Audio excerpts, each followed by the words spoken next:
whenever you hear of someone as iconic as Dolly passing unexpectedly, it just really hits you hard. She was one of the world's most beloved human beings. Also happened to be a world-class entertainer, author, actor, philanthropist.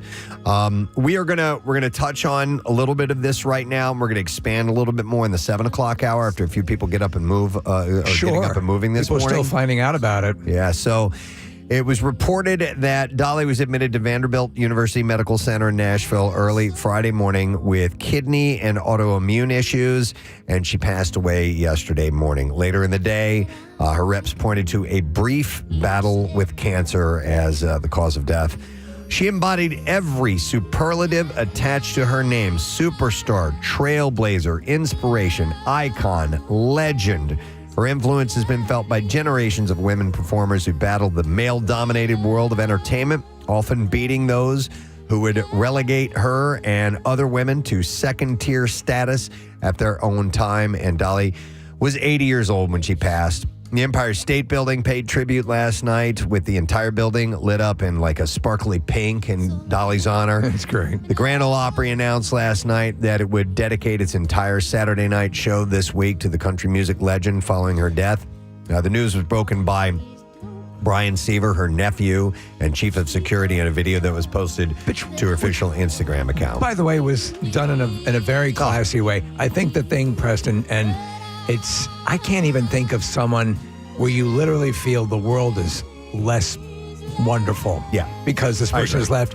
She came from abject poverty. Yeah. Abject poverty, and created everything herself. Yeah. It's amazing. There were a family of 12. Yeah. And they lived in this shack. No running water. Yeah, no electricity. Yeah. I mean, like the real deal in the hills, just starting with nothing. And she wrote her first song at the age of 6. She got her first public performance at 10, and it just took off. I was reading that her father paid the doctor for her birth with a bag of cornmeal. I know. Isn't that crazy? Isn't that crazy? Yep, absolutely.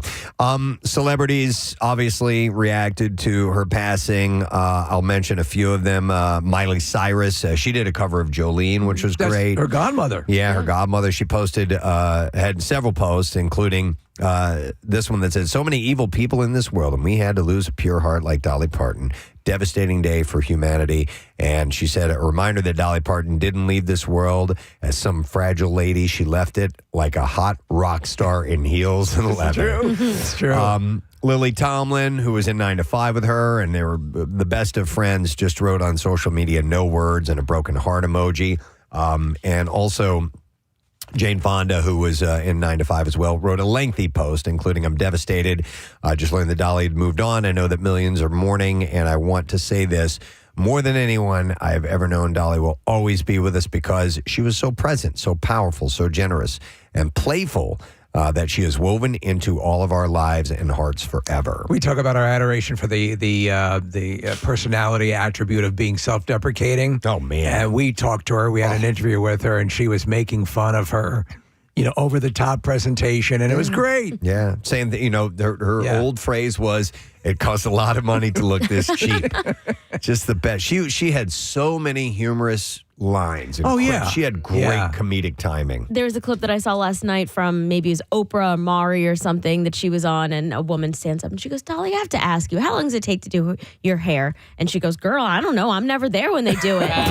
She just wear a wig all the time. Watching a documentary about her last night, both Lily Tomlin and Jane Fonda said, and they've known her since 1980, since 9 to 5 came out. They said, "I have never seen her without a wig. I've never seen her not done up." They called it her regalia. Her regalia. Always, she would always step out ready to go. That's the way she liked to present herself. Now, it's my understanding that she had been undergoing at least some chemo and had lost a fair amount of her hair, but no one ever knew it, because her look was her look. Carol Burnett remembered her in an Instagram post as well, sharing a memory from the 1979 television special Dolly and Carol in Nashville. And she said, "I'm so sad right now. One of my favorite memories was taping the special Carol and Dolly in Nashville.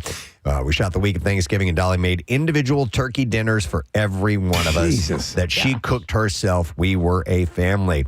Paul McCartney wrote, her songwriting, her singing, and her philanthropy were unrivaled in the world of country music, and it's hard to imagine living in a world without Dolly. She was a very clever businesswoman who understood the value of her music and, most importantly, the effect that she had on the people of the world. There was no greater honor for me than to have her sing my song, Let It Be.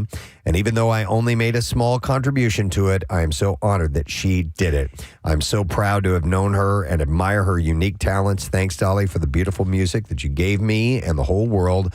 We will always love you. God bless. Rest in peace. You were the best. Oh, she seems like a focal point for so many people of very differing, walks of life. Yeah. Eminem posted something yesterday. Did you see that? Yeah. So she had written him a letter after he got his Rock Hall induction.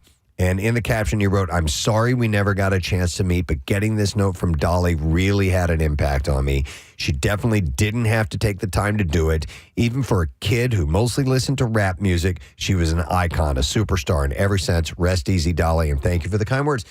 Unbelievable, right? Yeah, and I read it. It was a beautiful note. She would just send that to Eminem. Yeah. It makes you realize how much you fall down in life by not doing things that graciously. Yeah. Sally Field, who was in Steel Magnolias. Yes. Obviously with Dolly Parton, posted, if there are truly angels on earth, then we have just lost one. Dolly Parton. There will never be another. I adored her with all my heart and will always cherish our time together. Forever rest in peace.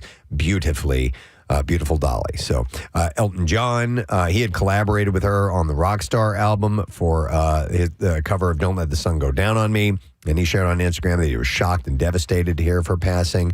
You remember her initially with the Rock and Roll Hall of Fame? She said, I haven't. Yeah, I don't do any rock music. I'm not. This is inappropriate. Yeah. She was flattered, but she said she didn't think it would be suitable for her to do it, especially since other artists had not gone in yet.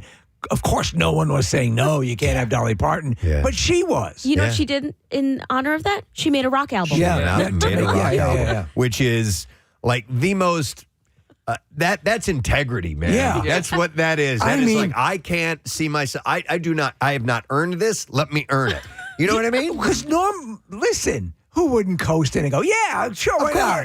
But she says, no, ethically, I can't. Yeah, it was called Rockstar. Ryan just brought the actual CD in here, and she's all done up in leather. And God, what a badass. Julia Roberts, who starred in Steel Magnolias with her, wrote, Dolly was a magical and joyous human. I hold knowing her as a treasure in my life. The sun has dimmed today. And speaking of rock, from the rock world, there were all kinds of tributes by the likes of Nikki Sixx, Peter Frampton, Stevie Nicks, Rob Halford. There's video at the Rock and Roll Hall of Fame induction ceremony of her and Rob Halford duetting together, side by singing side. Jolene. Yeah. He's got the big old white beard and everything, but he just looks in love with her as he's looking at her. You know, he just has such admiration. That footage made me smile so hard because you have completely different styles of music. Yep. Billy Idol, Paul Rogers, Jack White, Gene Simmons, Kevin Cronin, Cat Stevens. It goes on and on. My entire Instagram feed was just Dolly. So years ago when we were talking about her and both you and I think everybody in general, but on a musical level, and I remember this was something that impressed me so much. The Rolling Stone Rock and Roll Encyclopedia came out. Yeah. And it had ratings of all the albums and so on and so forth. And you're looking for 5-star ratings. You're looking for you get to the Dolly Parton section in that thing. Yeah. Bam, one right after another. Yeah. Classic albums, classic songs. You want to talk about prodigious songwriting capability. Yeah. Unbelievable. And I remember when we spoke to her, I did not know. I knew, obviously, he was a prolific songwriter, but she told us, and it was then that I found out it was known amongst everyone, but she said, I've written over 3,000 songs. Yeah. I was like, I remember my jaw hit the floor. I'm like, are you kidding me? 3,000 songs? Yeah. And the documentary I was watching, one of her fellow performers was saying, she would almost literally write a song every day. It was what she did. It's Yeah. what she liked doing. It's what she did to pass the time sometimes. Not necessarily digging for hits, but she would just write songs. Is what she did. you She know? was writing 9 to 5 as they were doing the movie. Yeah. And she was watching, she wanted to stay on set and she was always deferential. She wasn't an actress, but she wanted to, I want to learn. I want to see how this is done. And in so doing, she was seeing everyone do the deal and talking about 9 to 5, and she was piecing it together. Yeah. And by the time the movie was like 3/4 of the way done, I just wrote a hit song for the movie. Yeah, and it's actually lyrically, if you listen to it, it is powerful. Yeah. in its message. Like this women getting passed over regularly, gender-based bias, and all this, and she just said it clearly and plainly. In a wonderful rhyme scheme. It's just a fantastic song. We're going to play it this morning for sure. Like I said, if you're just joining us, we're gonna expand more on Dolly's career and her catalog and all of that stuff in just a little while. I'll go through a few other entertainment stories, and then we'll break and maybe play some Dolly, and then we'll come back and we'll talk about that. But you need to hear about this. Tom Brady has discovered a new favorite fashion staple: leather pants. Yeah! I mean, come on. If that doesn't bring It's you about out time. So I'm looking at the picture of this photo shoot, and I contend he always looks like he is suppressing a nuclear level fart. He has this strained. Marissa, do you find him attractive? No, well, I mean, I despise him as a right. football player and other But just things, in general aesthetic. no, the sunken in face doesn't do it for me. There's nothing attractive about And him. it's just soulless. It's like when Quint describes what a shark looks like. Lifeless eyes. Like doll's eyes. Doll's eyes. After making his Gucci runway debut in May, Brady landed a starring role in the fashion house's fall 2026 campaign wearing the same black leather look. He said, I'd never really done leather on leather before, but there are some leather pants in my closet now. And he says this fall, he hopes to be part of the baby seal clubbing. He told GQ, I can see why people wear this. It's definitely a different look, comparing the outfit's structure to his football uniform. While he prefers clothing that is really simple, really comfortable, but also very stylish, he admitted that there are some leather pants in his closet now. The football legend is also keeping the door open to a new career in modeling, saying he would never say never to do anything, and said if there was an opportunity that presented itself that I thought was really fun and new, I would definitely be open to it. Looking back on his Times Square runway debut, Brady said, the only place for growth is outside your comfort zone. And I think that this was one of those things. Case, how do you assess his sports casting abilities? He's not bad. He's not bad. Yeah, I think we have somebody like Tony Romo who came on and just talked all the time, but also, he knows the game, right? He understands the sport. He understands, what's going on. But he would talk too much. But then he would kind of forecast some things. He's like, hey, look at this linebacker, blah blah blah. Look at this, I think this might happen. Watch out, for the tight end to run into the flat. And then sure enough, the passer goes to the tight end in the flat. Like that sort of stuff is good. But then. You're talking about Tony Romo? I'm talking about Tony Romo. Right. That also got to his head. Tom Brady is arguably the greatest quarterback to ever play the game, right? At least his accomplishments. Well, successful. He doesn't do what Tony Romo does, right? He does He's that. He's trying to hold that fart in. He's muted a little bit. Can't talk right now. And I think he does. I'll get back to you. I think he does a decent job. Yeah. Oh, I'm sorry. I don't like You him had your as a hand up. broadcaster. I'm curious if you wanted to chime in. I think I was really trying to just bite my lip because I think he was handed that career and he wasn't ready for it, the broadcasting career. And I wish that he was a little bit more like Tony Romo. I think Tony Romo peeled back the curtain and gave us a little bit more of insight as a fan. But again, we all like different things. Yeah, for sure. Yeah. All right, well, I'm going to stay with the style thing for a bit because Vanity Fair is bringing back its best dressed list for the first time since 2019. This is... I haven't been able to dress right. I don't know what to wear. Well, they are celebrating fashion's most distinctive style stars, and among this year's honorees are Harry Styles, Tiana Taylor, and Coleman Domingo, Philadelphia native. Like Coleman Domingo. Have you seen the Michael movie yet? No, I'm not. Yeah, I mean, I hear it's great. It's Joe Jackson, man. Yeah. He's spot on. So the list arrives amid a rapidly changing fashion landscape shaped by shifting trends, fashion house shakeups, and the rise of quiet luxury. Rather than simply recognizing celebrities who wear designer clothes, Vanity Fair says its honorees embody an idea through their passion for beauty, creativity, and self-invention. I mean, that could be said about us. No, it could be. Yeah. It could be. So other categories include, they included fashion fades, style is eternal. Oh, I don't know what that means. All right. Categories include the breakout stars, the all-timers, the best-dressed duos, and the most original dressers. So here's a few on the list. Teyana Taylor, they said, an ankle-length curled organza coat by Veronica Leone for Calvin Klein. And these are these are just descriptions of what they wore and they liked? It's a description of the photo that was used in the article. So let me guess, because she's legendary for her abs, which are amazing. What is her stomach exposed in this outfit? That is a good. No, it looks like she's actually, Steve, almost got it like an Afghan around her. Or wow. something like that, all right, which because is that's interesting. that's her moneymaker. Well, I'll mention. Let me say Coleman Domingo because he's from Philly. I'll just mention what he's wearing in the picture: a charcoal gray pinstripe suit, custom made by Jacquins, finished with an oversized pocket square and a floral brooch.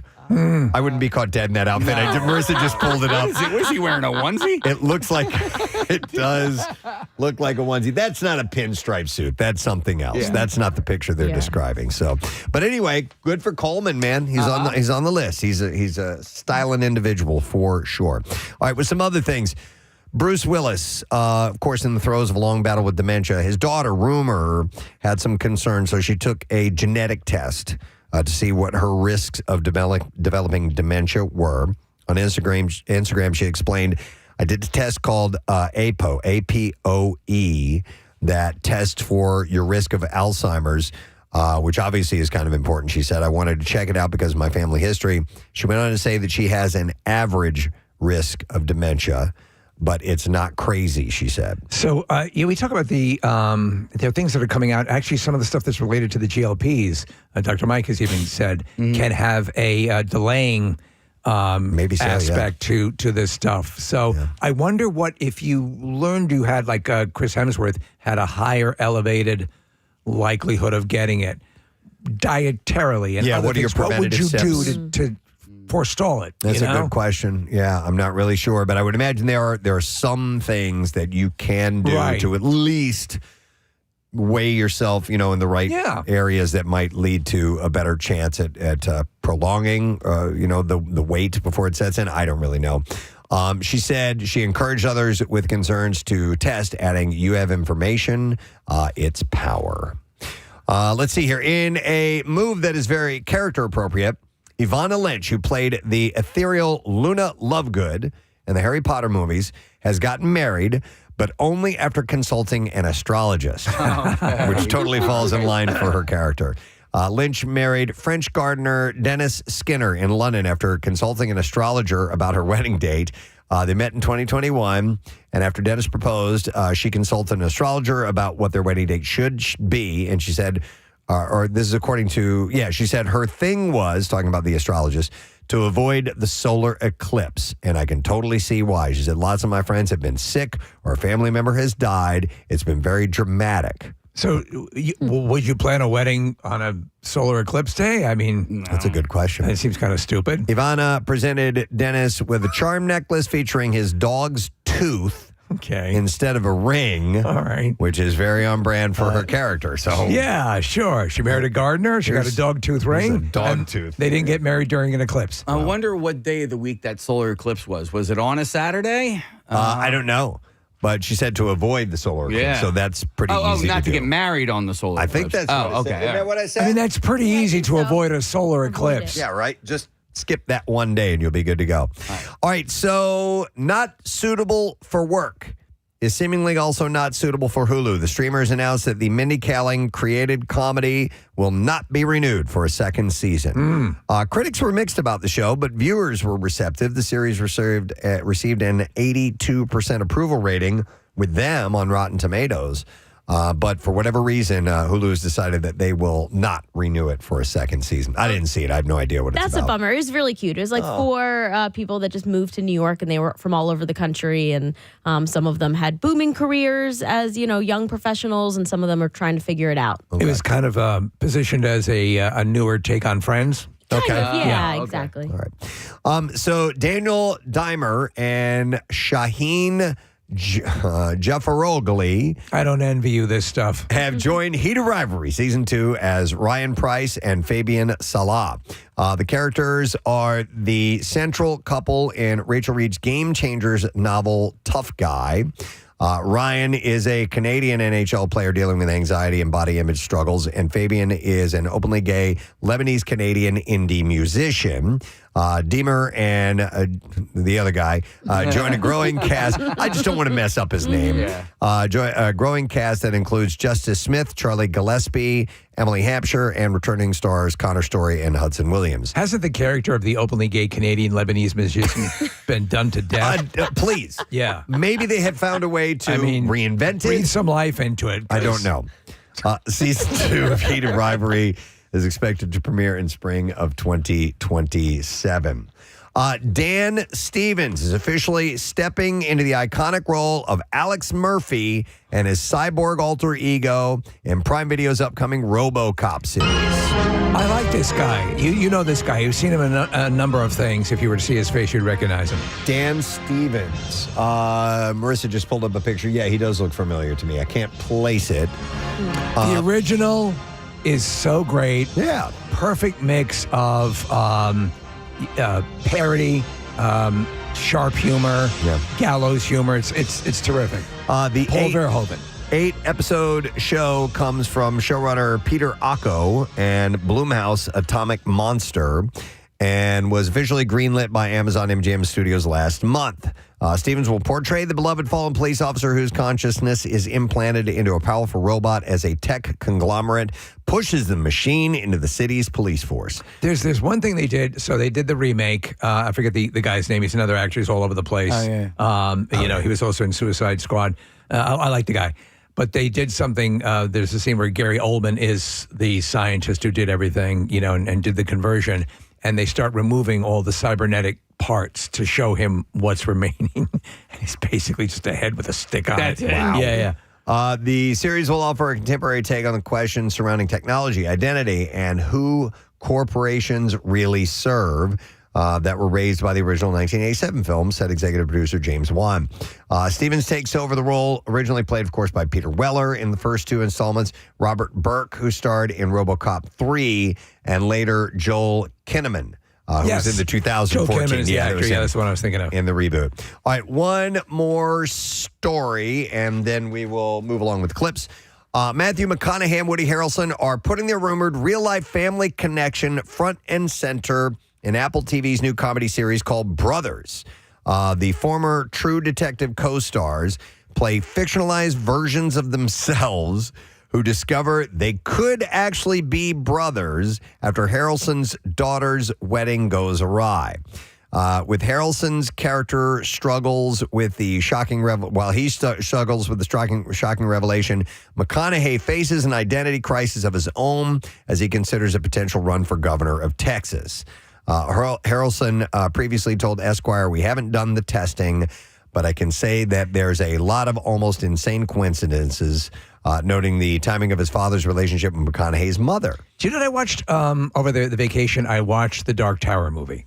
Oh, yeah. McConaughey is really good in that. I agree. It was not a good representation of any of the Stephen King stories from the Dark Tower series, but his role as Randall Flagg, I thought he played him pretty well. Yeah, You know, yeah. and that's an iconic character in the Stephen King universe. You don't play Connections anymore, do you? Just rarely. Was there a good one? There was a Stephen King one yesterday. Damn it. I know. And I got to get back to it. But by the way, this will be interesting because these guys are playing fictionalized versions of themselves. Yeah. So it's going to be kind of a mind bender. So we'll see how that goes. All right, ready for clips. Trying follows a couple navigating their new lives as adoptive parents. And here Esther Smith shares the journey that her character takes this season. What's really nice about this season is that Nikki does get to meet people just as Nikki, not Mom Nikki, and what that means and fitting back into that role. I love the show. We had those two here in the studio. Did. And they were delightful. they They were were wonderful. Awesome. Have you watched? Have you continued watching? I watched some of the first season, and for whatever reason, maybe I was watching too many shows at the time and never went back to it. But season 5, the finale, is streaming today on Apple TV Plus. So that's something I could binge, I guess. Sure, yeah. I really enjoyed the Very first funny. couple episodes that I watched. All right, next clip. The Richmond Lady Greyhounds Football Club gets a new coach in the form of Ted Lasso. And here, Brendan Hunt talks about his chemistry with the cast. It still feels like we've been shooting this show nonstop for 6 years. Seeing, Jeremy and Hannah and Juno, again, was pretty delightful. Seeing all the old gang and being able to mix it up with so much new gang was easy as pie.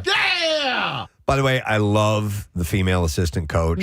She is the great. female Roy Kent. Yep. And all the people reacting like, she's kind of bitchy. And they ask Roy Kent, I like her. Yeah, he's like, I think she's effing hilarious.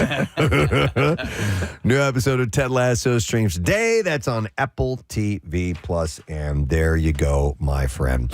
It's a Wednesday morning. We are glad you're on board. We touched on this at the beginning of news and the beginning of the entertainment report that obviously Dolly Parton passed away. Everybody has seen that yesterday, so we're gonna dive deep into that. Take a break. We'll come back in a moment. I think we should go ahead and play a Dolly song next, Yes. for sure. So that's what we'll do. We'll take a break. We will come back in just a moment, and we will delve into the life of that amazing human being when we get back. Make sure you stay with us. Well, she's also doing the thing where, she's projecting and the mouth is open wide and, oh my God, it's just a disaster. Oh, Dude. no. Yeah. We're watching and it she's right now. gorgeous. Yeah, she's stunning, but the teeth thing, dude, my grandmother used to do this thing, and as a child it just disgusted me. Because I find dentures and things like that gross. And listen, I know if I live old enough, I'll have them. It's going to happen. But my grandmother she would run her tongue. She would pop her teeth down and then run her tongue along her gums and then pop the teeth back in. And me as a child, I didn't understand. Are you going to puke? I would see her teeth all of a sudden just shift in her mouth, and I'd be like, what was that? And it happened regularly, and I think that's where it laid Scarred you. I think it's where it laid the groundwork. I think you're right. For these mental scars that I've had about teeth and dentures, and you guys know sometimes I have these guests that stay in my house, and they will leave their teeth by the sink in the kitchen, which makes me lose my appetite. Yeah. Well, I could see that would be the case. When I was, and I said this on the air, when I was a kid, the dentist that we all went to, of course, we're Irish to begin with, so we have, classic, Irish teeth. But our dentist was a nice guy, but not the best. Yeah. Not the best dentist. Set in motion a lot of stuff. And I remember as a kid, I was riding on my brother put me on the handlebars of the bike. Oh, yeah. And I fell forward onto the pavement. Racked my teeth. So I've always dealt with these issues. And if you guys, I don't know if you've been listening to the show for a while, but I was on air. I was getting some dental work done. I'm sucking on a straw. Yep.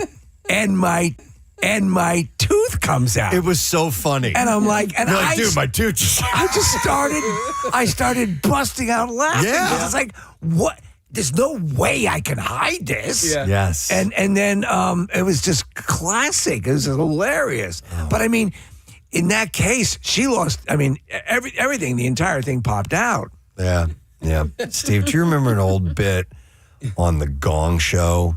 It was a woman who is an older, kind of overweight woman. She comes out and she starts to sing the song "Let Me Entertain You." Yes, You know this, Casey? yes, I do remember this. And at the end of it, the gag is like she falls off this chair and everything. And at the end, her teeth fall. That was hilarious. That was pretty wild. But anytime, I get it now. If the memory of you chipping your tooth on the microphone. On the microphone. Yeah. I feel it in my spine. Yeah. Tooth stuff is. Yeah. I don't like it. It's painful, and if you have something happen, and And I just realized like what they have to do to put veneers in. Like they pretty much like file down your teeth. A lot of people, and you just have like these little daggers. Yeah. And then There's a post. Yes. Yeah. Okay. Yeah, I know what you're talking about. And then they adhere the veneers on. So if those fall out, like the teeth that you have left in your mouth are Yeah. So what kind of a beast do you look it's like? what? 'Cause I've had that. I've had work done like that, and it's like, but it's also like I look like a monster. Yeah. That's pretty cool. So when I was a lifeguard at this one apartment complex in Wallingford, there was an old lady who used to come and bring me popsicles. Now dance for me. No, she was sweet. You know, a lot of old people lived in this particular apartment complex, but Ray was her name. But she had dentures since she was in her like 20s or Wow. Yeah, because Are you getting turned on? now listen, the story I was told was that her husband didn't want to have to pay for like the dentist and all Oh, that. that's so not good. basically had all of her teeth pulled and had full on dentures for like basically her entire adult life. Do you think that's the real story, or do you think that was? Maybe he liked gum jobs. I don't really know. Yeah. What did her club foot smell like? You know what? I Smells never like sniff cheese, it. doesn't Not it? not a foot Yeah, guy. a little belly on you. Dance for me. But good old Ray, you know, she was lonely, so she would come down, Light my cigarette. spend a little time with me, and bring me popsicles. Yeah. Aw. Well, we're interested in your tooth falling out story or teeth or whatever that might gel with this. So 610-660-9333. We have Bobby who's on to tell us the story. Hi, Bobby. Good morning, bud. Hey, Preston, how you doing? Good, man. What's up? What's your tooth thing you have? So my very first date with the girl, we went out to dinner, and about 2 days prior, I had a root canal on my very front tooth. Oh, wow. Okay. And, you know, they put that little temporary cap on Right. until they come in and then put the full one on. And we're sitting there laughing and eating and everything. And I laugh and spit my tooth directly into her face. Into her face. Yep. Oh, my goodness. And you were just mortified. I don't know. And she noticed. I quickly scooped it up off the table, and then You don't know if she noticed. She got she shot in the noticed. face with a tooth. Of course she noticed. She noticed. I couldn't hold off the French fries. You know. Hey, that's for you. And was there a follow-up date? Not only was there a follow-up date, we got matching tattoos to commemorate it, and we're getting married next May. Oh, dude, you have tooth tattoos? Yeah. So so she showed up. She's a black girl who's into country line dancing. Okay. And if the date was going bad, she was going to go country line dancing afterwards. So she showed up in a cowboy hat. I spit my tooth at her. So we have matching tattoos that say rootin' toothin' on them. Oh, my God. Nick, that's my favorite story of the day. That's awesome, that. dude. Oh, my God. I mean, I'll email a picture of the tattoos to Marissa. Please do. That's so great. I want to see that. Thank you, Nick. That's great. you find a woman who can laugh at that and roll with that, that's the one you marry. You keep her for sure. God, spit. The follow-up to that was we sat in the car and we had her music on while we were talking, and the Deadpool soundtrack came on, and that's when I knew she was the one. Yeah, Oh, that's yeah. great. Yeah. That's great. All right, thanks, Bobby. That laugh was great. All right, thanks, Bobby. We'll see you, man.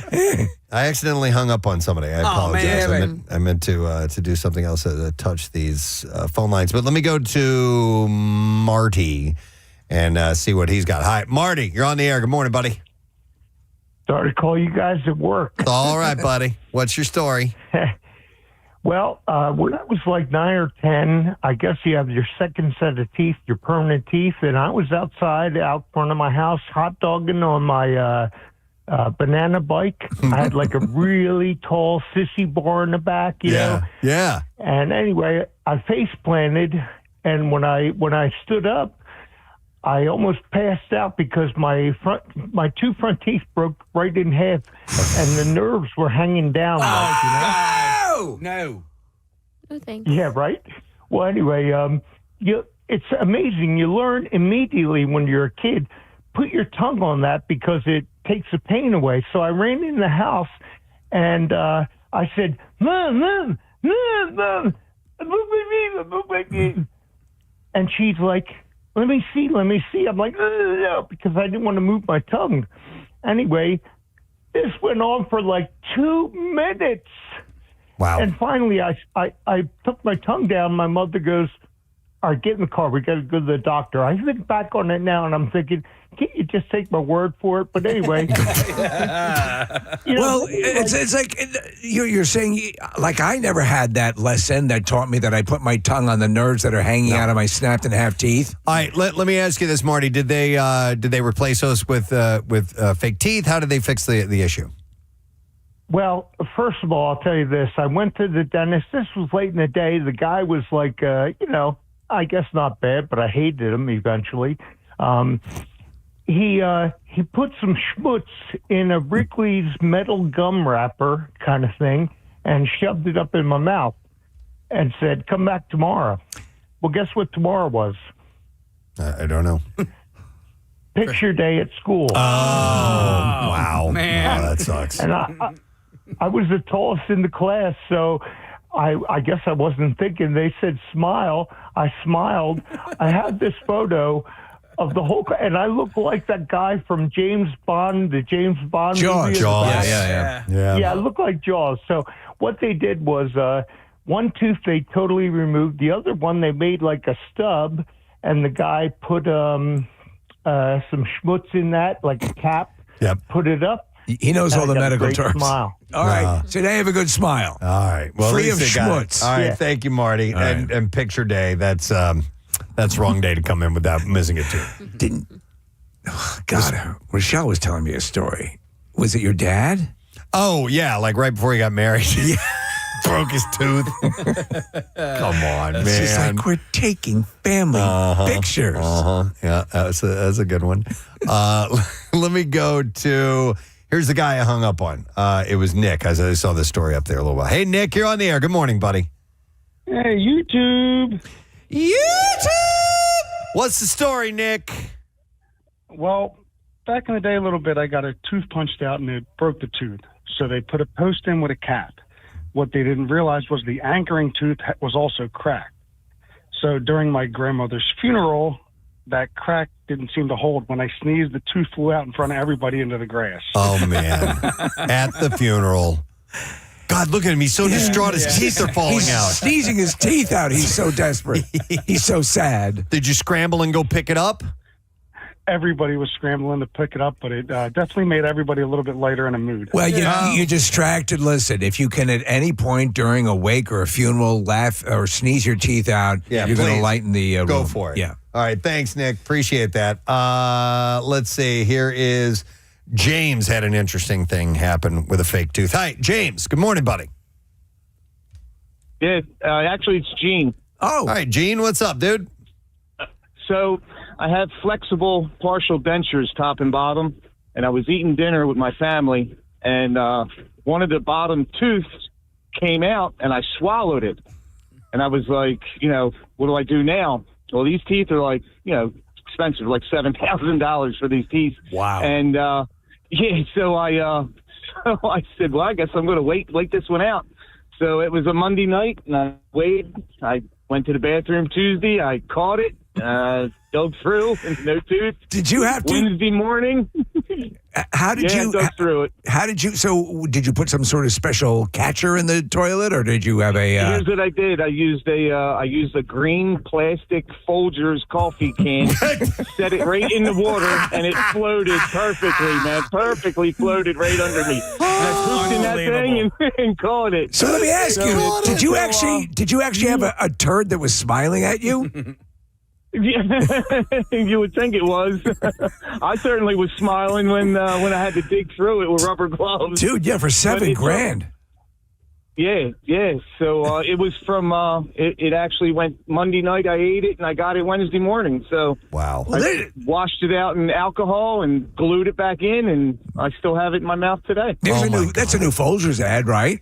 So yeah, definitely. You did this before we get into like Dolly's life and everything. There was I love videos. YouTube is replete with them of people listening to music that would be the antithesis of what you think they would like. You know, like a classical musician listens to Slipknot. I listen. I love those videos. So there's a video came out years and years ago. These two teenage African American guys, and they're going to listen to Jolene, and they're listening to it, and like. The moment she goes, Jolene, they're like, stop right there. Hold on, Jolene. What is going on? And they just eat it up and love it. We're going to play that song for sure this morning because that is a badass one.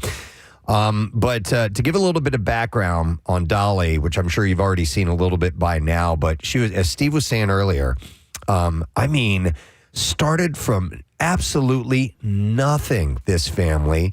Pittman Center, Tennessee is where she was born in 1946. She was the fourth of 12 kids. 12 kids. And they lived in a one-room cabin. Dad was a sharecropper. Yep. So she described it as dirt poor, and she often attributed her business savvy to her illiterate father and her musical ability to her mother. And by the way, her illiterate father was the motivation for her to create that book program that she eventually got out and has been unbelievable in people's lives. I saw our buddy, comedian Alex Perlman, yesterday, literally in the mail that morning, he's got a little kid, had gotten a book from the Dolly book program. It's called the Imagination Library. Yeah. So she graduated from high school in 1964. And then she moved to Nashville the next day. She's 17 years old. Boom, goes off to Nashville. And the day after that, she ran into her future husband, Carl Dean, outside a laundromat. I think it was called the Wishy Washy Laundromat or something like that. And then 2 years later, they got married. And I was in this documentary, I'm sure you saw this, Steve, like people that Dolly has worked with most of her life were saying, like, I've never met or seen Carl Dean ever. The fact that she protected his privacy like this, or just kept him secretive this whole time, is wild. Well, he also he had no need to be in the public eye. It was almost like Loretta Lynn had Mooney, her husband, for a long time. He didn't have any desire, but apparently he was a good looking guy. They hit it off immediately. But breathe that into the front of your mind here. She's where she comes from. No running water, no electricity, huge family, small cabin, absolutely, literally dirt poor. Yeah. She gets a guitar from her uncle, who teaches her how to play.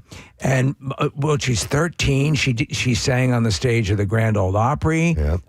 But she knew exactly what she wanted. Determinedly moves out to Nashville, and everything that's going to be a part of her life forever just kicks right in. She made everything happen. She knew. She said as a kid, she's like, I'm going to be a star. Like, she knew it. She was determined. Well, she had the talent to back it up. Did you ever see the movie Coat of Many Colors, which is based on her song? Was it Rick Schroeder, I guess? It kind of gives it shows what their life was like, and it's just, you didn't have a lot, but the things that they cherished, she cherished for all her life. Yeah. So she meets Carl Dean the day after she gets to Nashville. 2 years later, they're married, and they stayed married for 59 years. He just passed away in March of last year. And she had said in several interviews that she had neglected her own health while she was taking care of her husband in his final years. So I guess he was battling some illnesses. If you're wondering of all the things that have been, suggested, she had a couple of different issues with kidney and so on and so forth. But there was a cancer battle that was involved. Mm-hmm. We don't know what kind of cancer, but she had apparently received radiation and/or chemo. Mm-hmm. Had lost some hair. You would never know. Her attitude was always ebullient, and because she had that look, with their wigs and stuff, no one knew that as well.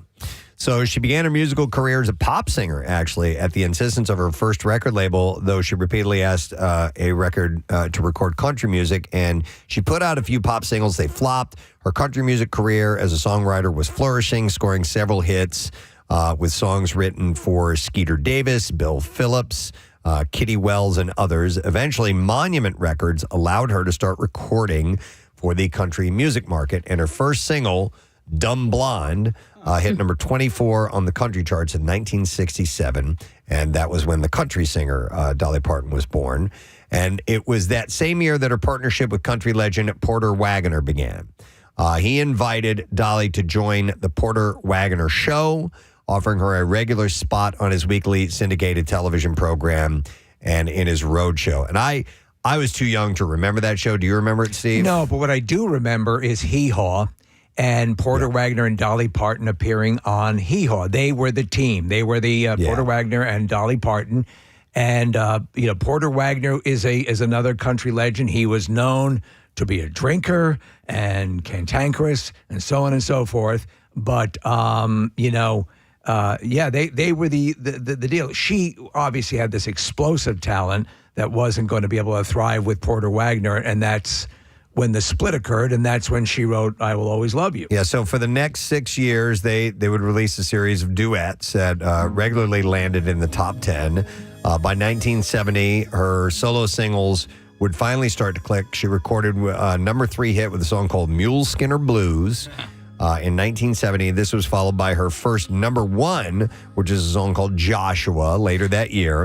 In 1974, she started to outgrow the partnership with Wagoner, leaving the show and winding down their recording partnership. And that same year is when she wrote I Will Always Love You. And watching this documentary I saw last night, she wrote so many songs that she actually wrote I Will Always Love You. And now, when she wrote these songs, she didn't record them right away. She would sit on them for a while. But on the same day that she wrote I Will Always Love You, she wrote Jolene, too. She went in the bathroom and she just took a dump and a couple of hit songs came out. So that's how talented she was. Side note, Elvis wanted to record this. Yeah. So there's a story behind that. So anyhow, she writes that song. It hit number 1 on the country charts, but it showed her business savvy for the first time because Elvis loved it so much he wanted to record that song. She was excited about it until his manager, Colonel Tom Parker, told her that it was standard procedure for the songwriter to sign over half of the publishing rights to any song recorded by Elvis. That's the way Elvis works. So as you know, as history progresses, why was that a smart move? Yeah. Because of the Whitney Houston cover. So despite the obvious boost to her career, such as that deal would be, she refused, and she retained the rights for a song that would, of course, become one of the biggest singles in history, hitting number 1 on the country charts twice for Dolly, as well as the global smash on all kinds of charts when Whitney Houston recorded it in 1992. And she loved that Whitney did that and loved that version of it. Did you see the video of her recounting her first time hearing it on the car radio? I think she pulled into like a Walmart parking lot or whatever. And she called it one of the greatest moments of her life to hear that cover. Yeah. She said she never, the original is beautiful, but to hear the big operatic way that Whitney did it and it was produced, she said she'd never thought it could be done that way. Yep. After going out on her own, her star continued to rise. She got 10 country number 1s in the 70s, crossing over to the pop charts with Here You Come Again, which is a great song. She didn't write that one. Yeah. But it's a great, we got to play. Yeah. We got to play some of these songs and listen to them. But I remember this just being all over the radio back in the day. Here you come again. Such a great tune. Just when I've begun to get myself together. And this made it over to the pop charts. Yeah. This is when she started to do more of a crossover. And wrap my heart round your little finger. Here you come again. Did anybody else do versions of this, or was this This is the only one that comes to mind for me, though, she's written so much. There are so many people who only later found out that I Will Always Love You was a Dolly Parton song. Yeah.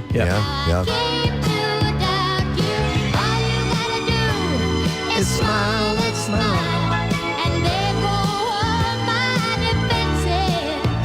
Just leave it up to you. Casey, do you remember this song at all? Of course. Yeah. You're messing up my mind and filling up my senses. Here you come again. So great. That hit number 3 in 1977. And then she just kept banging out the hits. Well, you talk about that crossover that occurred, and then like Islands in the Stream, and dude, this is the best song. I love it. How do you not like this song? Freaking love this song. I always have. Baby, when I met you, there was peace. Great harmonies. I set out to get you with a fine-tooth comb. I was soft Now, what I don't know is, did she write this, or did I Kenny don't write it, or know. did they write it together? Marissa, can you look it up and see Because Kenny Rogers could write certainly as well, but who the author of this song was? the author of the book is Ernest Hemingway. Pull me closer and I feel Songwriting. Oh, Barry wow. Gibb. There you go. That's That makes right. sense. Yeah. I forgot the Gibbs wrote this. Yeah, all three of them: Barry, Robin, and Maurice Gibb. You know what? Because Barry Gibb did a version of this. I remember that. You know, it comes to this when we talk about how the Bee Gees were dismissed. Again, you talk about another. I don't care if you like their stuff or not, but you cannot argue with and even if Dolly Parton's not your type of music, understand. Huge. No one in between. How can we be wrong? Sail away with me to another world, and we rely on each other. From one lover to another. So great. That was in 1983 that this song came out. And of course, in the 80s, and we'll play 9 to 5 in a moment, but she got into acting, and it was Jane Fonda who had the idea to get Dolly on board for 9 to 5. She said she knew she wanted to work with Lily Tomlin, and eventually was just like, she was a fan of Dolly, and it just like hit her one day. So Jane Fonda was I think the executive producer on that movie. So and you know, pulled them all together. She was reticent to do it, but she did want to take a crack at acting. Yeah. And that character was perfect for her. You know. And the word was on the first day when she showed up, she had never acted before. She knew everyone's lines, everyone else's lines. They would make mistakes, and she would correct them and say, "No, you're supposed to say this." That was the word from that film, which is a great movie. It was so much fun. It was a huge, huge hit. And after that, then she started falling into other roles. She was in Best Little Whorehouse in Texas, man. And Preston. Yeah. Rhinestone. Come on. Did she write this song? No, this is Paul McCartney. No, she had, I think this is something she was had recorded before this movie even existed. Oh, okay. There's a version of her singing Drinkenstein, believe it or not. Transformation all the time. It's a fun, bad movie. Yeah. You have to see it to believe it. The best is the video or the segment where he is singing this. Yeah. They put him in the stupidest looking outfit you've ever seen. He's got a big cowboy hat on. With a like a raccoon tail hanging off of it. And it's embarrassing. This was when the country was kicking in, and you had, so this is the whole conceit. We're looking at it right now. This is horrible. This is terrible. It's unbelievable. But Steel Magnolias, she was fantastic. Yeah. That was such a great movie. That's a guilty pleasure. She just kind of like showed you how to be like a proper sweet woman in that movie. Yeah. Her acting garnered her Golden Globe nominations for both 9 to 5 and it says TBLWIT. What is that? Best Little Whorehouse in Texas. There we go. Wow, I didn't know you could condense it down to that. 9 to 5 earned Dolly her first Academy Award nomination for Best Original Song. Her song Travelin' Through would also earn her an Oscar nomination for 2006's Transamerica. But 9 to 5, and Steve, you were recounting this off air, while they were filming the movie, before going into the movie, she said, okay, I'll try this acting thing, but let me write the song for the movie. Right. Like that was her business person going, I need to write the theme for this movie. And they're going, well, yeah, Dolly Parton, you kidding me? Yes, of course, you can write the theme song. And she didn't write it until they were going through the film and acting, and it started to come to her, and she said she would just kind of pick at it a little bit. Over the course of the weeks. In her trailer. And eventually she pulled both Jane and Lily aside, and she's like, I've been working on something. And Dolly would do this thing where she had, long acrylic nails. Yeah. And she would, I'm going to turn this down for a second, Okay. Casey. And she would you probably can't hear it on the radio, but she would scrape her nails together As and a rhythm. do this like washboard thing, chick, chicka, chick, chicka, chick, chicka, chicka, chicka, chick. And then she sang it to them on the set like that.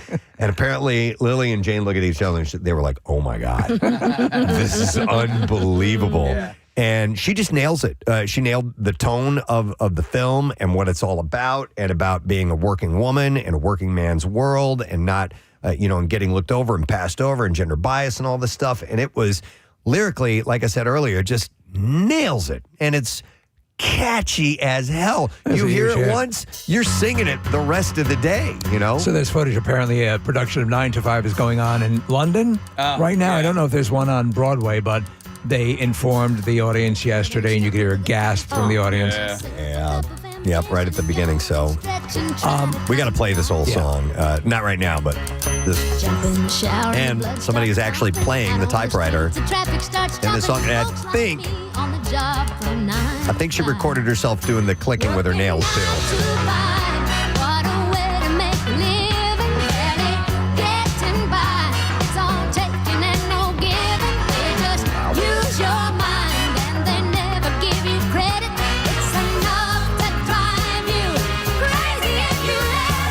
Best.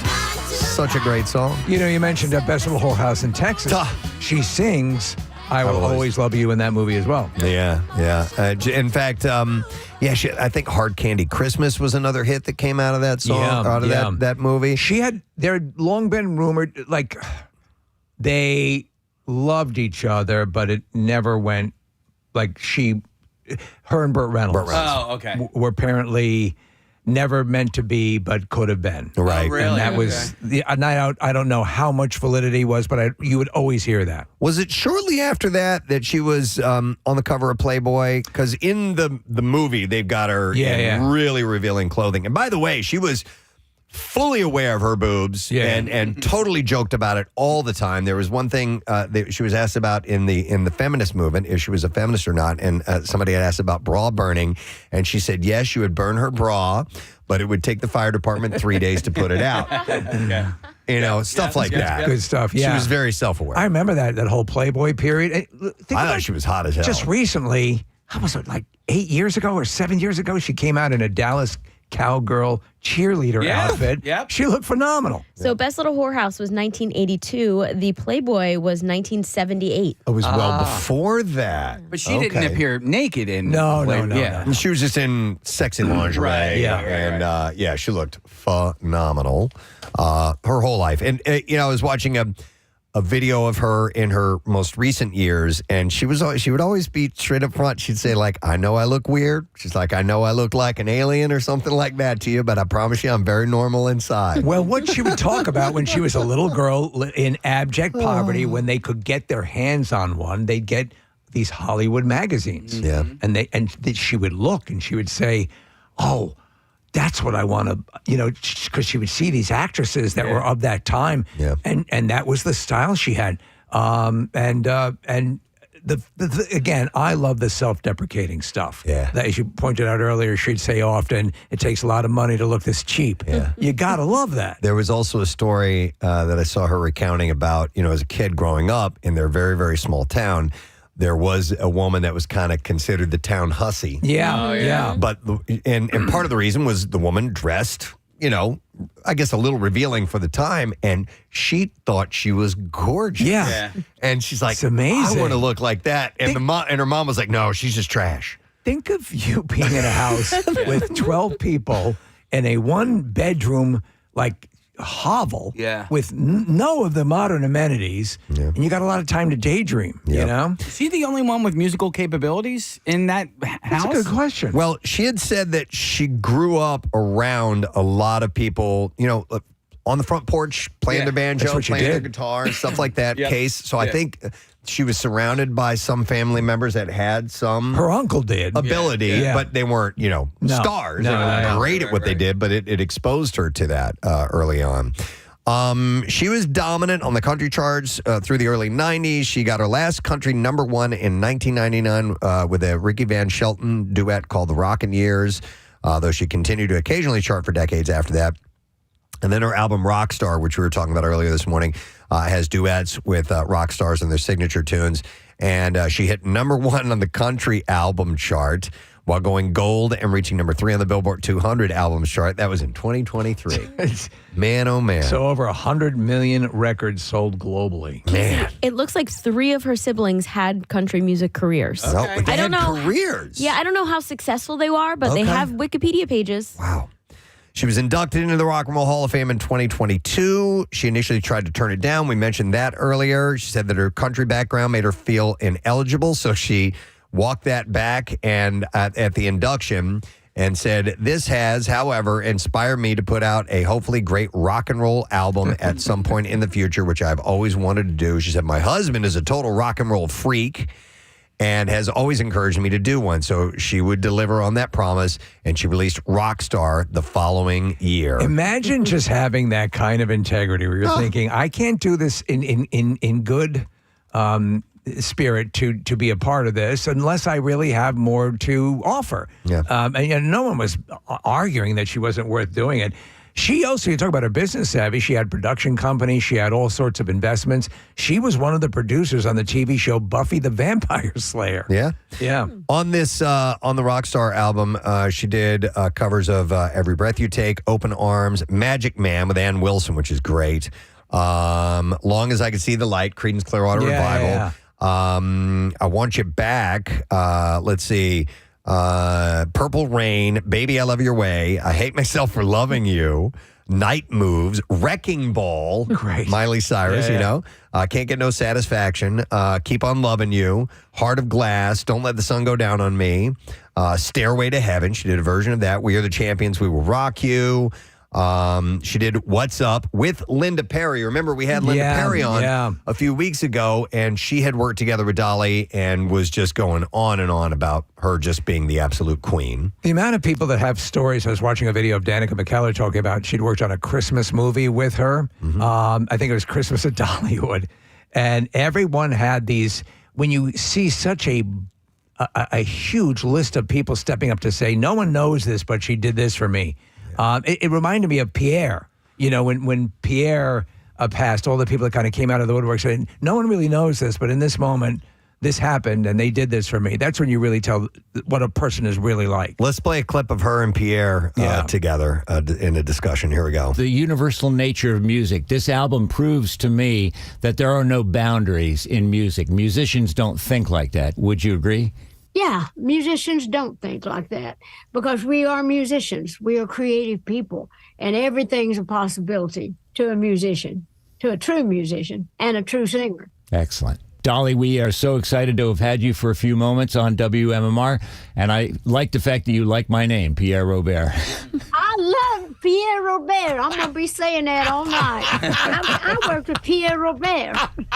Oh, my God, my life is made. I love it. Oh, man. Wow.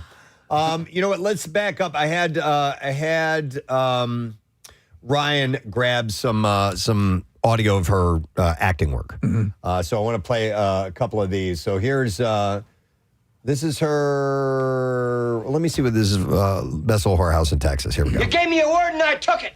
Now I'm the law. That law? You want to talk about the law? A bunch of crazies break into my house tonight, coming in here taking pictures, invading my privacy, and do you want to know what the law is going to do about that? I can tell you nothing. They had no reason to do nothing. If you had done what you said you were going to do, I trusted you. That's what hurt. I trusted you. Don't you talk to me about trust. I trusted you to protect me. I made a mistake tonight, okay? That's your idea of an apology. It ain't worth armadillo crap. Well, I ain't apologizing. I'm a businesswoman paying out double taxes. I expect a little protection for my money.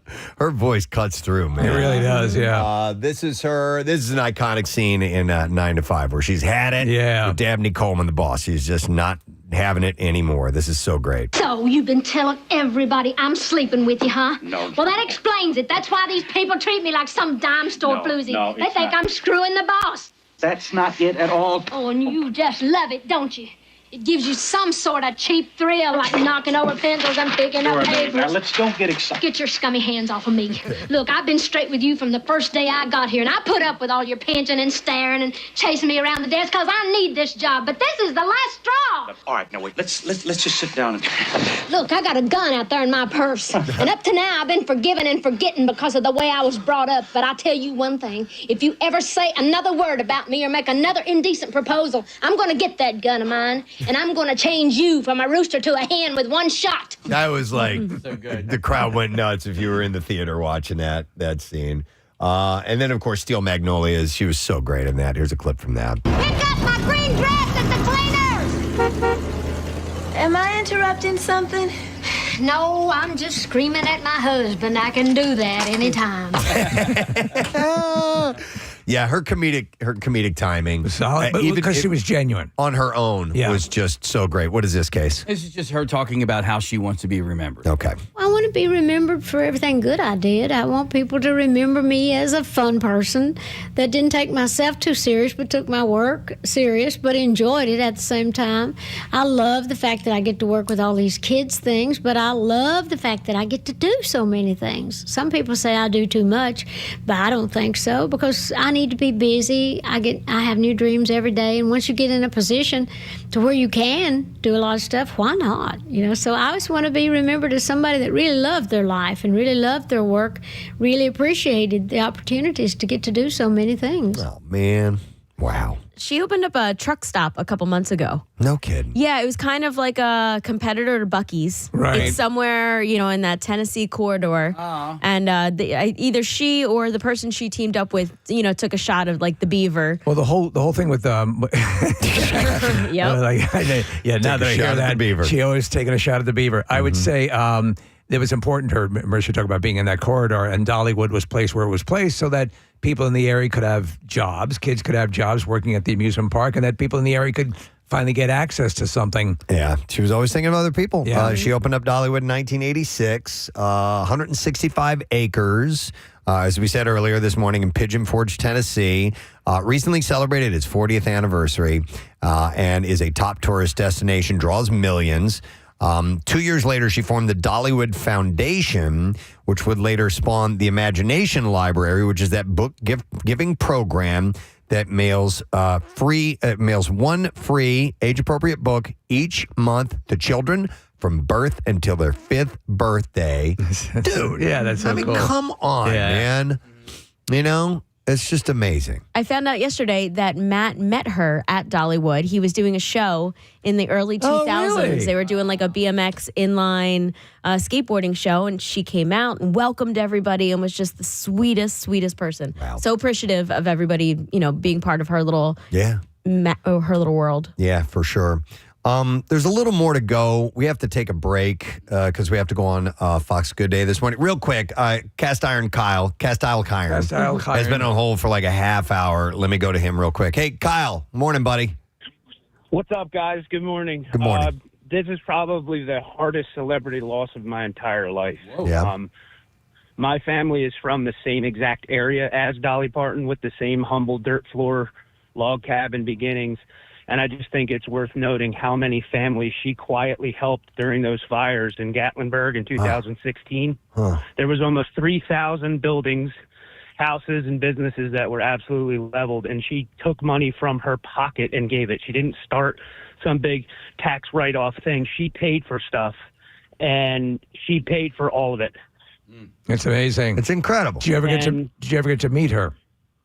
No, it was on my bucket list of things. I would have wanted to meet her over any celebrity, any chef, anybody in the world. And the other thing, Steve, I don't know if you saw, but when all that stuff happened, there was all these animals that needed displacement. There's a lot of animal shelters in East Tennessee. There's a whole, because the laws with each state allows different, amount of dogs and all this other stuff. But she paid every animal's displacement fee. Yeah, it's during amazing. That fire, she right out of her pocket, and she helped. With the kids with the books, with her Imagination Library. She's like, well, why stop at America? Let's keep going. She was so good at staying out of politics. I remember she was interviewed and they asked her what side she was on, and she said, my side is people. She supported left-sided things. She supported right-sided things. She kept out of controversy. And if any billionaire could take note from anybody, that was an angel. That's the closest we'll get to seeing an angel. All right, Kyle. Appreciate it, bud. Sorry to keep it short. We do have to take a break, but thanks for the call, man. Let's do that very thing, and we're going to touch on some more, I would imagine. We're going to play some Dolly when we come back, and we're going to go live on Fox Good Day in just a moment, so make sure you stay with us. Preston and Steve. Yourself, you glued it back in? I glued it back in the little spot because they're like plexus or they're plastic flexible teeth that you snap in. What kind of glue did you use? Like special adhesive for teeth? Nah, Gorilla super glue. Oh my God, Gene! Oh my God! That's the big secret. Is that you can kind of figure out dentistry on your own. Yeah. The story has several levels to it. A poop tooth. And Gorilla Glue. Yeah, poop tooth and Gorilla Glue. Oh, Gene, you are ripe for some good nicknames, dude. Oh, my God. We'll have to come up with those. All right. Thank you for sharing, brother. We appreciate it. All right. Man. Have a good day. All right, you too. All right, some text coming in. Marisa highlighted a couple of these. This one says, my temporary tooth fell out this morning, a few minutes ago, when I bit into a cupcake. I work overnights, and that's why I was eating a cupcake so early, he said. And this one says, I had a previous coworker who openly told us about how she broke her two front teeth on a ball gag, and she never fixed them. On a ball gag? Yeah. You tell I think you keep that to yourself, right? Yeah. Another one says, I have a full set of veneers. At a work meeting in Seattle, I bit a Skittle, and the whole bottom set fell out. I had to spend the week toothless on the bottom. Mortifying. Wow. Jeez. Case, what did you bit into? I just bit into a sandwich. It might have even been it was either like a hoagie or it might have been a Red Robin hamburger, but it was really just a piece of bread. And the problem was, the bottom, like I had a cap on my tooth, or a crown, I should say, and the tooth underneath of it was dead. And so that all came out. But at first, when I bit in and I started chewing, I'm like, what is in this burger? Oh, my God. Yeah. What kind of... That's someone's tooth. You sold me a burger with a human tooth in it. All right, this sounds really wild. I will go to Brian for this one. Hi, Brian. Good morning, buddy. What's up, boys and girls? How are you? Good, man. How you doing? Good, man. This brought back a memory. All right. Back, I guess I was 18, 19. My buddy went to a STP concert in Philly, and they had a mosh pit, and they were all going kind of wild, and he took a shot to the eye at some point, and, we got home, and he had a Band-Aid on it, and weeks and weeks go by, and it's not healing. Mm-hmm. So I'm hanging out with him, he's squeezing on it, and the next thing you know, something pops out, and he goes, what the hell is this?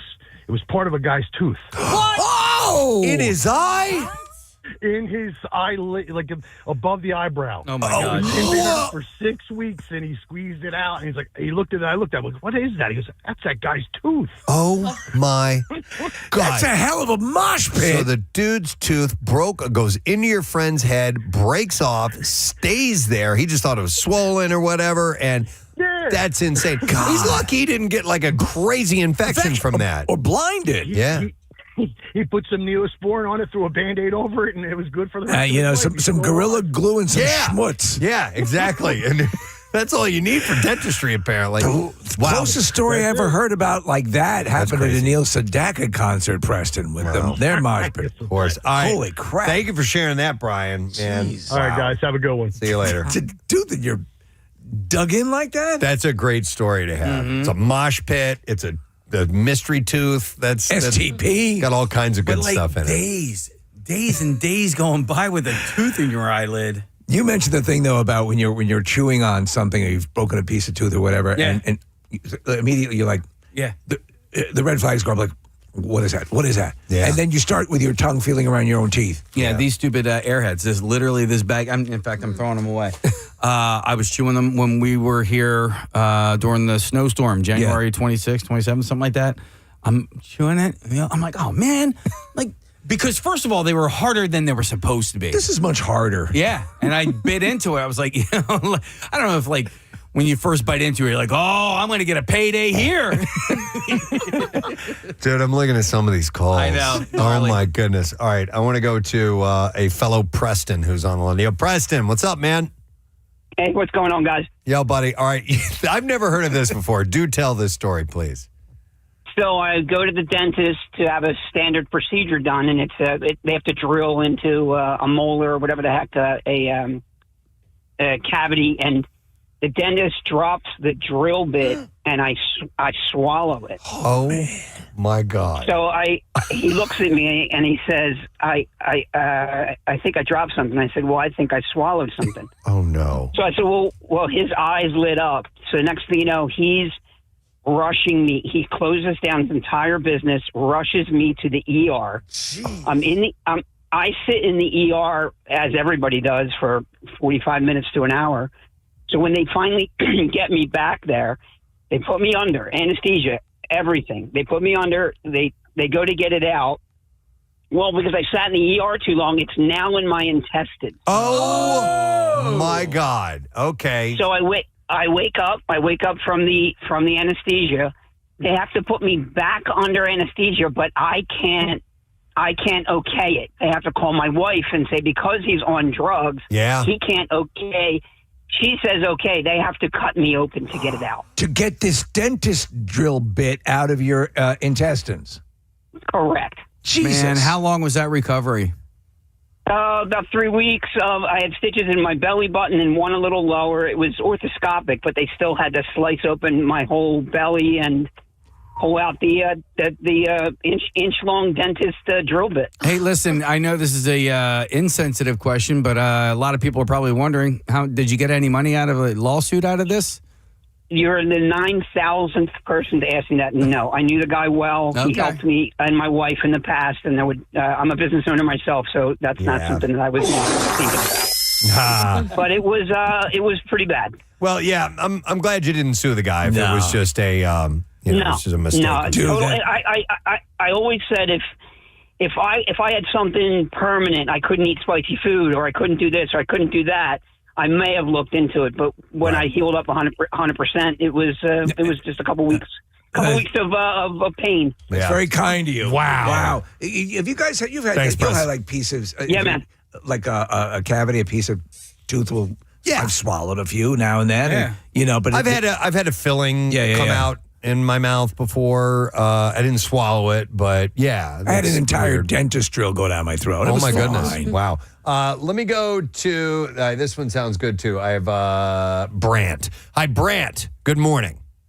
Hey, how you doing, guys? Good, man. All right, so you have an interesting story here. This involves braces, though. Yes, it does. So I was probably about 11 or 12. So this is back in like the 90s. 40 years ago, still riding dinosaurs and whatnot. So I had braces. I was eating a bowl of honeycombs at my buddy's house, sitting there watching TV, having a good old time, watching cartoons. The band that was on the back tooth came loose. So now there's a wire with like a hose clamp attached to it, sticking out the front of my mouth about like 3 or 4 inches. And obviously that's a problem. Yeah. So we went to his dad, and his dad was like, "What in the absolute hell happened? What am I looking at here? What happened?" So he proceeded to go into my mouth with a pair of wire cutters. Impromptu. So you went to see my dad. Yeah. Okay. It was his dad, but yeah. No, I'm just saying my dad would have done the same thing. I can take care of that. Not paying no Oh, dentist. yeah, absolutely. Yeah. Oh, dentist. Who needs a dentist? Yeah. But, the wax that they give you for those things, I don't know if y'all are familiar with that, but I had a big glob of that crap stuck on my front teeth for about 2 days until I could go see the dentist on Monday morning, which was fun in and of itself. Sure. Those rigs, some of the older braces, and a friend of mine had something that was, something C-3PO would wear. I remember they were just elaborate. Awful. And we're not even talking retainers, the old style braces. Yeah, how long ago was this, Brant? Let's see, I was about 11 or 12. I'm 40 now, so this was a while ago. Okay, so would have been a more cruder technology than now. Okay. It was like tinfoil and everything else. It was pretty gnarly setup. Now they're status things. You can get them with team colors and all that stuff. And Yeah, and it was on Honeycomb. It's crazy, man. It's crazy because, that was such a rite of passage wearing braces, man. That made me a tough person. Yeah, but you know what? Honeycombs are big. Yeah. They're not small. No. Honeycomb's got a big bite. Yeah. All right. Thanks, Brand. Me one Appreciate honeycomb. it. I will see ya. Let me see here. We have so many calls that are coming in. Let me go to Abby. Hello there, Abby. Good morning. Good morning, Good morning to see you, Abby. What's your story? All right. So we were on vacation with my ex-husband's family, and we were boating. And on one of those inflatable inner tubes that you drag behind the boat. Yeah. Right? And it was a 4-person inner tube. Okay. So there were 4 of us on there, and they kind of shot the inner tube over the wake of the boat. Yeah, take a nice and we all turn. Flew off. That's part of the fun, right? Yep. Mm-hmm. Well, when we flew off, I collided with another person, and their head got me right underneath the net. That's the music you're hearing there. It's 7:57 as we take another look in Nashville as we remember our Dolly Parton. Left her mark on just about everything in that area. She really did. And she Yeah. was one of the more universally liked celebrities that you can think of. Even if you didn't like country music, you loved you some Dolly Parton. And she even called in, as we get to Preston and Steve. Didn't she call into your station a few years ago? Yeah, she spoke and to... we have a clip to Pierre, of when she talked with Pierre Robert. Yeah. Are you going to play the clip? Musicians don't think like that. Would you agree? Yeah, musicians don't think like that because we are musicians. We are creative people, and everything's a possibility to a musician, to a true musician and a true singer. Excellent. Dolly, we are so excited to have had you for a few moments on WMMR, and I like the fact that you like my name, Pierre Robert. I love Pierre Robert. I'm going to be saying that all night. I work with Pierre Robert. Oh, my God, my life is made. This is the best. Wow. Yeah, we don't have It either one of is, them isn't it? together anymore, unfortunately. Yeah. We had years ago on the Preston and Steve show, we had a chance to talk to Dolly, and she's just as delightful as you wanted her to be, and had revealed to us at the time, and I had never heard this before, guys, that she had we had talked about her songwriting career, and she goes, you know what? I've written over 3,000 songs. 3,000 songs. Wow. Just incredible. What I've said it a few times on the air. She's a national treasure. She's something that this Yes. country and the world should be proud of, because everybody should aspire to live the kind of life she lived. Obviously, was a celebrity, but she was such a giving person. That's just There's no come on. There's no bad word about Dolly Parton. Yeah. Those people are so few and far between. And as with Pierre, sadly, neither of them with us now. But after they pass, people come out of the woodwork saying, not a lot of people know this, but Dolly Parton did this for me. Yeah. Or Dolly Parton sent me this note. We saw it with Pierre as well. Those special people need to be cherished. Yep.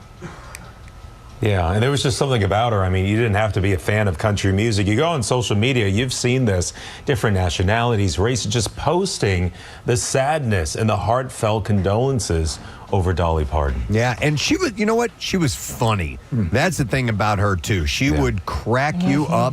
She had a comedic timing. She had a natural ability to communicate with anybody and everybody. And the object of her jokes was mostly herself, self-deprecating. I mean, her famous saying was, it takes a lot of money to look this cheap. Yeah. And we love that. I wish I would have seen her live. It never presented itself. I had never thought to go to a Dolly Parton concert. And a bucket list for Steve and I both has always been Dollywood. Dollywood. Always wanted to go to Dollywood. I have been. It's so fun. Yeah. It is. It's great. Yes, we actually did a family reunion there, and I texted my cousin last night. I said, "Thank you for bringing us to Dollywood so we could have that experience." It's pretty cool. Yeah. So It's awesome. the website crashed, so a lot of people are trying to go. Yeah, no doubt. Yeah, my sister went over the summer and surprisingly loved it. Loved it. One of the things that's obviously it's very sad, but it also always happens. You can't help it. It makes you revisit the music, the work, and in so you pay tribute to what these people are about. So, and I have a feeling this is going to be a long going one with Dolly Parton for sure.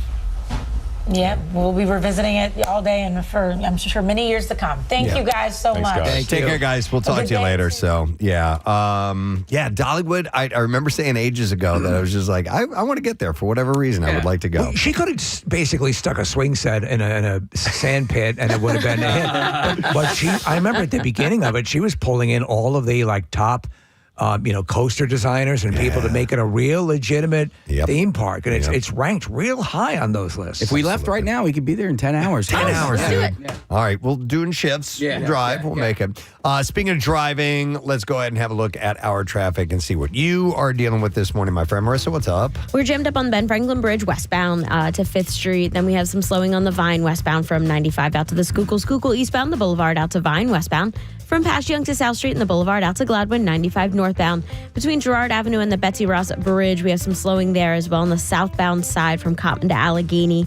And an accident, this is in Delaware, at 95 southbound at 420. I also have some slowing happening on the PA Turnpike westbound from Willow Grove out to Fort Washington. This traffic report is brought to you by Verizon Business. Verizon Business experts love small businesses, so they come directly to you on your schedule. With real expertise tailored to your needs, make an appointment with a Verizon Business expert. Go to Verizon.com/book today, and that's your traffic on 93.3 WMMR. WMMR presents Preston and Steve's Bizarre File. Brought to you by Horizon Services. Count on Horizon Plumbing and Electrical to keep your home comfortable and safe with drain clearing services, surge protection packages, and more. You can book now at horizonservices.com. So, a Florida woman accused of posing as a bank representative to scam a senior citizen allegedly carried the scheme all the way to jail, where authorities said they found $3,200 in cash hidden inside her body. Oh, my God. Butt or vag? I'll get there. Monique Love Turnbull of Miami was arrested after deputies allegedly said that she showed up at a senior citizen's home pretending to work for the alleged victim's bank. They said Turnbull told the victim the account had been compromised and tried to obtain the personal debit or credit card under the guise of disposing of it. The alleged victim became suspicious and contacted law enforcement. When deputies investigated, they received another call identifying Turnbull as a possible suspect in a similar case. So they found her driving. They arrested her on fraud charges during a traffic stop. The case took another turn after Turnbull was brought to jail. Authorities said Turnbull entered the prison with $3,200 in cash lodged in her vagina. Preston, I'm reading about this. $1,000 of that was in gold coins. Wow. According to the police, they said it's not clear who the money was taken from, but for now it's accounted for and sealed in evidence. And they also said at some point the cash will be back in public circulation. Oh, my God. Do you smell fish? Turnbull faces an additional charge of introduction of contraband into a prison. Oh, my God. $3,200. That's a pretty good wad of chunk cash. Of change, yeah. Must be a gaping vag. It was all singles, too. Yeah, that's right. Yeah. It was in a suitcase. A Racine County Sheriff's deputy is facing criminal charges after his 3-year-old daughter accidentally shot a 40-year-old man and his 7-year-old son during a youth turkey hunt in the town of Rochester. It's just crazy. 35-year-old Deputy James Lehman is on administrative leave following the off-duty shooting.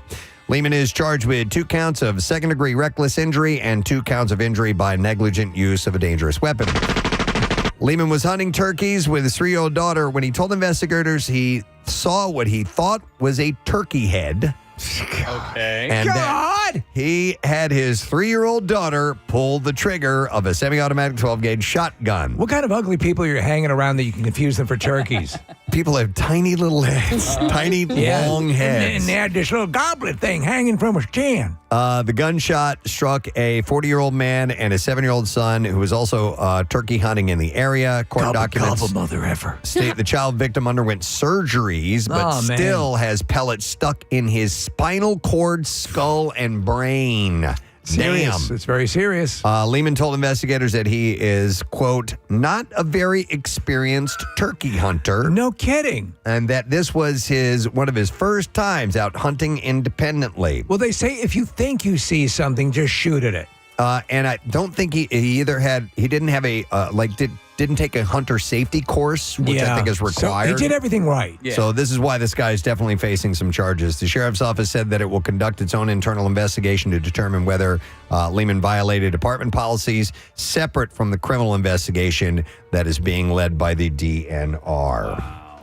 A man allegedly took a customer hostage inside a grocery store in Wisconsin, then demanded police send multiple hypnotists before his hostage attacked him with a belt. And what are the hypnotists for? I don't know. 21-year-old Anthony Lehman called 911 shortly before 6 p.m. to report that he had taken a hostage in the men's room of a major superstore. I want a magician now. And that he wanted to speak to a hostage negotiator. The dispatcher claimed that she heard Lehman yelling at his 59-year-old victim to put his feet flat on the ground or he would, quote, get seriously hurt. He also repeatedly told the victim to look straight down. Later, he allegedly continued to threaten the victim and said that things would go south real effing fast if officers entered the men's room upon arrival. All right, coppers, now I want you to send in one of those guys that spins plates on sticks. Lehman allegedly told the dispatcher that he had a dead man switch and demanded to speak to multiple hypnotists. He did not specify what the dead man switch was for. The hostage told authorities that at one point Lehman took out a bottle of glue and told him to glue his hands to the floor, but he refused. Lehman allegedly held the victim at knife point for his refusal. Shortly after the threat, the hostage said that he sensed an opportunity to escape, and he attacked Lehman with his belt and belt buckle. Police said Lehman fled the men's room after the hostage started fighting back.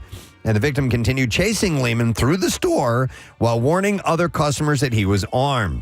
Officers arrived at the store and said that Lehman raised a knife above his head as if to attack the hostage, so they shot 3 times. We're sending in a ventriloquist. One of the shots allegedly hit the victim in the thumb, shooting it off. Lehman was taken to the hospital with critical injuries where he asked police and staff if he was, quote, on the news. What was the ultimate goal here? He was arrested. Other than to get a cheap show. And charged with first-degree reckless injury, false imprisonment, making terroristic threats. Come on, Preston. Got it. Terroristic threats and 3 counts of second-degree reckless endangering safety. A woman who has admitted to exposing herself while drunk in full view of other passengers mid-flight, and it was Sarah Parker. Oh, man. Was on her way to Melbourne, Australia from Birmingham. Despite being instructed to remain seated, Parker, who boarded the plane drunk, disobeyed the pilot and got out of her seat to take off during takeoff to use the bathroom. You know how I know this isn't our Sarah? She would never have disobeyed the pilot. Cabin crew informed her that she was not allowed to do so. It was then that she pulled down both her shorts and underwear and stood in the aisle where fellow travelers could see her. She appeared before Manchester Magistrates Court, where she pleaded guilty to outraging public decency. Parker's charge stated that she behaved in an indecent manner by pulling down her shorts and underwear, squatting, and exposing her vagina in full view of other passengers. The district Hey, my judge, wife has one of those. Simon Blakeborough, told her exposing yourself on a plane full of passengers is quite serious. Her sentencing has been adjourned until November 3rd. Penalties for public indecency can range from fines to jail time depending on culpability. And being drunk and disruptive on an aircraft can also be punished with a maximum of 2 years imprisonment. And that is what I have in the bizarre file for you this morning. All right, before we break, I've got some stuff to give away. I'm going to give away 2 4-packs of tickets to go to Villanova football against William and Mary on Friday, 6 p.m. at Villanova Stadium. I was driving through the Villanova campus just over the weekend. It is gorgeous. It is. It's amazing. So if you would like to go, be callers 18 and 19 at 610-660-9333. We'll set you up with those. And while you're there, they have $2 beers and $2 hot dogs through the end of the first quarter. That's dirt cheap right there, man. Yeah. For tickets, visit villanova.com today. I'll do some more giveaways before the show is up. We are going to take a quick break. We'll come back in just a moment. And I think we got a little bit more of Dolly to cover and some other things to do as well. We'll be right back. Stay with us. So my front tooth didn't fall out. It went straight back. It didn't even flip. It was just like a 1/4 inch behind the other ones. Ooh. So they immediately wrapped me in a blanket. Oh. Well, the nearest dentist was the dentist that did all of my dental work as a kid. That was the reason I was terrified of dentists. Oh, yeah. So we're losing you a little bit, but you're saying that the dentist who terrified you as a kid ended up being the one that you got to after you had this accident, correct? Correct. And what was the resolution? Did they have to pull it out? They just straighten it up? You take a hammer and get to work? Schmutz? No, he literally pulled it forward so that it was even with the other front tooth. Okay. I could have done that. Yeah, my dad would have done that for you, Abby. Yeah. Wow. There you go. They glued them together, and then I had to come see a dentist back home that did much better of a job of fixing that tooth. At the end of the day, it had to have a root canal, and I ended up with a set of veneers on the top. Oh, you did? Okay. Yeah, eventually, All right. The veneers, man. All right, thanks, Abby. I appreciate that. Do some people get those just for aesthetics? Cosmetically? I assume. Yeah. Okay. They always look veneery. You know what I mean? Yeah. And that's surprising to me because they can take such great impressions of your existing teeth. Like, I think about it from time to time. And I just don't, I wouldn't want to change the look of what my smile. I would love for my teeth to be whiter and whatever. But I just, whenever I see veneers, they look like chiclets. So I talked to my dentist last time I went to him because I had seen, I was talking to an elderly person. They had dentures in. And they are so picture perfect, straight, and exact in their dimensions that it looks weird. Yes. And I said, do people, when they're getting dentures, elderly people, do they ever ask for them to be just slightly irregular, a tiny bit irregular or out of position or something like that? He's like, you know what? No.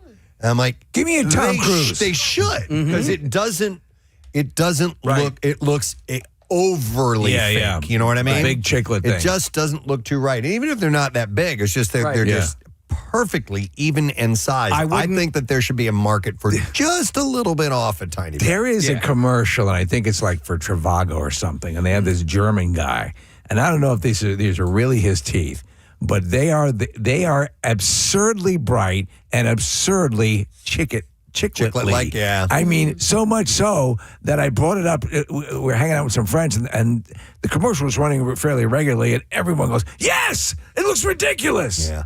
I wouldn't mind straightening my smile out a little bit. I do not like it. I never have liked it. I refused to get braces when I was a kid. And I'd even talked to my dentist about, the ones that they put behind your teeth or these other things. Yeah. And I'm like, is it really, at this point, I mean, is it worth it? Yeah, I'm not going to be a model, but Dr. Petula is my dentist and did a great job with bringing my mouth back from the edge. But I mean, at a certain point, you're like, well, what do you want it to be? Do you want it to be functional, or are you going to be photographed? Yeah, or are you going to have your teeth fall out during the Miss Taiwan beauty pageant? Yeah, for me, it was either have a full set of straight white teeth. Or a huge hog. Or a huge hog, no. Or put my kids through college. Oh, yeah.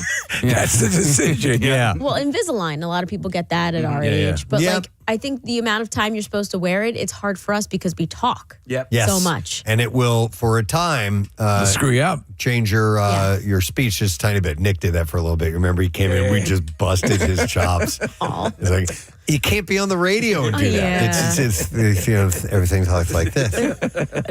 Let me go to Becky. This sounds interesting. Hi, Becky. You're on the air. Good morning. Hi, how are you guys? Awesome. Beck, how you? Good.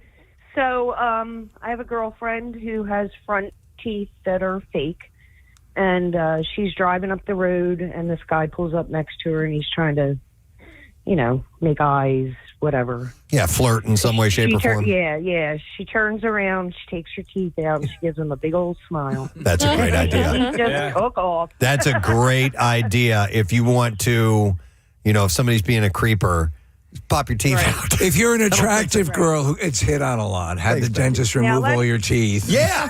Preemptively do this. Go. Knowing. You don't have to worry about those guys. That's a bullet in the chamber for you if you need it right there. He's agreed to hold her dentures while she gives you the midnight special. Or red flag if he's extra turned on. True. Good point. Oh, my God. What have I done? All right, one more call. I'm going to go to Scott. Hi, Scott. You are actually there's a few people who've been on hold for a long time. Scott, you're on the air. Good morning, buddy. Good morning, guys. How you doing? Doing good, sir. What's your story? So this was in basic training for the Army about 5 years ago.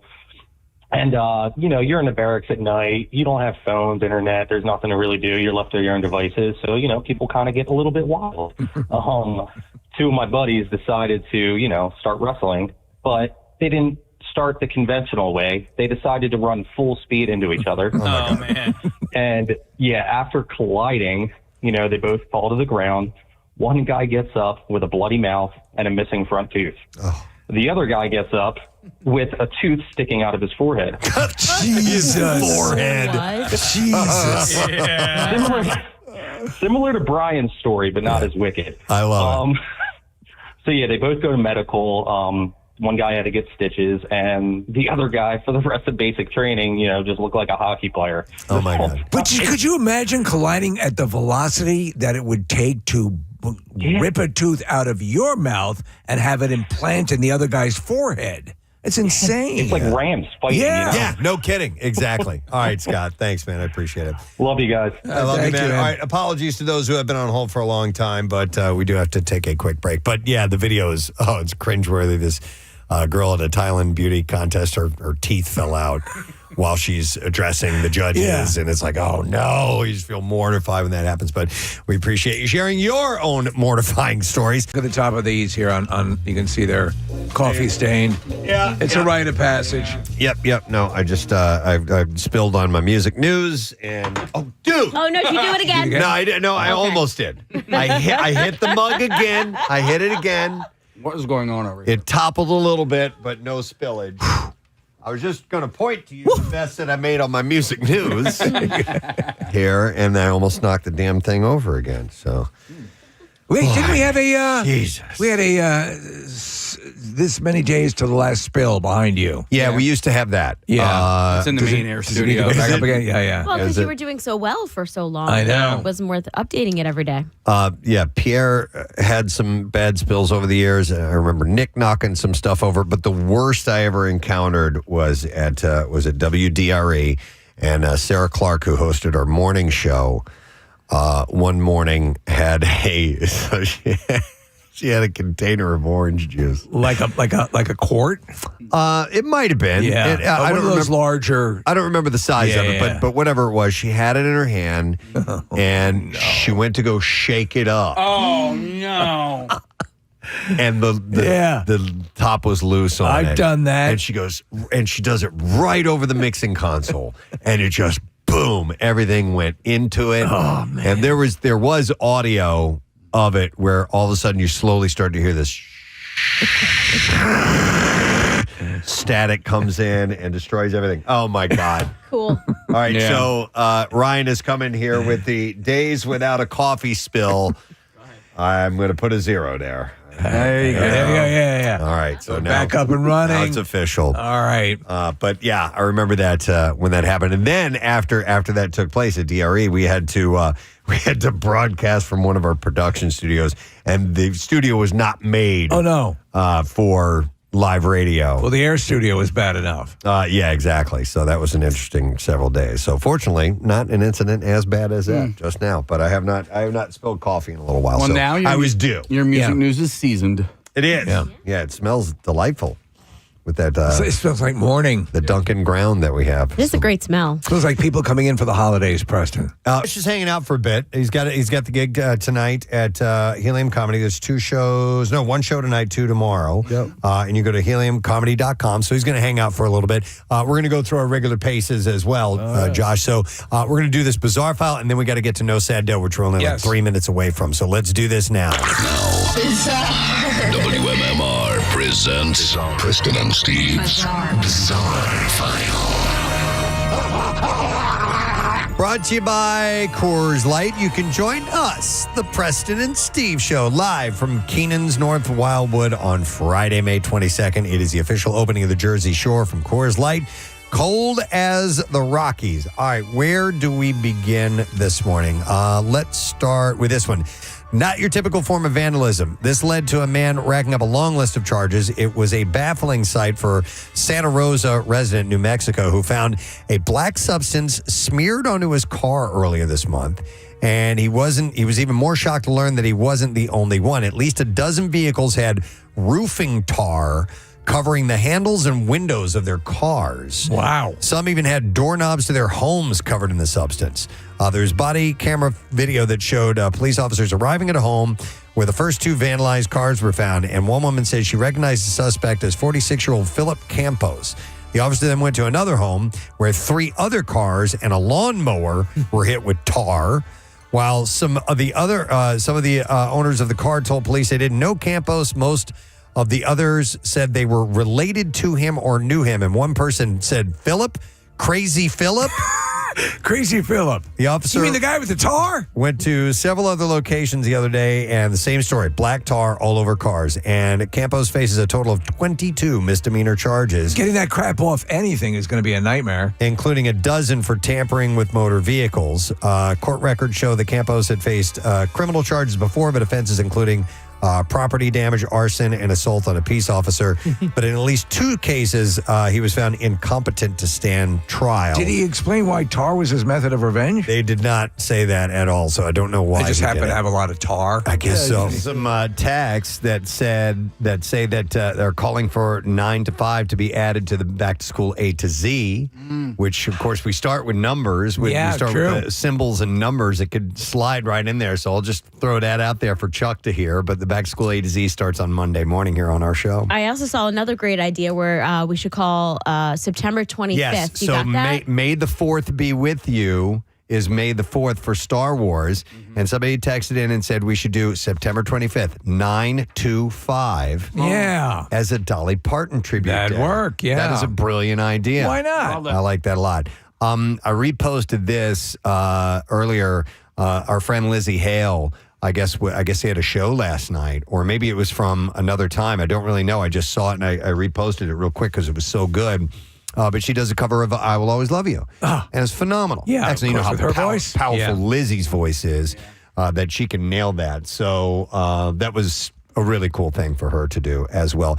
A couple of more things about Dolly, because we didn't get a chance to touch on this, but her philanthropic career. We talked about, her business acumen and how she was really sharp in that regard and had a way of, watching out for her own. Yes, she was very making smart. sure that she made her own decisions.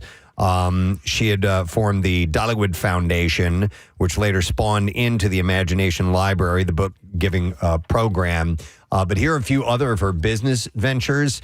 I wasn't familiar with this one. Dolly Parton, which is a dedicated line of pet apparel, accessories, and toys. I was unaware of that one. Dolly Yeah. Parton. I love that. I like that. I remember when this hit, because we talked about it on air, the Dolly Parton baking kits.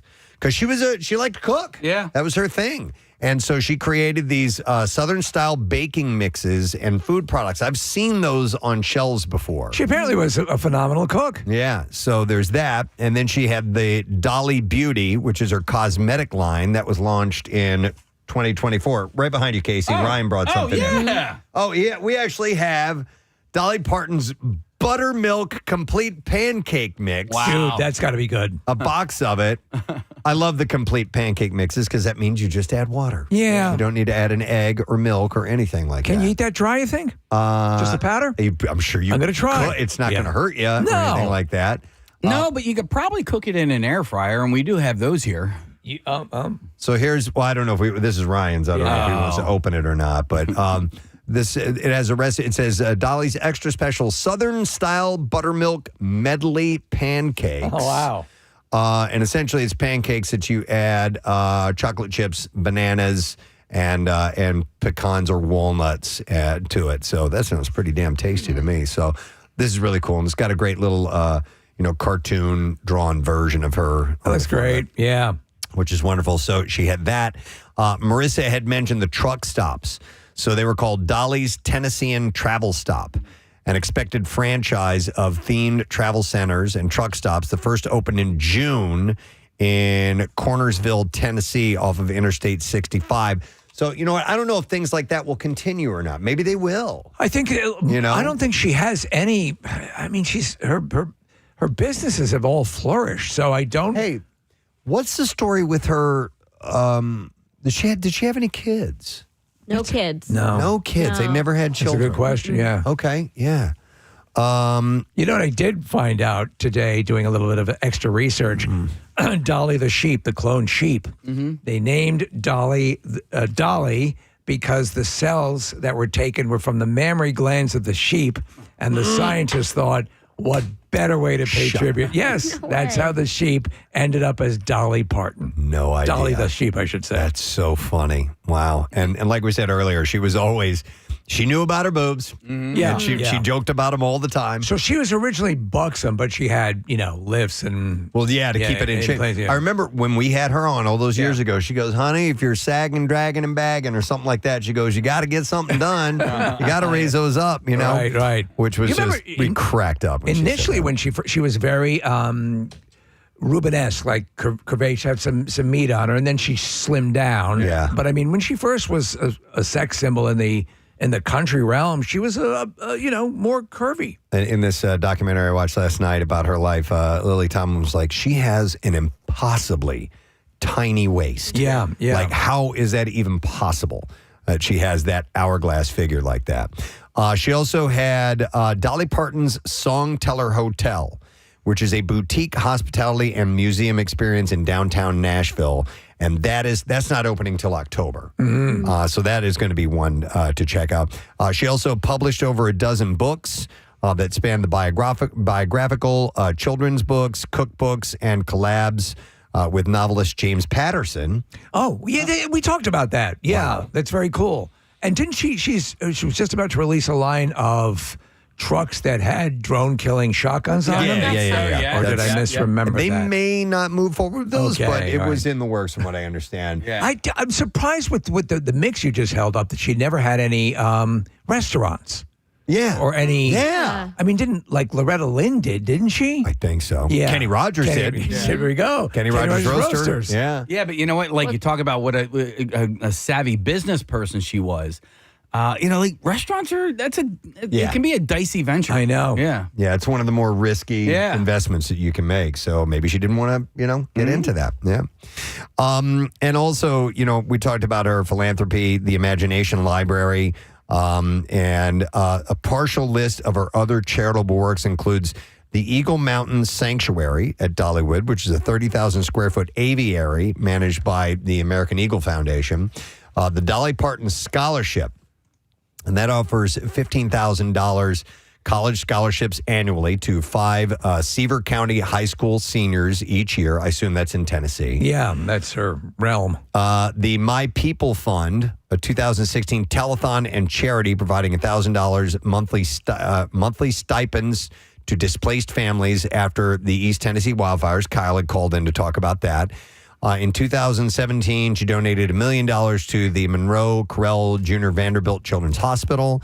In 2020, donated $1 million to the coronavirus research at Vanderbilt University Medical Center, supporting research that aided the development of the Moderna vaccine. Remember that? Yep. That was, I forgot about that. That was a news story back then, that she had really boosted the funding for that when that hit. In 2001, she raised $700,000 for victims of Middle Tennessee flooding. In 2022, she announced that the Dollywood Company would cover 100% of tuition fees and books for its employees, and also donated an additional $1 million to Vanderbilt for pediatric infections, disease, and research. And in 2024, she contributed $1 million toward hurricane relief in East Tennessee through the Mountain Ways Foundation, and matched an additional $1 million from her business and foundation on top of that. So she was doing all kinds of stuff like that regularly.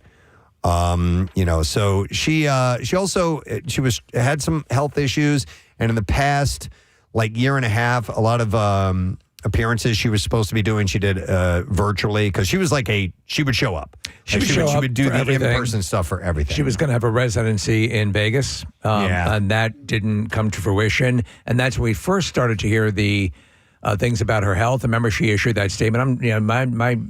My death has been prematurely reported and blah, blah, blah. And she was so disarming. Yeah. And she just done one recently. So you're like, oh, okay. Whatever she's going through, it's something personal and private. But no one, that yesterday or this morning was the first time I learned that she had a battle with cancer. Yeah.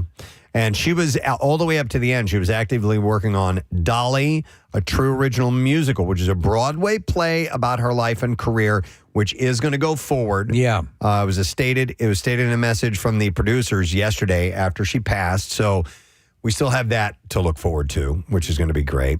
And also the Life of Many Colors Museum and a digital avatar. If you ever get a chance, that movie is available if you go to Many Colors, and it's a really as you would imagine, heartwarming. It's not like John Wick. It's got a real heart to it. Yeah, and then there's another clip I want to play, and then we can move on to something else. And this is her essentially sending a message to people who are dealing with issues, or with their own identity. This is it. You are enough, and anyone who tells you otherwise isn't worth your time. You got this. Yes, I'm talking to you. Other people didn't always believe in me, and in those times, I had to believe in myself. Plus, nothing's better than proving people wrong. Make a list of the things you love about yourself. They can be big or small, like I cook a mean chicken pot pie, or I'm a great mom. And if you tell yourself enough nice things, eventually you'll believe them too. Go in with confidence. You got in the door because you deserve to be there. Don't forget that, and don't let it hit you on the way in. Oh, man. Wow. National treasure. Yeah. Dolly Parton. That was just a wonderful human being. Somebody that set an example for a lot of people. Yeah, absolutely. Wow. All right, well, we didn't even talk about what else we wanted to talk about. We're just here off air. The whole time we were off air talking about Dolly. But I did see an interesting article yesterday, which is about, making sure you're keeping an eye on yourself and doing something to keep you engaged.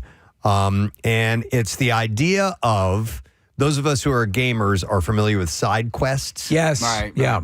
And so they use this term as an example to, living your life, but making sure that you have a side quest in your life as well. Yeah, I agree with this 100%. I think it's important to have your side quest. I talked to Dr. Mike about this often, about having those things that are the spices of life. Yes. The things, you have to do your normal things just to exist, but your side quests are your hobbies or the things that fulfill you, or all that stuff is really what you're living for. A mission that deviates from the main storyline, helping to build the world and add flavor to the experience. And an activity that doesn't necessarily serve any other purpose in bringing more whimsy and exploration into your day-to-day. Like carjacking. Yeah. Like Grand Theft Auto is your game. Listen, that's exciting. Right. You may want to do it in real life. Pull the hooker out of the car and steal it. It's a great way of practicing play and opening up new possibilities, especially if you're feeling stuck, tense, and restless.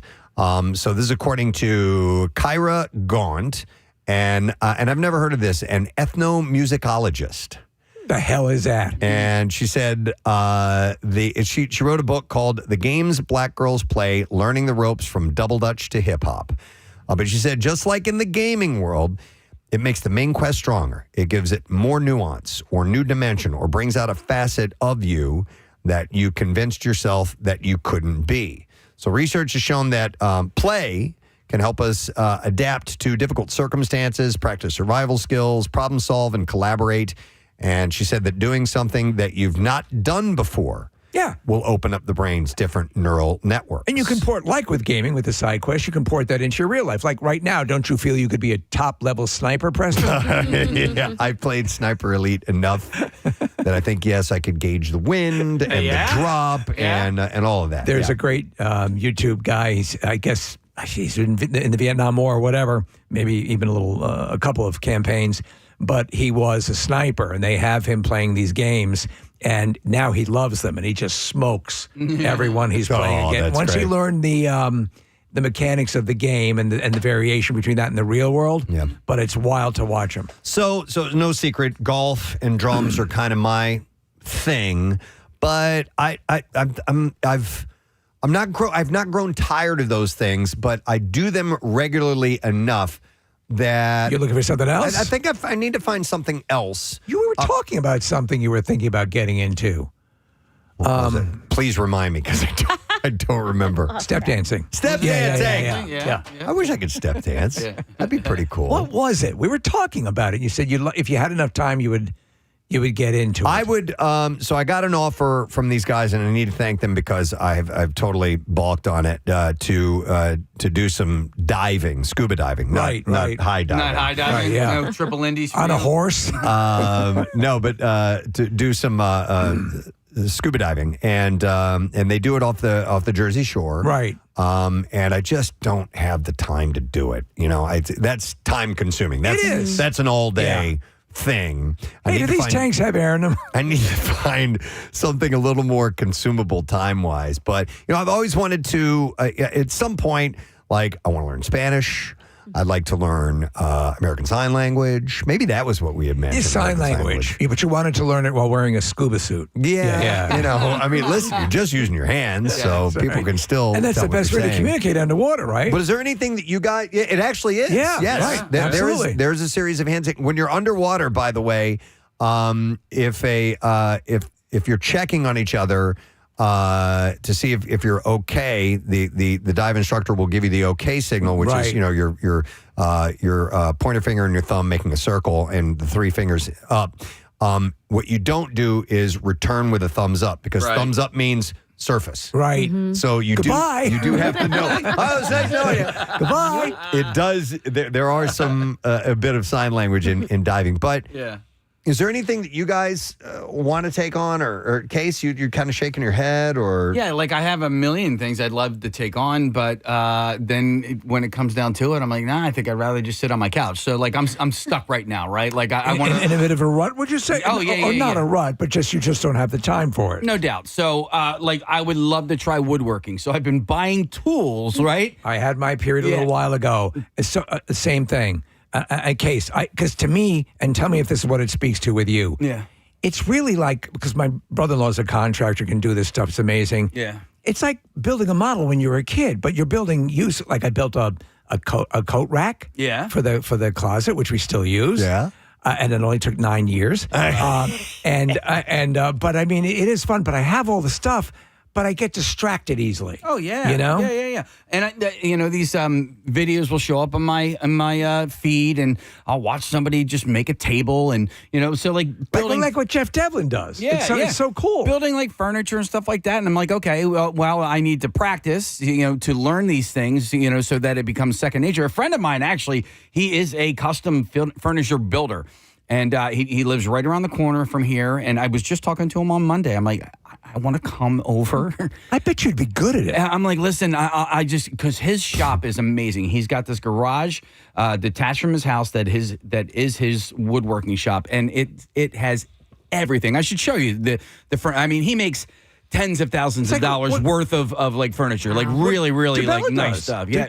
That was a big thing for him. And he's now got a really good shop. But but I'm just in this rut. I'm in this rut where like, I say to my wife, like, oh, what are you doing today? And I just go gym, tan, laundry, like I'm just going to go to work. I'm going to go to the gym. It's the Jersey Shore, your house. Yep. But Case, you should call him like you were like a little kid. Can I come over? Yeah. Sometime. And remember, don't touch anything. I feel like it's the self-motivating things that are the hardest. Yeah. Like, like you're saying, Casey, you want to do this, but the only person holding you back is you. Is me. Yeah, that's true. I thought you wanted to act too. Well, no. So we had a guy in here last week who is with the Swarthmore Players Club, and they have a play coming up. He's like, I got a role that would be great for you. And I've been thinking about that as well. You know what really killed me about this? And I know that my family is listening as they're driving out to Michigan State right now. So this is not a knock on you guys, but we were all in the car together on Saturday night, and I had mentioned, I might audition for this play, and I wish I had never said anything. They were like, "Oh my God, you need to do this!" And then my daughter got looks overwhelmed? at it, way overwhelmed. And then you know what they're doing though? Yeah. They're being wonderfully supportive. Yeah, but it overwhelms you because you're sort of afraid of it a little bit. Yeah. And here's the thing. Our schedule, as it is not the most conducive to taking on things like that require, okay, rehearsals at 8 o'clock at night. And you go in with the best of intentions. It's hard. Believe it or not, after Matt Cord had retired, I really thought about like putting my name in the ring to be the announcer for the Sixers. Ooh. But you know, it is a time commit. And so listen, there's 41 home games a season. I don't know how many of those are on work nights or whatever. And I was like, oh, I can't, I talked myself into it, then out of it, just in the ability to actually have the time to do it. And then I talked myself out of it. Like, you can't do that. Like, what if you F up? There's, 25,000 people in the arena and you fumble your words. We F up on the show as it is. It doesn't matter. But that's fine because and so that's the great thing about this show is that there's this safety net built in where you can make a mistake and it's that's what we do. That's what I do. Like, I do these live commercials and I feel so bad for Rafferty Subaru when I'm like, and I make these mistakes. I'm like, God, they paid good money for me to just F up that line, Can we get a little bit of what you might sound like if you were to do it? You know what? And that's another thing I wrestled with. It would probably just be my imitation of Matt Cord. Okay. And Matt come was over here. I got the reverb. Put the reverb on. Give us I'll do LeBron or no. Okay. I'll just do Matt Cord's. Are you gonna make it a robot voice instead? No. That would be funny. All right. All right, here it is.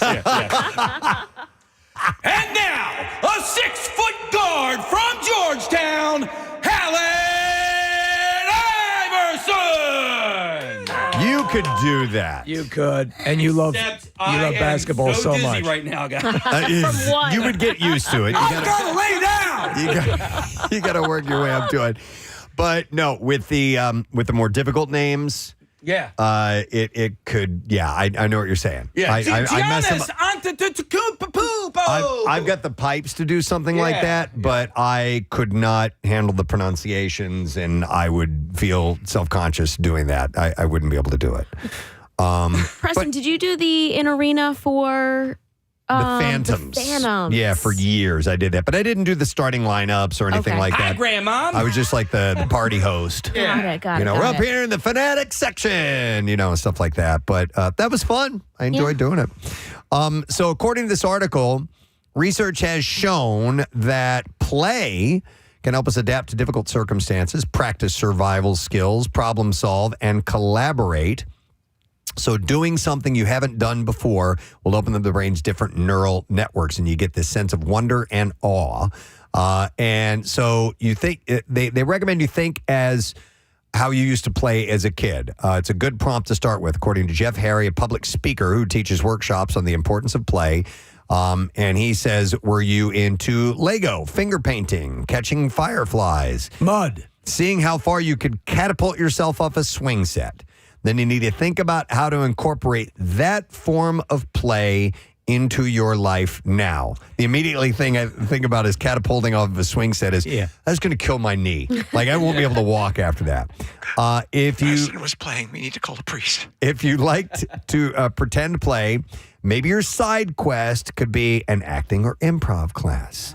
If you liked physical challenges, maybe you could go on an adventurous hike, they're saying, or do that regularly, I guess. So make an extension of stuff that you like, a logical extension, something you can do. Yeah. I love hiking. I freely admit, I really miss hiking with a dog. Yeah. I really miss that. So it's something that I've got away from a little bit. I still do it, but, not as much. But those things, when you're in it, you can, like a lot of stuff that I do is also an extension of recording and video and gadgets and stuff like that. And that is that is a large part of my side quest. Maybe this is what you guys, I'd mentioned a while back. I thought about taking singing lessons. Really? I don't want to be a singer because I just sing in the car. Right. But I would like to have that ability. I wouldn't mind being in a band where I do backup vocals.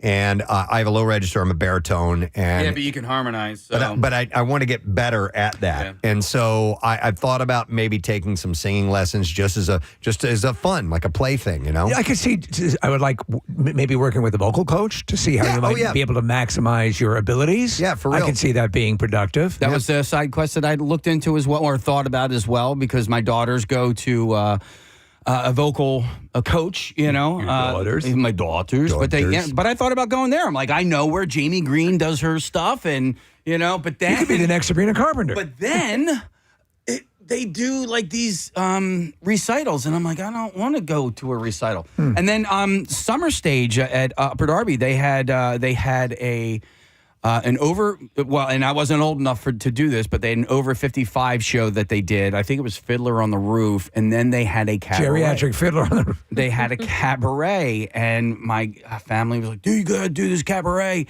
And then a friend of mine who also I think did the cabaret, where they were trying to talk me into it. I was like, I can't.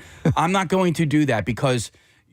I would need direction, right? Dude, like, I'd love to see Senior fiddle on I'm not getting up on that thing. Are you kidding? With my hips, I'm not getting up there. I'm not going up. Here's a text, Casey. It says, if you're interested in acting, check out the Actors Lab in Wayne, Pennsylvania. that's not far from me. Okay. I mean, I could see you. Listen, if it was sort of an express thing where it's something that you already, you know, they also have things like where they, it's what Kevin Smith does, like with Jaws, where they have the scripts right there. They're performing like a live Mercury Theater, radio theater type of thing. But I mean, to be able to you're a good singer, by the way. You've done that before, right? I like singing, you know. Does that hold any interest for you? Yes and no. Maybe you and Preston could be the next Jan and Dean. It's because I know what my limitations are, right? Surf City, here we come. So there's a personality to figure this out. Your play personality. There is a quiz, and I wish I would have gotten to this. I didn't click on the link. It uses thousands of personal play histories collected by the National Institute for Play. Marisha, if you could look up that. NIP. The National Institute for Play. Maybe we can find out. The what? The NIP. The no. Nips. Oh, my nips. Anyhow, play, let's see, play and researcher and psychiatrist Stuart Brown had apparently set this up. The idea is to find the type of play activity that naturally gives you a sense of joy and engagement and sustained motivation. My nipples are very sensitive. Shut up. According to the quiz, you might discover that you're a dreamer, someone who finds play in fantasy or alternate worlds, or an organizer, someone who enjoys creating order by arranging things or connecting people. And then you can see whether your results spark any side quest ideas for you. Well, again, having these things is so important, to have those things that energize you. Like for me, I would love to take an even deeper dive into photography. Now I've a lot of cameras, and I really enjoy it anytime I get the opportunity to do it. But as you say, Marissa, going to do it can sometimes be problematic. It's all yourself. Yeah. This show has actually kind of, I guess, grown my side quests over the years. I mean, started loving photography. Right. Then I learned video and social media and things like that. And I think food. And food. Sort of diving into that more. The food scene. And, you know, I joined, a show, Delicious City, where we talk about food. And the more I talk about that, I realize like how that was something I grew up doing and I didn't realize it. Like as a family, we would go out to eat all the time. Like that's how we celebrated. Food was social. Actually when I joined Delicious City, I'm pretty sure somebody on the show was like, you know what, you need to stop working so much. Go get a hobby. So my hobby was to just do more radio. Well, a lot of times that's not necessarily, I mean, what you're doing is an extension of work that you love. That could be a side quest. Yeah. So they recommend, though, to pick something you don't know how to do. It says you can also make your side quest something totally different from what you're usually drawn to. Now, that might be kind of hard to take the first step on. You know what I mean? Yeah. For me, it would be burlesque. Prostitution. Yeah, prostitution. I'm not comfortable. I would like to be paraded in front of people and then not get picked. That's right. You know what I'm saying? They bring them all out. Yeah. And you never get picked. Damn it. Do you? I'm glad I brought my Game Boy. Would you classify these side quests as a hobby? I Or is guess, it more than that? Or maybe, I mean, that's my initial thought is that, Marissa, but maybe it's like the Boy, here's an outrageous idea. Me doing that. You know what I mean? Well, Which should be beyond hobby. It's It'd be got to be something else. something that you're interested in. It can't right? You just don't pick something that because it's outside your comfort zone. Okay, so years ago, you remember I trained in martial arts? Yeah. That was a side quest. Right. That was very much a side quest. But then what happens, I end up diving too much into these things. it's not like you're just doing like airboxing every time you walk down the hallway. But you don't. You used to. You've disconnected from that. Yeah, I don't do it anymore. At all for years. I was tired. You were doing the iFly. Oh, yeah. That was fun. See, I do. Oh. I had to talk to Claire about this because, listen, there's like the elephant dying grounds where my hobbies go to die. Yeah. Things that I purchase, where my things go. I bought that. And it embarrasses me every time I walk by it because I'm like, I thought I was going to be good at that. I know. And so, but we all do that. And sometimes the only way to find out is to find out. Yeah. Go get the thing. Go to the. And so it's not for you, but at least you found out. Steve, are you the type of person too that has to go hard? Like you have to buy the top of the line, you have to buy everything. Your ass. Yeah. So Dr. Mike and I talk about this all the time. It is the hunt, that actual process of hunting for the best, hunting for how am I going to do this. So I bought Mike for Christmas this thing which is a simulator for your for radio controlled planes. Yeah. I give it to Mike. Mike comes over to the house, and reciprocally, he comes in with the one that makes mine look like a stick. Right. and I'm like, I don't even. But I mean, I know what he did, and the joy of going to hunt that down to see to get that next level is part of the side quest. Anytime one of our kids would show an interest in some kind of activity, like Rochelle would just buy all the stuff. Yeah. All the things. And then, the interest was gone in 6 weeks. Yeah. They were done with it, But you never know. It sometimes might that's take. the only way to find out. Yeah. All the tech stuff that I do, as always, for the most part, I got into it. I'm good with this. I'm enjoying this. I'm enjoying exploring this. And I can go spend time by myself doing this stuff and enjoying it. Marissa found the quiz. I'll go through a couple of the questions real quick, but I do want to go to Nick because he's been on hold for a while. Nick, you, sir, are joining us on the air. Good morning. Hey, good morning, guys. Hey, buddy. You guys rock. Thanks, man. Appreciate that. All right, so what's this side quest for you? Oh, it's airbrushing, and I've literally made like an alter ego of myself to where sometimes I think I talk to myself about it in like the third person. But I highly recommend a hobby. Mine's airbrushing.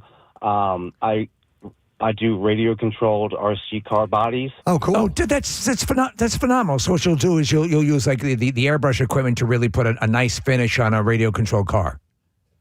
Exactly. Custom painting. It's my name's Nick.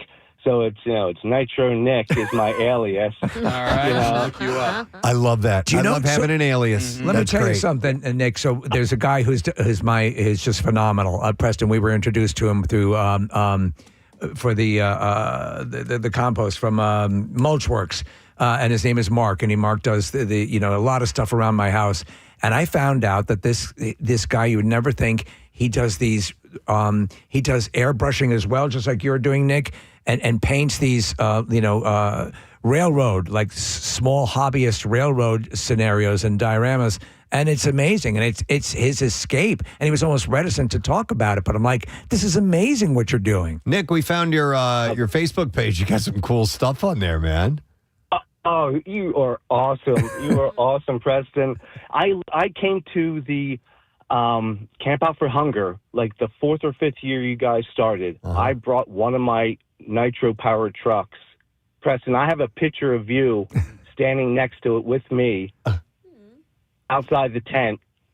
And, I still have that on my phone, I think. Oh, that's awesome, man. Hey, Preston, we're Nick, we're thinking about something for this year's camp out that might involve stuff like that. Ooh, that's a good idea. Yeah, man. cool. Man, that would be. I would love to do a MMR body for you guys.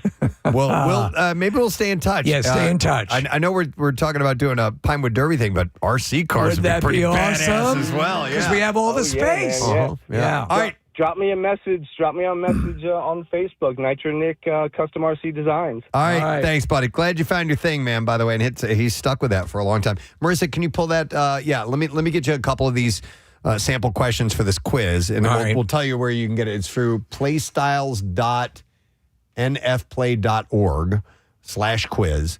But here's a couple of them, and then we're going to move along here in just a second. Number one, I get restless when my routines stay unchanged for too long. And then you have, you score 1, 2, 3, 4, 5. 1 is not like me at all, or 5 is very much. Rate yourself on that. Rate yourself on that category. I get restless when my routines stay unchanged for too long. Because I think you and I are both creatures of habit. We are. That isn't as impactful to me. I've eaten the same lunch for 5, going on 6 years now, every day. And I never get tired of this. So I kind of like my routine. I do too. Completely opposite. I would say not like me at all. Marissa, you don't like routine. No, I'll like drive a different way home just to change things up frequently. How about this? I'd rather build something from scratch than buy it ready-made. It depends. I'd go down the middle on that. It depends. There's yeah. some things Agreed. I take satisfaction in creating myself. Like I made my own sex swing. Yeah. And I love it. Yeah. I love it. But it says I'd rather. Like, that doesn't mean I do, Touche. Like I would, I'd rather, but I don't do it because it's a lot of work. You got to go with your gut on that one and do, your initial feelings on it. I can sit still for hours without feeling restless. No. No, not like me at all. I mean, does sleep count as sitting still? No, but just sitting on the couch does. There are times, I mean, if you're like, it depends again, I feel satisfied when I bring order or structure to something. Yes. Yeah. That's how I took over Poland. Oh, dear. My mind wanders often. Yes. So 5, 100% on me. I'm certain I am ADHD. So if it's 5 for you, it's 50 for me. I literally will be talking to someone, and this is, indicative, just typical of somebody who's ADHD.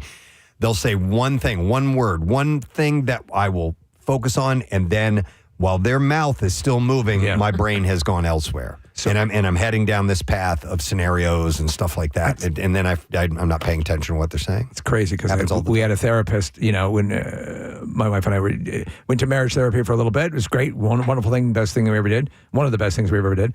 And she administered the ADD or whatever it is, whatever it's now called or whatever. And I apparently was stratospheric in my numbers because that's the way my mind works. Yeah. And once you know it and can sort of harness it and don't beat yourself up for it, it actually can become an asset. Listen, I'm talking too fast to actually articulate the words. That's part of it. That I'm so eager to get to that. Here's one. I'm drawn to things I've never encountered before. I guess it depends on what it is. I don't know how I would answer that one. I think that's referring to anal. Okay. Well, then that would be a no. Oh. Well, I don't know. Am I giving or receiving? That's a good question. Yeah, I eat ass. Shut up. He said it. Is that considered anal? Yeah. No. But that's considered oral. Anal play? That's an appetizer. All right, that's anal play. Yeah. I lose track of time when absorbed in a story. Yes. Absolutely. Though I find it's weird because I can clamp down on something that if I'm focused, if I'm learning how to put something together, if I'm teaching myself something, I can do it to the exclusion of everything else. I can be laser focused. I'm going to take this quiz. We're gonna wrap this up now, but it says it's a 10-minute thing. I'm going to do it later on. But you have to I'm do curious, it pantsless. I'm curious. Well, that's no problem. I'm curious as to what it will yield and where it says my interests lie. But one last thing I'll mention. If you've come up with a few Sidequests ideas, here's an acronym that you can use to make one a reality. It's ARTISAN, ARTSN. A, achievable, an activity that is small enough to begin. Yes. R, revealing, an activity that teaches you something new about yourself. T, time-bound, an activity that has a start and stop point. That's the hard one to figure out. Yeah. Squeeze in. S is specific, an activity that has a clear goal. And N, notice, as in notice how you feel after you participate in the side quest. I'm sorry. I'm thinking we had the gentleman, Nick, who was talking about airbrushing. And that is actually one of my side quests a while ago. Well. And I got the thing. I ordered. I did the due diligence. I got it from Amazon. I got it at home. I'm going to paint my model of the Forbidden Planet spaceship. Okay. About 10 minutes later, when I had a huge black mark on my face from the black paint because I had it pointed the wrong direction. Oh, no. I said, maybe this isn't for me. Maybe this isn't for me. Wow.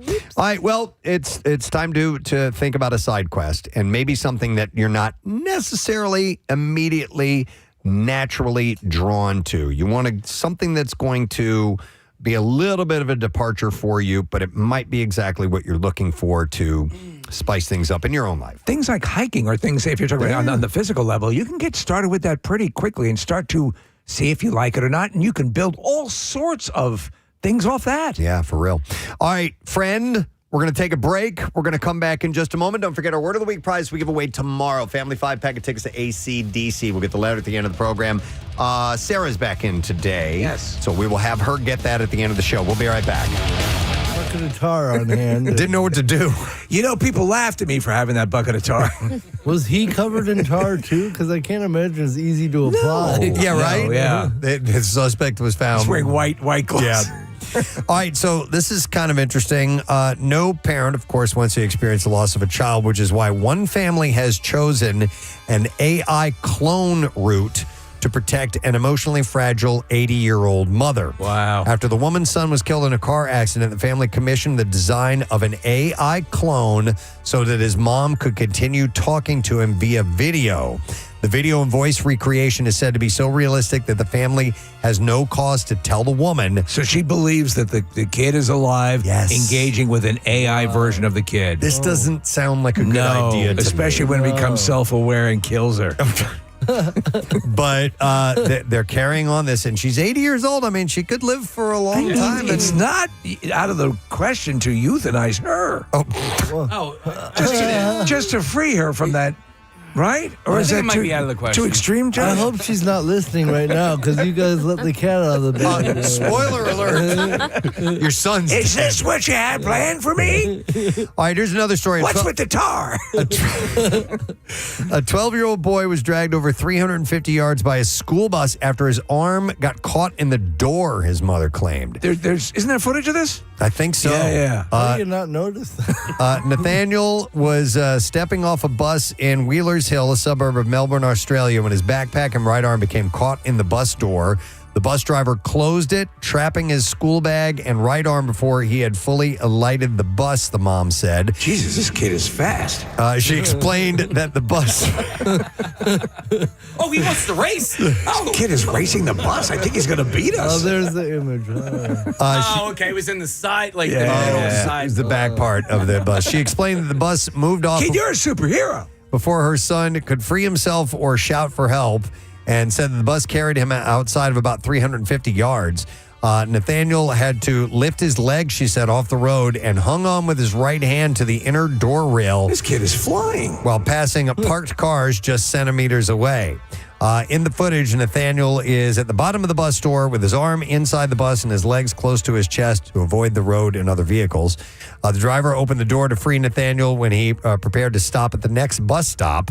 The mom added that the schoolboy who had been catching the bus on his own for about 2 months beforehand now suffers from anxiety as a result and no longer feels confident taking the bus alone. You do understand what we meant by catching the bus. Yeah, right.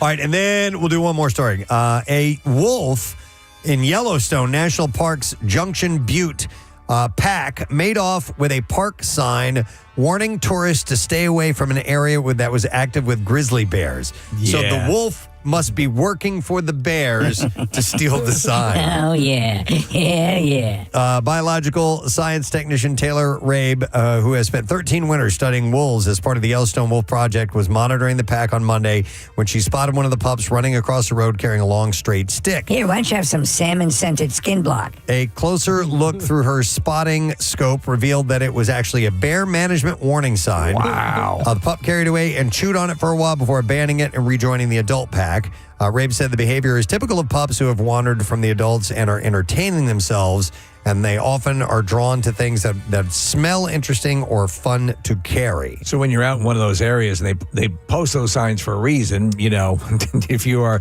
blissfully unaware that you're in a bear area, it's not good. Like any normal teenager, just vandalizing. Totally, right? Yeah. And that is what we have in the Bizarre File. Well, we're happy to say that a friend of ours is back in town. It's going to be at Punchline tonight and tomorrow as well. Please get your tickets at punchlinephilly.com. Ladies and gentlemen, Chris Porter. What's up, everybody? He's in town. I'm back. Nice to see you, man.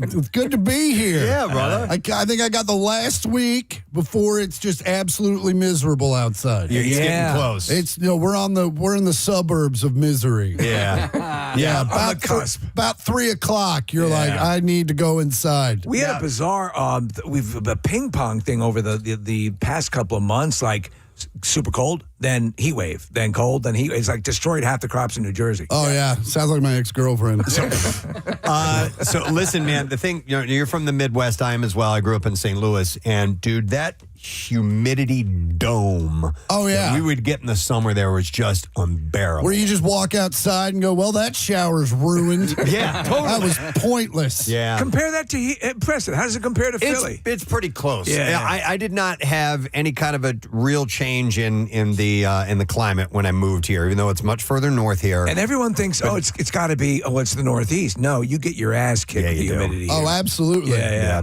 Well, a lot of it comes from the intolerance. Yeah.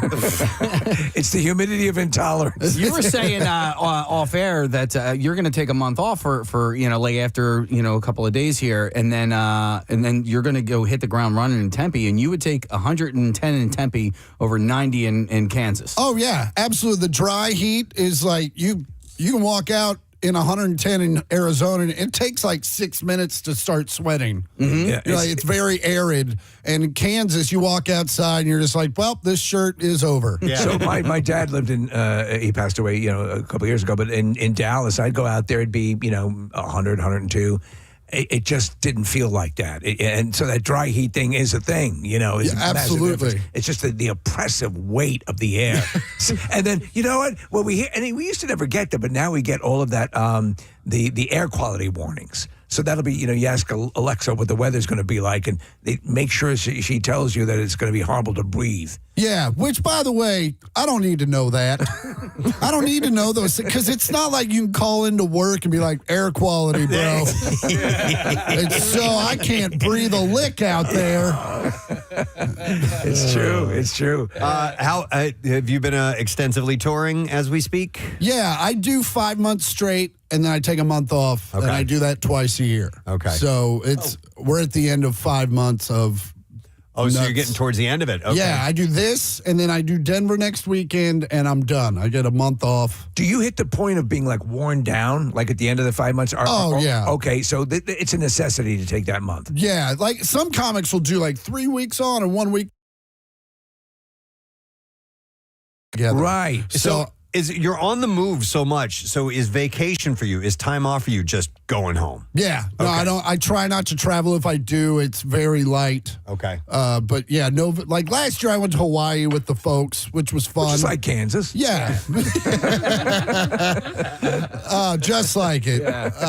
The women look a little different. What's the other month that you take off then? Well, I take all the bad ones off, and then I take half of December and half of January off. Okay. I just take the weeks off that no one's going to come to the shows anyway. That's a smart move. Yeah. So like when we the bulk of our vacation is obviously summer, but it's not that that's a unique thing. But the listening patterns are irregular in the summer, so we try to line up with what the people who listen to the show are doing, so that we're here when they're here. I wanted to ask you so. You were living in L.A. for a while, though, right? 20 years. 20 years, and decided to go back to the Kansas area. Yeah, and by the way, everything's fine. Yeah. My career's doing great. I know when I say it out loud, it doesn't sound good. Where you're just like, I moved back to Kansas, and everyone's like, oh, what happened? Seems easier to travel from the middle of the country than it would be from the man. L.A., the first flight was always 3 hours. Yep. Yeah. In Kansas, flying out of Kansas City, I haven't had a flight over 2 hours. Really? Since I moved home. And I'll tell you, we hear more and more of people who are just like, we talk about, I don't know how many times we've said this on the show. The old concept of it, you had to be on either coast to get the career going, and that's no longer the norm. No, that's one of the cool things that happened with the pandemic. Yeah. Was that the paradigm changed, and now it's good in the fact that you kind of control your own destiny, but it's also like you're competing with these like YouTubers that do sex stuff. And you're like, well, I'm not, no one wants to watch me do that. And call me daddy. Yeah, so there's like a lot of comics that are like, these YouTube people, bap, bap, bap. And I'm like, yeah, but also they're filling the rooms. So they're allowing these clubs to stay open and do a weekend with Johnny Not So Funny. Yeah. You know what I'm saying? And so it's like you got to kind of take the good with the bad. That's an interesting look at it. Yeah, I didn't think about it. Oh, yeah. No, all these young comics were like, these people aren't funny. I'm like, well, first off, neither are you. Yeah. And secondly, these people aren't funny, but have a following. Yeah. All right, so my daughter she's a theater major right now, and that's how she feels about what is called stunt casting, right? In on Broadway, what they'll bring in is a celebrity to play a part on a show on Broadway. Not necessarily a seasoned Broadway. Not a seasoned Broadway veteran, but I'm like, hon, they need to stay open, right? Yeah. They need to pay the bills, and if bringing in Pamela Anderson to play Roxy or whoever in Chicago, puts people in the seats, then that's what they need to do. Absolutely. I don't know if you saw Hawk Tua in Rent, but not bad. Hawk Tua girl? Not bad. She really sold it. She brought it. I felt like she was poor. So, she usually projects this elitist kind of. She really does with all that financial Bitcoin jargon. Oh, my God. Chris, something I read about you that I have got to ask about. You're a big vinyl guy, right? Yes. Okay. And I had read that you actually got your hands on the very rare Beatles Butcher cover album. Yeah, third state West Coast edition. Yesterday and today. So how did you find that? Oh, man. I was in Nyack, New York doing shows, and I walked into a record store and thought I was having an aneurysm because they had 6 of them in different states. What? So for people who don't know, this is the legendary album cover that was considered too gruesome. They gave the Beatles the creative permission to create the photo they wanted to for the album. They did this thing where they're wearing these essentially butcher outfits, white coats and so on, and they have all this dead meat laying all over them in these babies' dolls that were ripped apart and laying on them, and they thought it was kind of funny. So they did that. They put it out. They printed some without the label's approval. They didn't do it. And some of them went out, and there are a couple different versions of it because they grabbed a bunch back from the sellers, and they put these stickers on top of them of the new album cover. So you have the original, then you have the one with the sticker on top of it, and they're both worth something. Which one did you get your hands on? So I got so first state is means like it's still like it's the original. The original, it had a sticker on it. Yeah. And then second state means it has a sticker on it and it hasn't been peeled. Yes. Okay. And I have a third state, which means it's been peeled, and you can even see little pieces of it and stuff. Okay. But it still looks really good. It's a very good representation. It's amazing. What's something like that worth? I couple grand? I paid a little over $1,000 for it. Okay. I thought I got a good deal. Yeah. And I walked out very happy. Good. Yeah. Okay. But it was one of those things where I walked in and I saw him and I looked at him. I go, what is this? He goes, local dude just died, huge Beatles collector. Wow. He goes, this whole collection's over there. And so originally I went, I bought some old live stuff, like some rarities you couldn't find. And then I went to breakfast and I couldn't stop thinking about it. And I'm calling all my vinyl heads, like, should I get this? And they're like, I would already have it in hand. Yeah. So I went back and I bought it, and it was the greatest thing that's ever happened to me. Wow. Well, you're no piker when it comes to this stuff. You have like 500 plus. Yeah, in your, 400. Yeah. And then what I did was, if they can pull it up, my last album, I recreated the Butcher record. Shut up. Yeah, it's called, my album's called There's No Money in Babies. If I bring it up, I'm all 4 of them. Wow. That's funny. Yeah. I got to see that. So what besides that is we're looking at it's very I love it, dude. That's great. excellent. What would you put in your top 3 most prized possessions in your vinyl collection? Okay, there's that one. Yeah. I don't know. I have a like a 2002 print of the Led Zeppelin BBC sessions. Oh, wow. Thanks, Marissa. So there was an article that Steve sent to me, it was like a week or two ago, and we had never had a chance to get to it, but it's kind of interesting. And these are weird. It's listed in the article as weird, wild brain things. Yeah, it kind of gets it all. That will make you say what? Because I don't want to say that they're like, disorders. Or I don't know how you qualify all these, but there are some that are categorized as delusions. But some of these you've heard of, other ones I was not familiar with. So we'll start with this one. There's one called Cotard's delusion, Cotards. And it is the belief that you are already dead. Yes. Okay. That blew my mind. The belief that you are already dead. Some people with Cotard's delusion genuinely believe that they have already died. They may insist that their organs are missing, their body has stopped functioning, or that they no longer exist. In particularly extreme cases, someone may believe that they are a walking corpse. Oh. The experience can be terrifying, apparently, because the belief feels completely real to the person experiencing it. So to them, at least from what I get from the description, is that they believe that they are basically a zombie, a sentient zombie? I guess, or a ghost of some sort, right? Maybe. And the one thing that's not clarified is, if that's the case, do other people... The people that are surrounding you, do they see you as a walking corpse? Do they see you as a ghost? Or do they not see you at all? That's a good question. So my mom has dementia, and sometimes when I go visit her, she would tell me that her roommate, Penny, my mom would lean over and whisper and go, "She's dead." Oh. And I'd be like, "Mom, she's not. She's okay. She's alive." She said, No, she died. And I'm like, at some point, I'm like, okay. Yeah. Well, Sure. I guess so, Well, but let's bury her. That's just that's a dimension delusion. Yeah. So this is different than somebody believing at the possibility that this is actually just the afterlife and we're all dead. Seems that way. I guess it's different than that. Yeah. Right. All right, here's one called Capgras delusion. I assume that's how you pronounce it. Capgras or Capgras, Madman. I don't know. Yeah. It is believing that someone has been replaced. I've heard of this before. I've heard, and this is, they also call it the body snatcher syndrome. Yes. But where you think, no, that's not my father. That's not really them. Yeah, that's not them. So, and by the way, if you've experienced these or if you know someone who has, feel free to call in 610-660-9333. Somebody texted in and said Cotard's delusion is a real killer of a disorder. I don't know what that means. It's the number one. At top of the disorders. Believing someone has been replaced.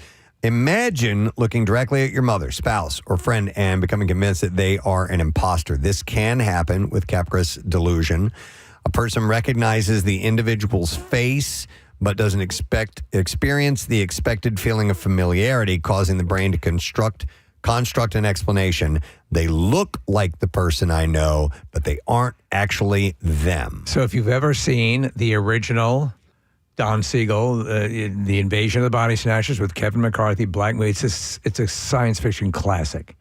And the beginning of it builds on, this woman has the doctor out, and they're looking at her father mowing the lawn, and I know he looks, but it's just not him. And he's kind of suggesting this, that you have this, and it starts to become a mass delusion, where if someone was having an off day or an off period, and that's what the doctor's saying. No, that's him. It's clearly him, but imagine the terror of, or you believe it's not, and no one believes you. Right. And there's some people, I know I've seen like movies that have been based on, aliens came. Right. And they took the real person and replaced them with a replicant of some type. Yeah. So, yeah. All right. This one is being unable to recognize faces. And we've heard of this, prosopagnosia. Doesn't Brad Pitt have this? I believe he does, where he cannot. Kind of. Yeah. Face blindness. Right. Some people have extraordinary difficulty recognizing faces, even the faces, though, of people they know extremely well. I think that might be where it differences from Brad Pitt. Okay. I mean, like, your manager or, Like it's I just don't know people, you. people Yeah. that are that close to Yeah. you. So this condition is known as prosopagnosia, or face blindness. Someone may recognize a person's voice, clothing, hairstyle, or mannerisms while having no idea who they are from their face I alone. would wonder what would trigger that. What would cause that? I assume that it's got to be something medical, right? I mean, or is it? I don't know. I don't know. Hell, I don't know. All right, here's one I've experienced. Hearing music that isn't playing. Musical hallucinations can cause people to hear songs, melodies, or voices. Now, I've never heard voices. Okay. When there is no external sound. I used to call them audio hallucinations. So how would they? You I don't know. literally you'd hear like a song. You thought literally for a moment I heard just a little snippet of a song. Yeah. It would never be lengthy to me. It would just be a small little bit. And I would Taste the biscuit. Taste the goodness of the biscuit. I would literally think that something was playing. Yeah. But it wasn't. So Did you get that occasionally? Occasionally, I would You hear at the circus? music. No, musical hallucinations can cause people to hear songs, melodies, or voices when there's no external sound. Some people report hearing familiar songs repeatedly, while others experience elaborate orchestral music. Yeah. Yeah, I can see that. It can be especially confusing when the imagined sound is incredibly realistic. So I have had that happen to me before. And how quickly did you become aware of you were hearing music that wasn't there? This is back when I was playing in my band, and I would say, like, did you guys hear that? Oh, wow. Yeah. Yeah. And I would call it an audio hallucination. Like literally, I thought I heard something. And they would say, you can't hear that because you're dead. Right. Right. All right, this is another one. Feeling like part of your body isn't yours. I've heard of this. This would be freaky, terrifying. Certain neurological disorders can cause disturbances in body ownership. A person may feel that an arm or leg doesn't belong to them, even though that they can see it physically attached to their body. I wonder if this leads to people, and you will know that people will do this, they'll cut off limbs. Yeah. I would think so. Yeah. Yeah.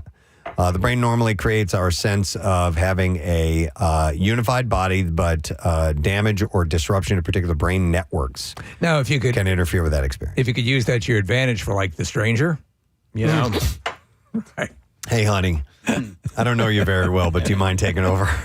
You're actually talking to your left hand. Yeah. Eddie's got this. All right, this one we've all experienced, deja vu. Yeah. Right?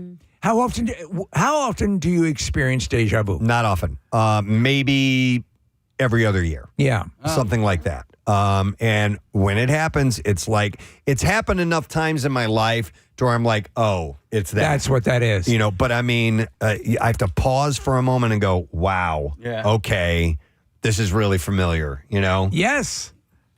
It's almost like a skipping record thing, Ryan. Yeah. I get this to the point where I see it in dreams. Like I get like this deja vu moment where I'll remember a dream that vividly, and then like a month or so later it would come up. So that's my version of that. Yeah. Not fun sometimes. It is a strange sensation that you're experiencing something you've experienced before, despite knowing logically that you haven't. Scientists believe that it may involve unusual interactions between memory and perception. Yeah, we're almost like a false delay. The experience can be so convincing that people sometimes wonder whether they've somehow seen the future. I also live as one of the guys in Top Secret, Preston. Remember the guy? Haven't I ever met you before? Yeah. Deja vu and chocolate mousse. With the deja vu thing, now I forgot what the hell I was going to say. I knew you were going to say that. You knew I was going to say that? No, literally, I had a point to make, and I don't remember what it was. Were you going to mention The Matrix? Or were you going to mention, I thought I had heard something about your like hearing or something, equilibrium is off, where you're hearing something in your right ear before your left ear hears It's a delay. it. Yeah, a delay. Right. Anything along those lines? And that causes No. the perception of deja vu. No, it wasn't that. And then I had it for a second, and then you said that. Now I forgot what I was going to say. Son of a bitch. Everybody just be quiet for 1 second. Yeah, give me a minute. Everyone, in your car, too. Yeah. Please be quiet. Just pull over. No, actually, I'm going to go, hang on. I'm going to go to Jessica because she has audio hallucinations. Hi, Jessica. You're on the air. Good morning. Hi, how you guys doing? Good. All right. So, what have you experienced? Well, I drove a Mr. Softy truck for a while. Okay. I hear it all the time. You hear all the time. You hear the Mr. Softy constantly. song. Constantly. Oh, thank you. Thank you. Oh, wait. Are you guys playing it? Or Yes. we're just No. playing. See? Yeah. You still have it. I wonder if that's the same thing, though, as hearing something you hear it so often that it becomes an earworm almost, as opposed to you just out of the blue hear violins or something. I know what I was going to bring up now. Okay. I wrote it down, too, in front of me so I wouldn't forget. Do you ever... we've talked about this before because what made me think of it is in this article, it said memory and perception. You are pretty damn sure about how something occurred in a memory, but then you get concrete evidence that no, it wasn't that indeed. Yeah. And that freaks me out a little bit, because I've had clear memories of us doing an interview in the Y100 studio back in Conshohocken. And then you guys will be like, nope, here's a picture. It was right here. I'm like, damn, why do I remember it that way? Yeah. You know what I mean? It's sort of sobering to realize how much of our collective memories are inaccurate. Yeah, there's we've cut and pasted some things. It becomes sort of a pastiche. Yes. I will trust, there are a couple of people's memories that I will trust almost like 100% over mine. Chuck is one of those. He's got a really, really good memory. And I will be like, nope, it happened this day or this way. And then, sure enough. And I'm like, no, I know for a fact that it was this. And then he's like, no, it was that. So Chuck's one of them, and my older brother Dave is the other one. Well, will he then prove it to you? Yeah. Okay. Yeah. That's where it comes in. Then you're like, oh. I know a handful of people that will be just absolutely resigned, and I don't even, okay. Yeah. Because you cannot convince them otherwise. It's why I take photos so much, so that I can go back and go, what did I do last Tuesday? Where did I go? Who did we have in studio? Right. And all that kind of stuff. Yeah, Rochelle will remember some things one way and I another on things that we've experienced together. Right. And there have been times when I've pointed it out. And then other times where I'm like, it's just not, let it go. Not work. Yeah. We still go back and forth on when we first had sex.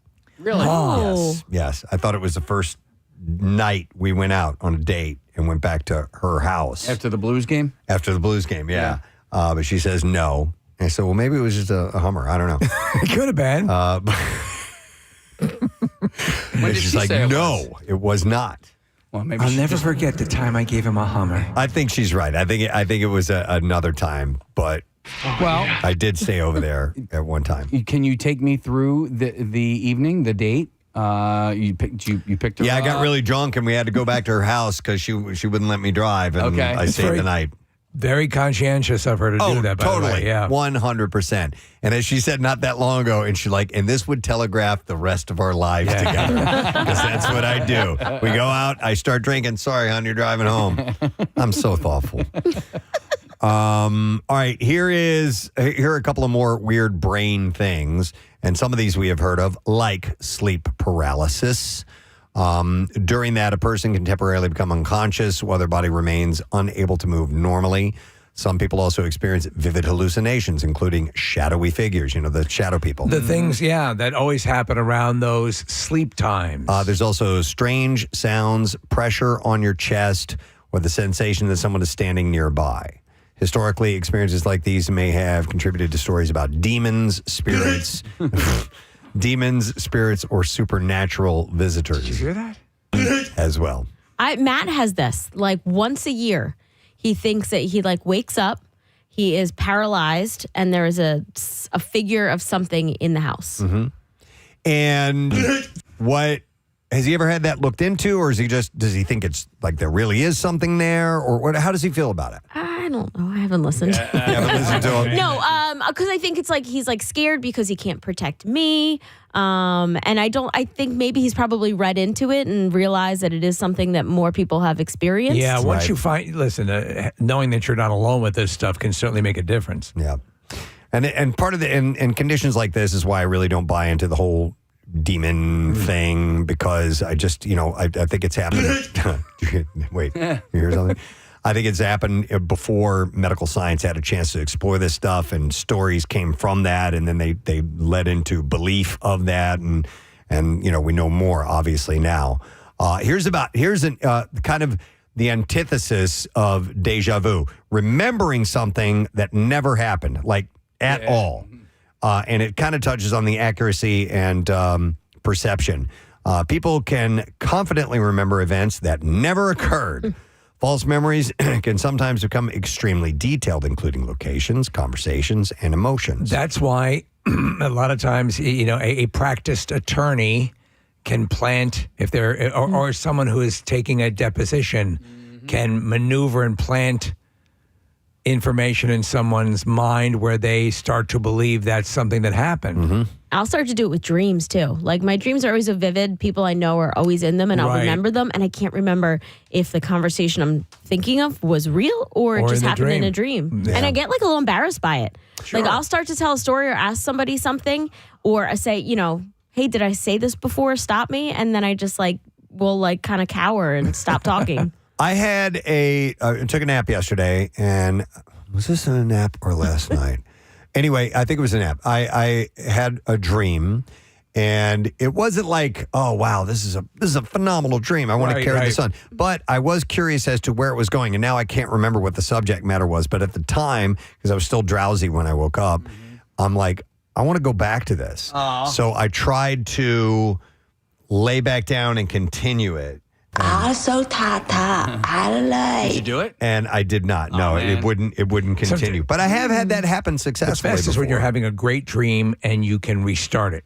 That's what I mean. Yeah. I was attempting to do that. Yeah. It wasn't a remarkably one, but it was one worth exploring. But yes, if you have a really positive, great, sexy, wet, smushy dream, and you want to continue that on, You're gonna be my regular Saturday night thing, baby. Oh yeah. Lay back down and try to continue it and see if it will. But it has happened before for me. But apparently, according to remembering something that never happened, even more surprisingly, groups of people can occasionally develop similar mistaken memories. Groups can. Like it's you've heard of group psychosis before? Group psychosis. Yeah. And it happens. Yeah. So, all right, we have two more of these. Feeling outside of your own body. Have you had that? No. Well, in the early days of dabbling with marijuana, yes. You had that? Laying down and shutting my eyes and feeling like I've left my body for a moment, yeah. Sometimes people will report if they've had some sort of medical crisis or they're floating above their body, they're seeing themselves. Yeah, and saying details about the room and stuff like that. Some people experience depersonalization or out-of-body sensations in which they feel detached from themselves or as though they're observing their body from somewhere else.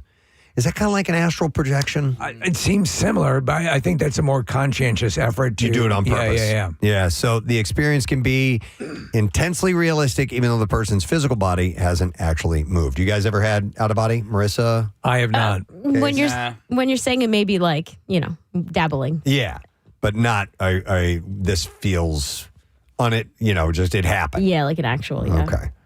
All right, and the last one on this list, it says maybe this is just a summation. The brain is a reality generator, it says. Perhaps the strangest lesson is that perception isn't simply the brain recording the world. Your brain constantly interprets incomplete information, predicts what should happen, and constructs your conscious experience.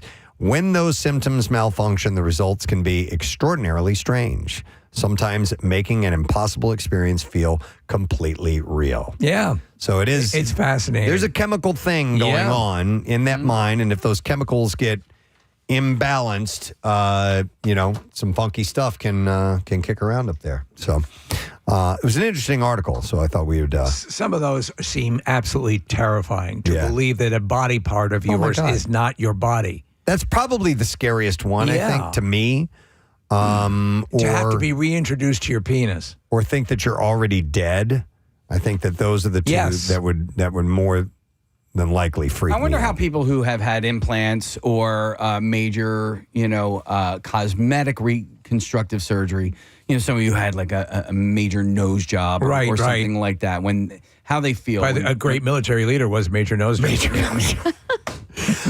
Or Casey, what about somebody who had, those people that have horrible accidents who have like a face transplant? Right. There's a handful of them that is done to. Yep. What is that like? What is that emotionally like to you? Do you feel like it's wild because having had a dental implant situation, I can't tell what are my real, Really?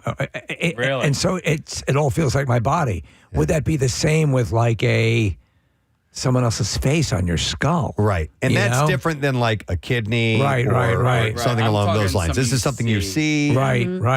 That if you've ever had your face transplanted before, 610-660-9333. Perhaps a chimpanzee tore it off. Yeah. Oh, damn. We're out of time. Sorry, we can't take those calls. But anyhow, thought we would explore that a little bit.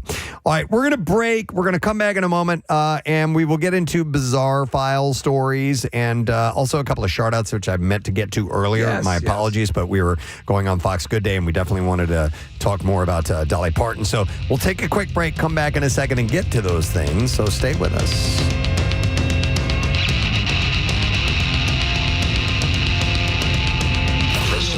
Okay. And then I found an original Meters record. Meters? I don't know Meters. They're like the godfathers of funk. Yeah. Okay. Yeah. And but they only pressed records when they were out, and they weren't incredibly popular, so they're hard to find. Okay. Is that something you'll do when you're in town somewhere? Yeah. Go. And that gets expensive. Like, I walked into record stores and walked back out like, well, that just happened.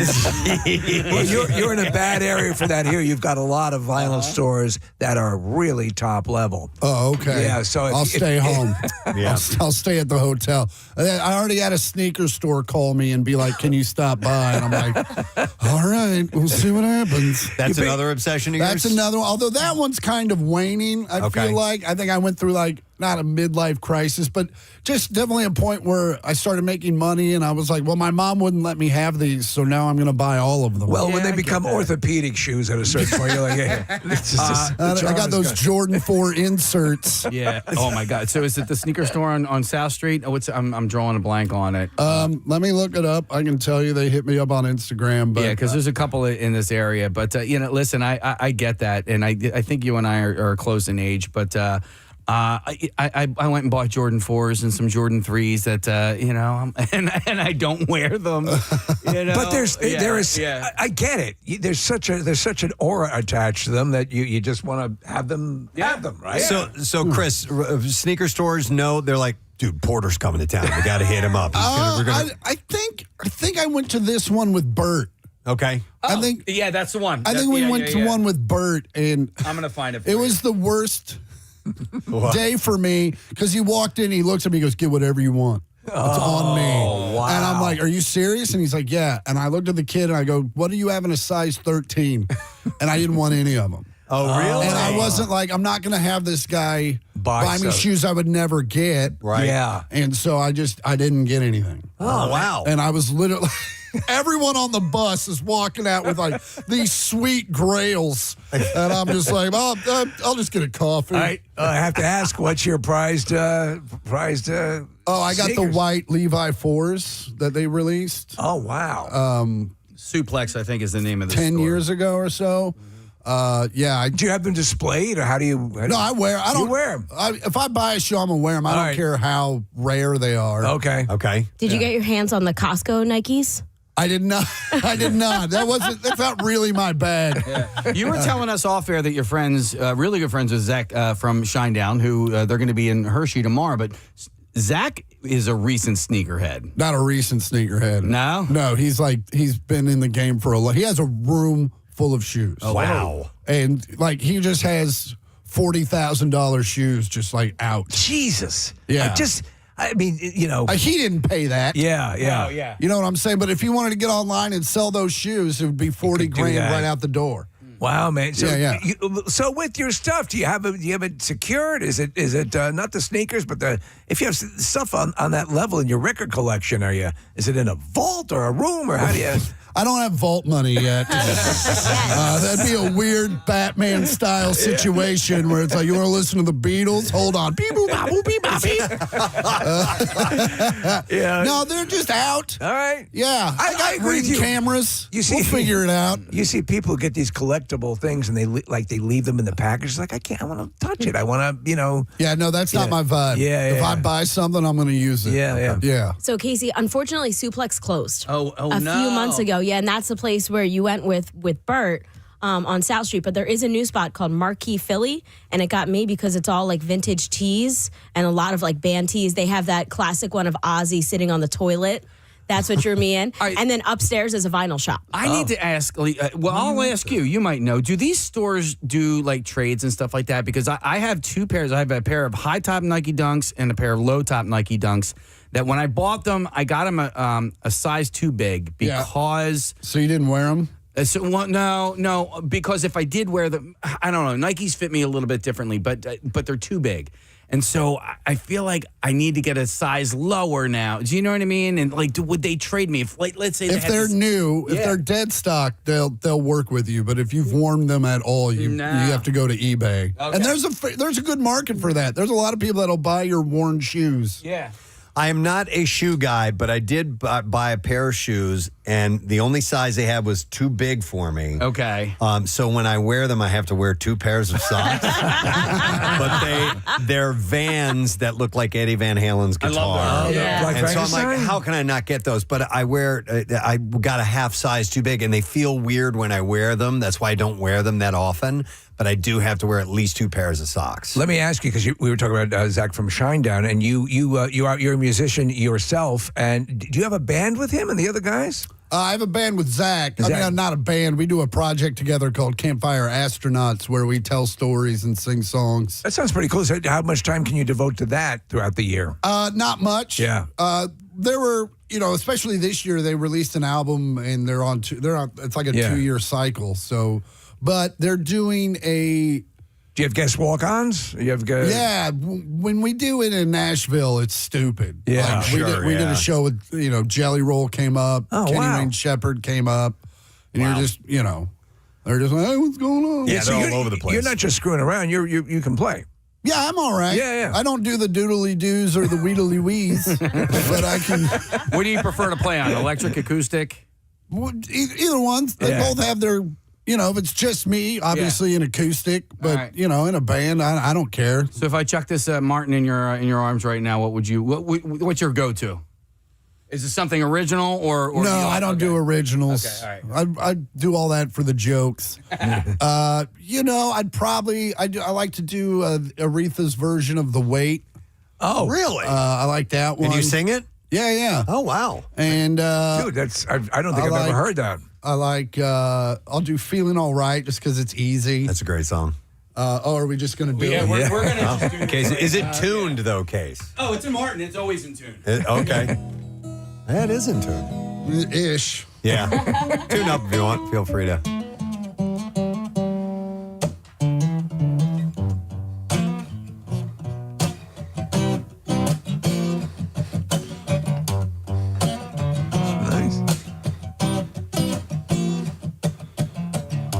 Pulled into Nazareth, we're feeling about half past dead. Just need some place where I can lay my head. Mister, can you tell me where a man might find a bed? Jack grinned and shook my hand and no was I said. Something like that. Nice! Dude, I mean, I knew you were pretty good, but so is that your release? Is that your... Yeah, that's my hobby. Yeah. I can't play softball anymore. So you went with this. I do this, yeah. By the way, I didn't know Aretha did a version of that song. No. Oh, yeah. I got to hear that. Real good. Okay. Yeah. Because on the chorus, she's like, take a load on Benny. Oh, yeah. That's awesome. Take a load for free. Put some soul in it. Yeah. Take a load on Benny. Yeah. You put a load right on me. Chris Porter. Who the hell knew? Yeah, I'll take that. Wow. So that's why they call you the male Aretha Franklin. Well, that and I got a big old butt. What's up? So I just handed this to you. You didn't know I was going to hand you a guitar.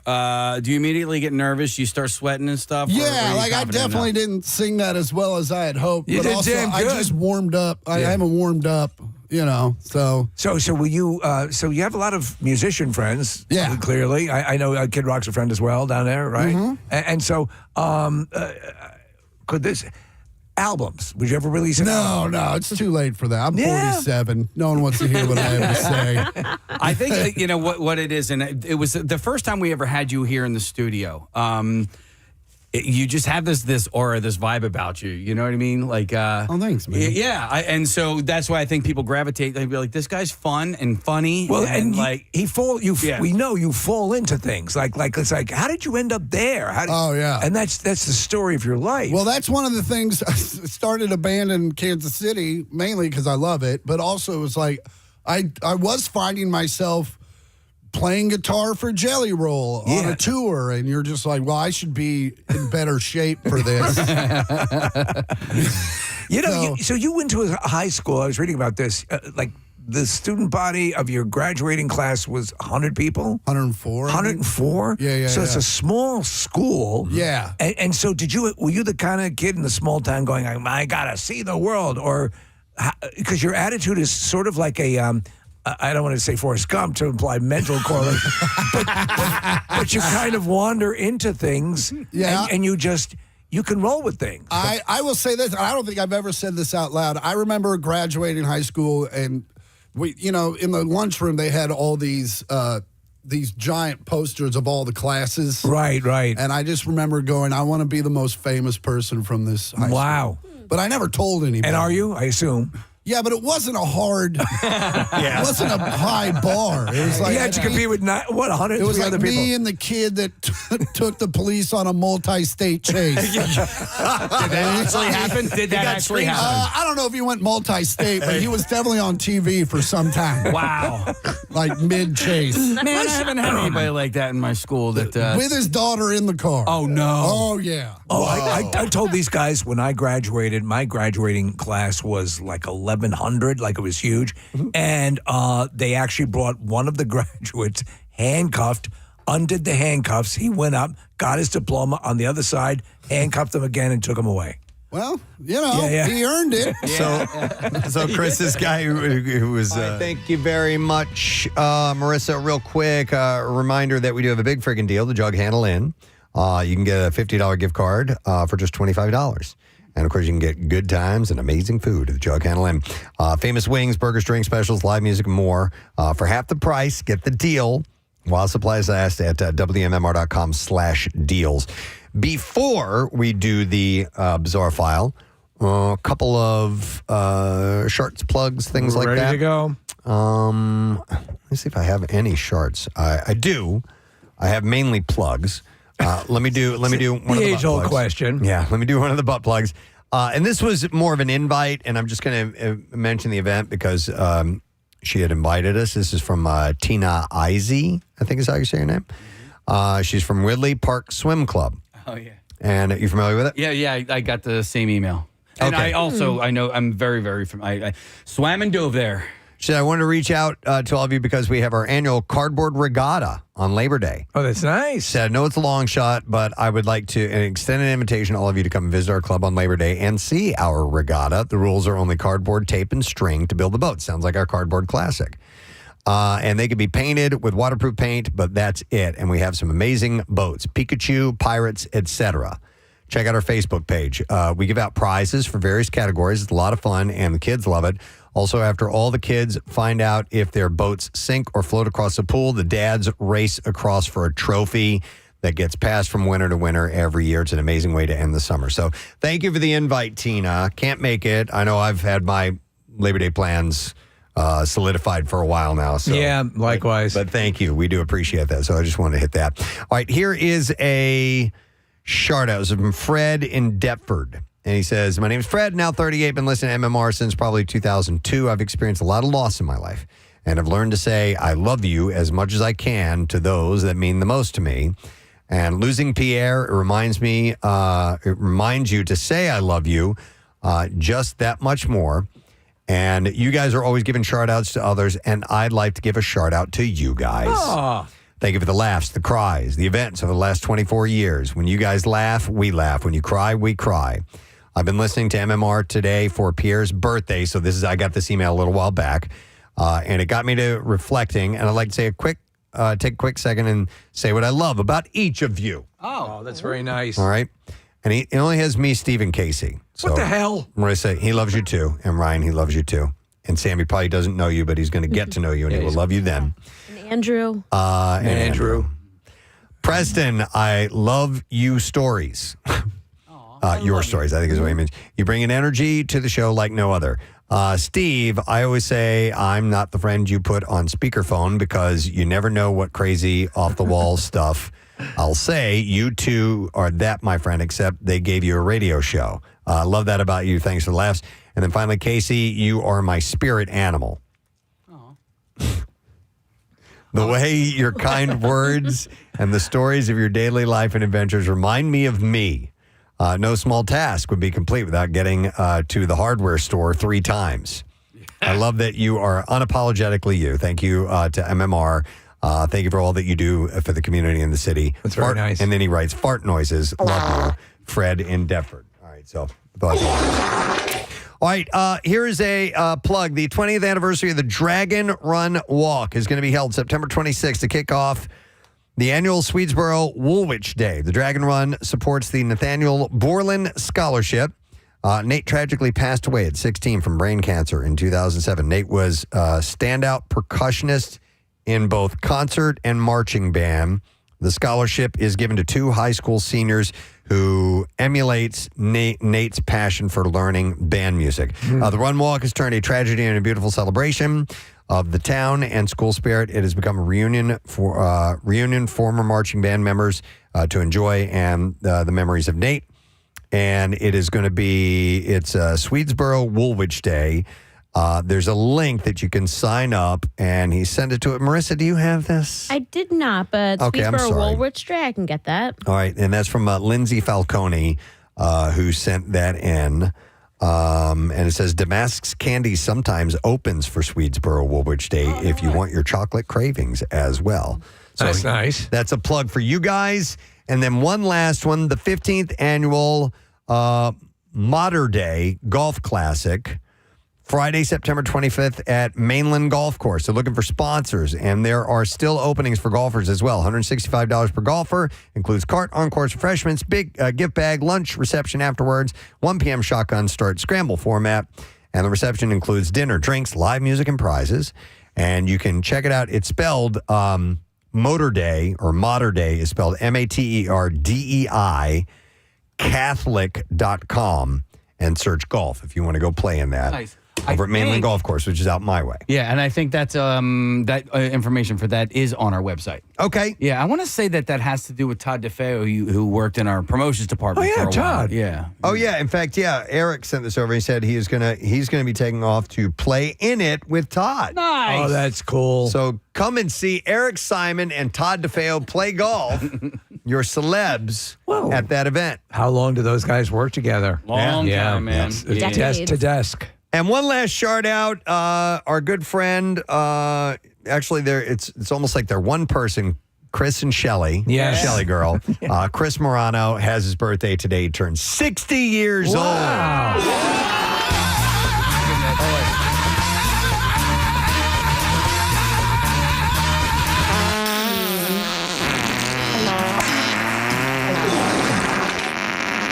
So Chris and Shelly come out to every event we do. So we love those guys. Everything. Happy birthday, Chris.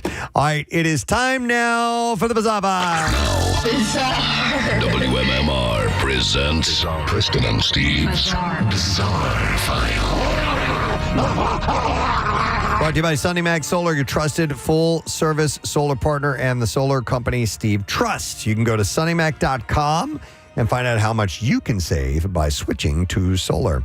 All right, a mom in Roxborough, Massachusetts is accusing a repair shop of taking her car out for a joyride that lasted for hundreds of miles. That's more than a joyride. That's relocating. Yeah, that's a road trip. Yeah. Video from a dash cam shows Shayna Morales' Hyundai Tucson was scooted around Boston in Weymouth through the Ted Williams Tunnel and racked up a few tolls along the way.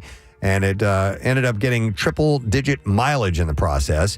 A television news crew investigated Morales' assertions, and a mechanic at River Street Auto Center identified the woman driving Morales' car as his daughter.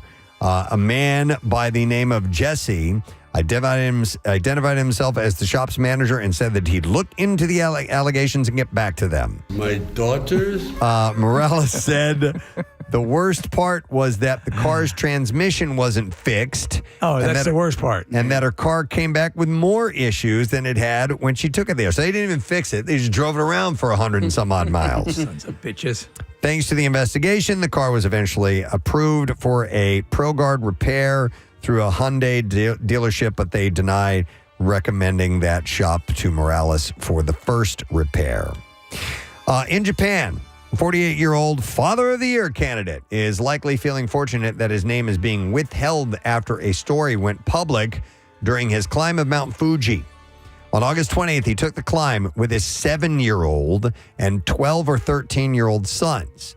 At the climb's 6th station at around 8,000 feet above sea level, the youngest boy said that he was tired, so he left the kid there and continued the journey with the oldest boy. You stay here.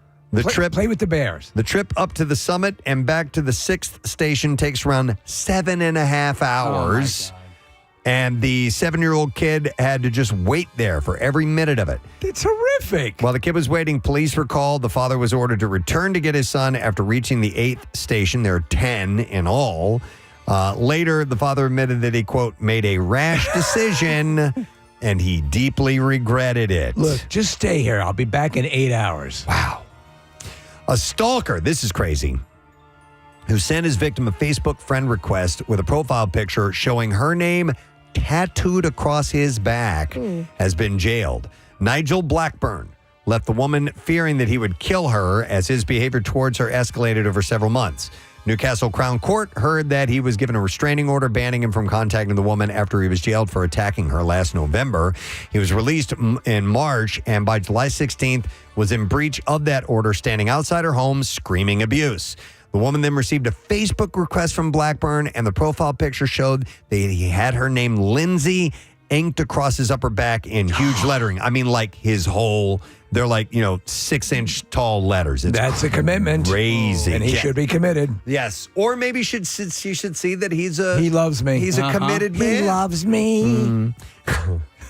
He loves me. He loves me. In an impact statement, the woman said being in fear has become like a normality to her. Oh, man. And she said, I just want him to leave me alone so I can move on with my life. Apparently, guy also has a tattoo on the front, Preston, of a monkey swinging between his nipples. The judge sentenced him to 2 years behind bars, by the way. All right, a long-standing feud between neighbors in Brooklyn has turned into a TikTok trend. Frank Chen reportedly has a long and rich history of flying off the handle anytime anyone blocks his driveway. His reactions have become so notorious that his home has become a kind of tourist attraction where hundreds of people have made the trip to Bensonhurst just to park in his driveway and see if he'll come out and yell at them. So this is horrifying.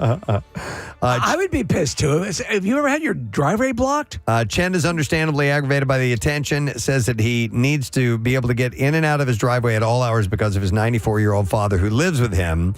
Chen now has multiple no parking and no trespassing signs posted and wishes the TikTok crowd would stop coming by just to harass him. But it's growing in its popularity. That sucks. Yeah. I have to check those videos out. All right, and then we will do one more story and then wrap it up. Let's see. Let's end with this one. A jury has awarded 2 teens who were stuck upside down on a ride at Oaks Park more than $500,000. This is in Oregon, by the way. Yes, the teens were stuck upside down on a ride called the Atmosphere back in June 2024. Back home to Oregon. 30 riders in total were stuck for nearly a half hour when the ride malfunctioned. My brain is on fire. It's like somebody took a flamethrower to it. Yeah. Oh, my God. I take a flamethrower to this place. Portland and fire Portland. What the hell is that? I know, it's not a town. He didn't recognize the town, so he asked. Portland fire and rescue crews were eventually able to manually override the system to bring everyone back down safely. Were they inverted? Yeah, they were upside down. Lawsuits were filed by the after the ride malfunction. This week, a jury voted 10-2 that Oaks Park and the ride's manufacturer must pay the two teen girls $550,000 and $275,000 each. Wow. What a shame. It's not bad. I don't feel so good. Hanging upside down for a half hour. Hang me upside down for half an hour. You could die if you were up. You know, there was the case of the one guy who was upside down and he died simply because the blood flow. If you're there too long, it can definitely be bad for you. Oaks Park sent a statement saying, while we agree that the ride should not have become stuck, we are grateful that all the riders are safe and this incident is now resolved. Safety is our top priority and we will continue to work with ride manufacturers and state inspectors to ensure ride safety. All right, and there you go. That is what I have in the bizarre file for you this morning. All right, let's give something to you. Villanova has got a football game on Friday. They're taking on William and Mary. And it'll be at Villanova Stadium. 6 p.m. is the game. And if you would like to go, I have 3 4-packs of tickets. So we'll start with caller number 18. So 18, 19, and 20. You will get those. And don't forget that they will have $2 beers and $2 hot dogs to the end of the first quarter. Nice. That's a steal. Cool too. So if we set you up with these free tickets and you're only paying that much food and beer, you are good to go. 610-660-9333. If you want to take advantage of getting some tickets yourself and purchasing them, you can visit villanova.com today and take care of that. We are taking a break. We'll set up a lesson question. We'll get to the trash and music news too when we return. Eluding the police, I guess, in your small community. Like, would people not want selfies with him now and stuff like that because he was famous? I'm not even sure if he's still alive anymore. Wow. All right, let me ask you this. And I'm sorry to be dark about that. In your senior superlatives, would that guy have gotten most likely to go on a multi-state chase from the He would have police? been in the top 4. Like, we weren't surprised. Yeah. It was like, there goes Jake. He's crazy. It's funny when you share a school. I wonder if the same dynamics exist in 104 people as in a large. No. Right? First off, you know everybody. We had the black kid. Yeah. Okay. Right. Yeah, and the Asian kid. Like, we had representatives from all the races, but they were, other than the whites, they were one-offs. And it's a big agricultural, agrarian community? I mean, not everyone had farms, but a lot of people did. Okay. You know, some of the kids I played high school with, we'd show up to practice and be like, I've been up since 4 baling hay. Wow. And Jesus. you're just like, I just woke up 14 minutes ago, barely made it. We were talking about summer jobs when you're in school. Yeah. So what did you do? I was at McDonald's most of high school. You're dealing with a brother right here. I was 14. Yeah. I started at 1, and then I moved to a corporate store because they had newer stuff.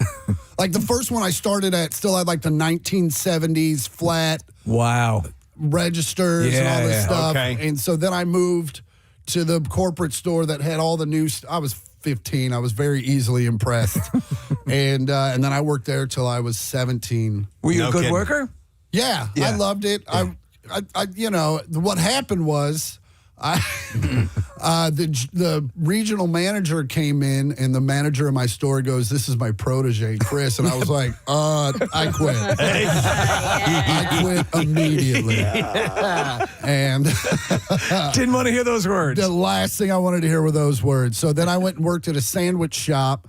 And this dude made me, every Saturday I'd have to work a double, 10 to 2, 6 to 10. Yeah. Whoa. And I was like, buddy, I can't keep doing this. He was like, I need you. And I just remember from 10 to 2 I worked. At 2 o'clock I went to Best Buy to buy a CD, and they were having a job fair. And I got hired, came back for my second shift. I go, I quit. And he goes, what happened? And and then I worked at Best Buy for 2 years. Best Buy's a good gig. Oh, especially in 96? Yeah. Oh. In its prime. Oh, dude, I was that blue polo had some cachet. Yeah. Not so much now. What was your discount?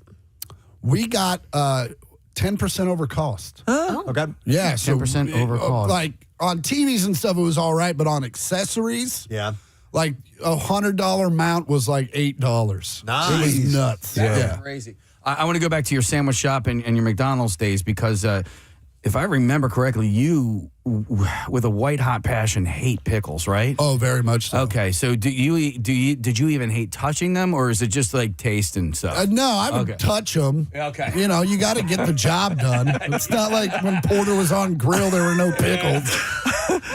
I'm sorry. Sorry, no pickles.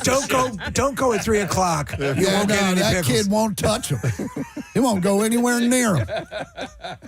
But Preston's son, his pickles can't even be on the plate. It'll ruin the meal. It'll, you know. I'm a little past that, but sometimes they put that real juicy pickle on it, and it's just dripping into the bun. And you're like, well, you just ruined half of this sandwich. Or my favorite is, to be fair, a lot of my fans are in the kitchen. Yeah. And I'll be at a restaurant, and this waitress will come up and be like, I don't know what this means, but the staff wants me to give you this. And it's just a plate of pickles. and I'll look over, and in the kitchen entry is like 8 dudes like, we love you. Well, Here's a bowl of stuff you hate. You made it known you have a general disdain for vegetables, right? Yeah. You're not a vegetable guy at all. No, and I've tried. Yeah. You know, I go on dates. I don't like to be embarrassed. But we've talked about we love the notion that KFC forever has totally said no to anything green on the menu. There's nothing. Yeah, there's corn in the bowls. That's it. That doesn't even count. Yeah, that's just it. Decoration for later. Yep. Yeah. I gotcha. That next day, you're like, oh, that's right, I had corn. I forgot about that. Yeah. So what? So you primarily just a meat eater? Is that it, or what? Yeah, a lot of meats. Okay. I don't go to the bathroom a lot. But, no, a lot of meats, carbs, meat, like generally meat and potatoes. Well, So you're a cheesesteak guy then? Yeah, Were you get I hit cheesesteaks while you're here? Ishka-Bibbles as soon as I got here. Okay. And I'm not saying they're the best. Yeah. That's just who Zach recommended, and I just went with it. There you go. And so I did that yesterday. Are you a little too much whiz? Oh, really? For the first time ever, I couldn't. I was like, I got to back off. You got to go with the Cooper Sharp these days. I used to be a whiz guy myself, but Cooper Sharp is definitely the way to go. I think you just get to an age where you're like, I can't put these many chemicals in my body without it being liquor. I'm going through that now. Like I'm just trying to just shear off that as if I can, try to reduce, because you're only going to get so many years, and if you don't want to be on your deathbed going, the whiz got me. Hey, where are you in relationship status these days? I'm Got anything going on? as single as it comes. I went through a pretty heavy breakup before I moved home. How heavy? About 400 pounds. That's not how much she weighed. That's just how heavy. No, it was like a girl I thought I was going to marry. Oh, man. And then I couldn't make her happy. Ah. And so, We've heard a couple people say that, a couple of comedians recently were talking about they're in relationships with other comedians because they're the only people who are really going to understand the lifestyle. Yeah. Do you subscribe to that notion?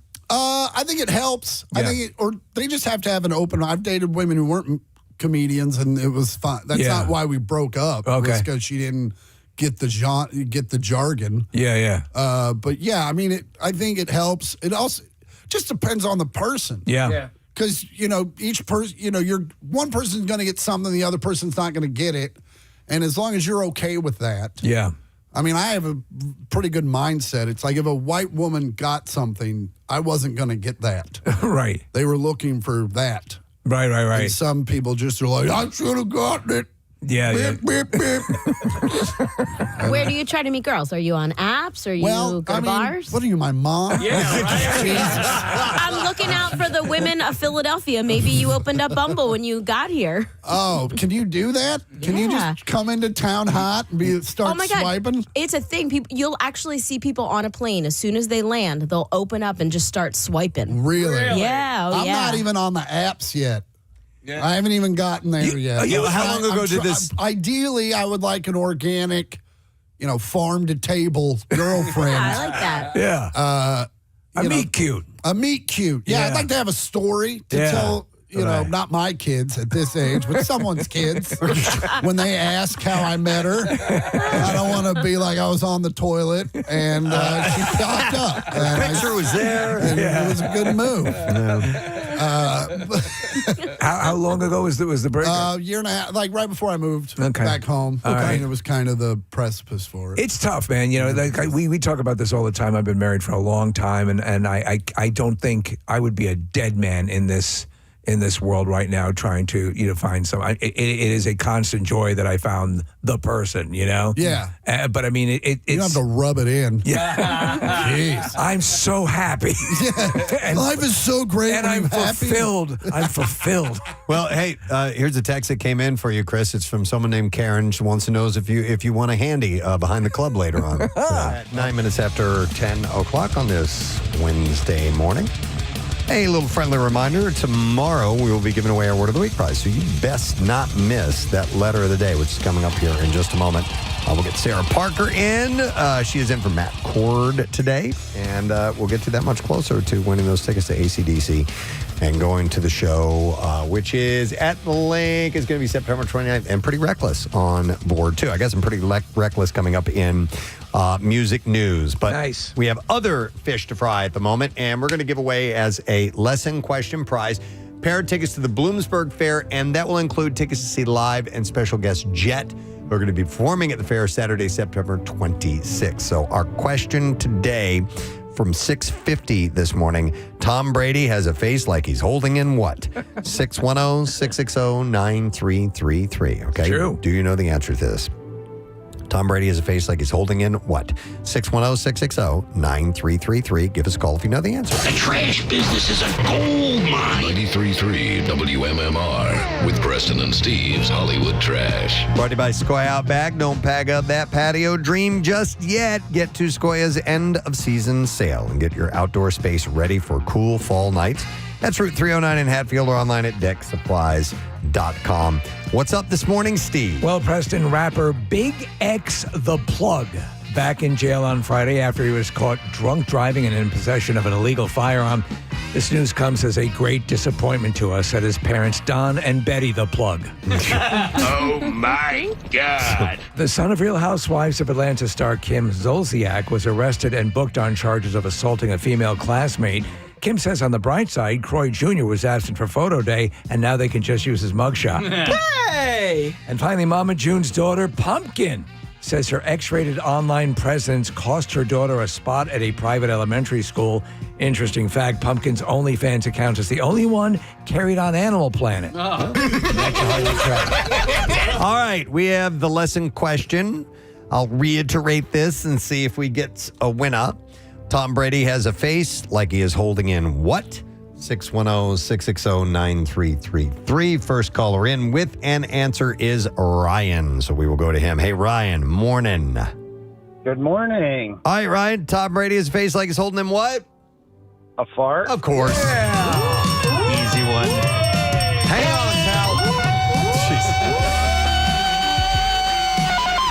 We're going to give you the tickets to the Bloomsburg Fair and tickets to see Live special guest Jet. They're performing at the fair Saturday, September 26th. And the Bloomsburg Fair isn't just a fair. It's one of Pennsylvania's biggest traditions. The concert is part of the grandstand lineup during the fair, which runs September 25th through October 3rd. Tickets for the fair and the concert can be purchased online at bloomsburgfair.com or by calling the fair office at 570-784-4949. Steve's Music News on 93.3 WMMR. Brought to you by Rita's Italian Water Ice. Pumpkin apple butter treats are back at Rita's. You can choose your favorite. Pumpkin pie concrete, apple butter concrete, pumpkin frozen coffee, or an apple butter milkshake. You head to Rita's today. These treats are available only for a limited time. Okay. Obviously, the big story was the passing of Dolly Parton, one of the world's most beloved human beings, who also happened to be a world-class entertainer, author, actor, and philanthropist.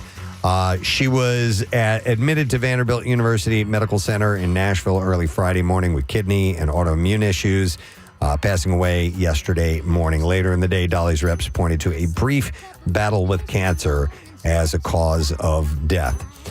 We spent an extended amount of time talking about Dolly this morning. She embodied every superlative attached to her name: superstar, trailblazer, inspiration, icon, legend. Her influence has been felt by generations of women performers who battled the male-dominated world of entertainment, often beating those who would relegate her and other women to second-tier status at their own game. Dolly was 80 years old. The Empire State Building paid tribute last night with the entire building lit up in pink in Dolly's honor. The Grand Ole Opry announced last night they were dedicating the entire Saturday night show this week to the country music legend following her death. The news was broken by Brian Seaver, her nephew and chief of security, in a video that posted to her official Instagram account. And of course, all our Instagram accounts are just filled with Dolly tributes. She was not only a great musician, an amazing songwriter, but an actress as well, and a philanthropist. And it just goes on and on and on. You look at the wide variety of people who are chiming in with their memories of her, and you can see how many people she touched. Yeah, Paul McCartney, Carol Burnett, Lily Tomlin, Miley Cyrus, Eminem, who had posted a letter that Dolly wrote to him after his rock induction, and he had said they never met. No, and she just wanted to do that. Yeah, wanted to reach out and tell him how great he was. And Julia Roberts, all the biggest names have reached out. Sally Fields, Jane Fonda, Elton John, people who've worked with her or not. I saw tons of celebrities who were just, tearing up. Yeah. Posting videos of themselves saying what Dolly meant to them. She's a national treasure and an icon. And her impact on the world, not just musically, is going to be felt for a long, long time. She's a positive person, a ray of sunshine, but we'll always have her music and her entertainment. We found out today pancake mix. Yeah. She had her hands in a whole lot of things. So obviously that is the big news and sad news to pass along to you. All right, I have a couple of other stories worth marking. Queens of the Stone Age will release their 9th album called Is this written correctly? Let's see. Perfect, but it has an H on the end. Perfect. Is that a typo, Marissa? Perfect. Can you check? Latest one for the album. Perfect. Looks correct. Yeah, perfect H. I don't like it. I don't know. Stop doing that. Stop it with that. It's a deliberate, imperfect spin on the word perfect. I don't like it. See what you're doing there. Stop Irony. Coming out on October 30th through Matador Records, the band also shared a new song called Insignificant Other. Insignificant. Which Josh Homme says is about the strange feeling of losing someone who once meant everything to you. He says the album's songs were made to sound like they come from different worlds while exploring love, lust, mistakes, and hard-earned wisdom. Is there any of them from Jupiter? No. Well, I you know what, Steve? I can't say definitively yes or no. If it's going to do different worlds, do different worlds. Perfect follows 2023's In Times New Roman. And includes 9 tracks. The band is also continuing its stadium tour with Foo Fighters before heading overseas later this fall. Why don't you hear that there are 9 albums? Mm-hmm. Like I'm familiar, and I like a lot of the stuff they do, but I didn't realize there were 9 albums out. Yeah. All right, Wolfgang Van Halen marked the 5-year anniversary of an online troll predicting that his band, Mammoth, would eventually start playing Van Halen songs. Back in 2021, the commenter said that within 5 years, Wolfgang would be performing his father's music. And Wolfgang replied that he would take that bet. 5 years later, he brought the post back and pointed out that Mammoth still does not play Van Halen material. Now look at all the volume of stuff that he has right now. Well, he wants to play. He wants to, honor his dad's memory. Yeah, but he is insanely talented and doesn't have to do that. Wolfgang said that he is proud of what the band has built on its own, and even offered the commenter a free ticket to any Mammoth show. So our program director, Chuck D'Amico, is a massive Van Halen fan, but as you pointed out, Preston, he has posited the question, the notion, is Wolfgang the most talented Van Halen? Yeah, because he can do so much. Yeah. It's funny, when I saw this story this morning, I held on to this thing for a while. It was an email from a listener. Right. And it was from had to have been over 15 years ago. And the guy was just thought we sucked. And he's like, your days are numbered. People are people are getting tired of you. You're going to be over. And I set it aside. I put it in a file, and I just kept it there. All right. And I was waiting for the right moment to respond. Any day now. I went looking for it. I can't find. I think I may. I may have gone. Why am I hanging on to this? Yeah. You know. But I wish I would have held on to it because screw you. Yeah. You know. You know what, Presbo? Today and every day, think, what would Dolly Parton do? That's right. Maybe that's the way to go about it. Maybe that guy needs a little love, and you're going to give it to him. No. No.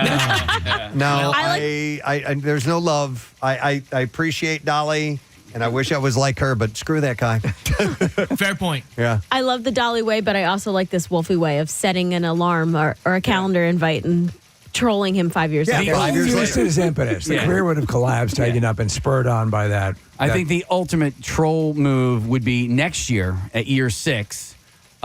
Play nothing but Van Halen songs at a concert. Yeah. See, you were wrong. See, you were wrong. It was You're off 6 by a year. years. Yeah, you would have been absolutely right, but sorry. All right, even if you don't care for the Seattle Seahawks, you may want to find a way to catch the halftime show for their season opener. The game against the Patriots is going to feature a halftime performance from Soundgarden with Taylor Momsen and Mike McCready. That's a pretty good bill. I agree. Yeah. McCready will also perform the national anthem pregame. The game kicks off at 8:30 p.m. Eastern on September 9th on NBC. So that's pretty cool. I like that. So New Jersey fans are hoping that John Bon Jovi lives up to the title of his 2002 song Lucky. The rocker and his home state's lottery commissioner are teaming up for John Bon Jovi themed scratch-off lottery tickets. Oh, that's cool. The $5 tickets will recognize one of the state's greatest musical exports while giving players 18 and older the chance to win cash prizes up to $200,000. I hope he gets to do a commercial with Gus. With the ticket design, no, that's PA. I know, yeah. With the ticket designs set to be revealed next month. The Jersey legend, John Bon Jovi scratch-off tickets will be available at New Jersey lottery retailers statewide beginning October 5th. Are you still playing? Do you guys play with any frequency? When I go to the grocery store, okay. Shell and I do a Sunday grocery shopping thing every week, and I always pick up, $5-10 worth of lottery tickets. There you go. Yeah. You never know. Is there a trick to it? Like when I'm down at shows, I see the lottery tickets, and sometimes you can see the ones that are still out, that are kind of outdated. 'Cause it's a holiday. I don't buy the scratchers. Okay. I just do the actual Powerball. Oh, okay. Got All right. With the scratchers, you want to stay away from, like if you see a scratcher and the serial number at the bottom, it's ticket number like all zeros. Don't get that one. Okay. Why is that? You know what? I don't know, but right. I do know that when I got a lottery ticket, and then what it might have been when I got it at shows, she ripped it off and she saw that the serial number was 0, and she's like, apparently like that never wins or whatever. I don't know. Okay. Mrs. shows that she's got the magic. Something about it. Well, she's been slinging tickets for a long time, so she understands the game. You're right. But you had mentioned Gus, and when Preston initially started that story, I was thinking about Gus and does New Jersey, because we don't get the New Jersey lottery commercials here in PA. But you can obviously purchase a New Jersey lottery ticket. Yeah, when you're over there. There's no problem at all. So I don't see New Jersey, like, they don't have a mascot. I don't see anything. The Gus campaign is it's constant. And it's been around for a long Forever. time, too. Yeah. There are people who really are still pissed off that they went CGI on Gus. Yeah. All right. Marissa found a New Jersey lottery commercial called Jersey Dog. Okay. I don't know if that's the mascot or if is it that's just the theme of Jersey that. Dog. You're in Jersey Dog. Or if that's just the theme. It's just dogs. There's a couple of dogs talking to each other. So I guess maybe Jersey Dog is one of the games you can play. I don't really know. We'll share it for another time. Yeah. We'll save it for another time. All right, that's it in music news. We will take a break. We'll come back. We will wrap up the show, get the letter of the day for the Word of the Week prize, and send you off with the lovely Sarah Parker. She'll be in next. Stay with us. Handy. You good on the handy? Why would... First off, ladies, that shouldn't be your opening offer. Okay. That should be something we negotiate down to. Down to. That's where, like, if you're like, let's make out. I'm like, what if we went all the way? And then you're like, we get down to that. Yeah. So, Chris, if that's your opening offer, I'm done because I can do that. I'm way better at that than you are. Well, You've done it more. Yeah. I'm very in tune with that area. It's like no one says to Itzhak Perlman, "Do you know how to play that thing?" Yeah. Wow. I love it when girls try though, and they're like, "It's not working," and you're like, "I have no notes. I don't know what to help you with. I don't even know where to start. You're I can so do it. far All away." right, Be like, let me show you. Yeah. That's it. Well, here, You're not nearly angry enough. Angry. Sometimes you got to get mad. Wow. All right. Well, listen, Chris is in town. Get your tickets while they last, my friends, at punchlinephilly.com. He's the Forrest Gump of comedy. No, he's not. No, and it's not. I was I'm keying the on Forrest Gump of rock and roll. There we go. There we go. No. Chris is awesome. We love him. So make sure you get your tickets. But you have 2 shows each night? I didn't see. No, 1 show tonight, 2 shows tomorrow. It's summer. Yeah. I got you, man. You got to get out and buy some vinyl and sneakers. What's the song? The at the end. Oh, it's Chris Cornell. Show me how to live.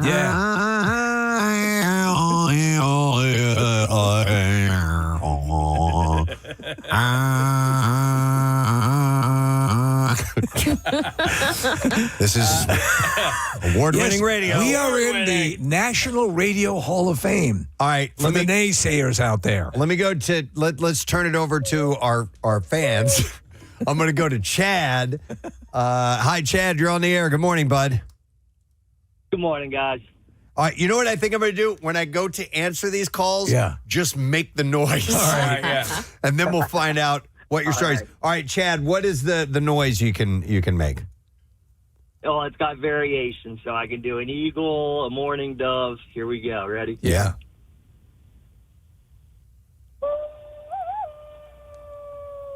Oh, That's okay. really good.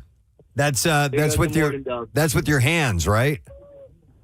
Yeah, I can cup my hands and kind of blow into your thumbs. Sure. Your thumbs. What's the eagle screech? Well, that was my go-to eagle. Oh, that sounded more like a morning bird. Yeah. Yeah, it sounded. That wasn't an It's eagle? the mourning dove. Oh, okay. But it says here it says you have an eagle All right, screech. so this is my eagle. Yeah, my Yeah. best one. Ready? All right, yeah. Is that an eagle? That doesn't sound like an eagle to me. It sounds like an eagle playing a dove. Yeah. There's a little Tarzan. All right, thank you, Chad. Appreciate it. That's the most impressive sound he can make. That is can do pretty cool. Can't do it. You So, got it. I can do it. I taught my son how to do it, and then he taught his entire class how to do it. This is in high school. And so he was at his rugby banquet, and we took video. All you could hear was everybody doing that. Because my son, I think he won like the MVP award, and as he was going up to get his trophy, you just hear people going, woo, woo. Oh. Yeah, so he I was can do the gun with my Oh. No, stop it. Impressive. I wonder if I can do that. How do you do that? You hold your... Hang Yeah, on. and then you just cup your hands. There, Casey. Great job. Wow. How do you create that reverb It's sound? amazing. Wait, can I try? Yeah. All right. I forgot how to fire it. It's been a minute. Marissa, can you do the actual gun with your mouth? We did this No. one day. Oh, yeah. Pew, pew, pew. Yeah. I We can. thought girls can't do a machine gun. Yeah. That's the one. Yeah. I can do the pop-up video sound. Oh, Yeah, okay. nice. Not I got bad. that. Pop-up video. And then there's the old water drop, which is a. Yeah. Wish I could do that one. Can you do this? I can't. So What are you doing, Casey? So Casey is to describe. He's putting his hands underneath his chin, and he's got one of his fingers in the webbing of the other hand. Yeah, go. Okay. Between, and then you. Why do you hold it against the You can chin? do it. You just, because It makes like a thing. a thing. Yeah, whatever you call it. Yeah, I think you can It kinda- gives it resonance. Yeah, resonance. Okay. Is what I'm looking for. Hang on a second. Ed has a noise he's been making since second grade that got him in trouble. All right. So should I just have him make the noise when I go to him? Yeah, have Ed lead with the noise, and then we'll ask questions. All right, Ed, without saying anything, make your noise.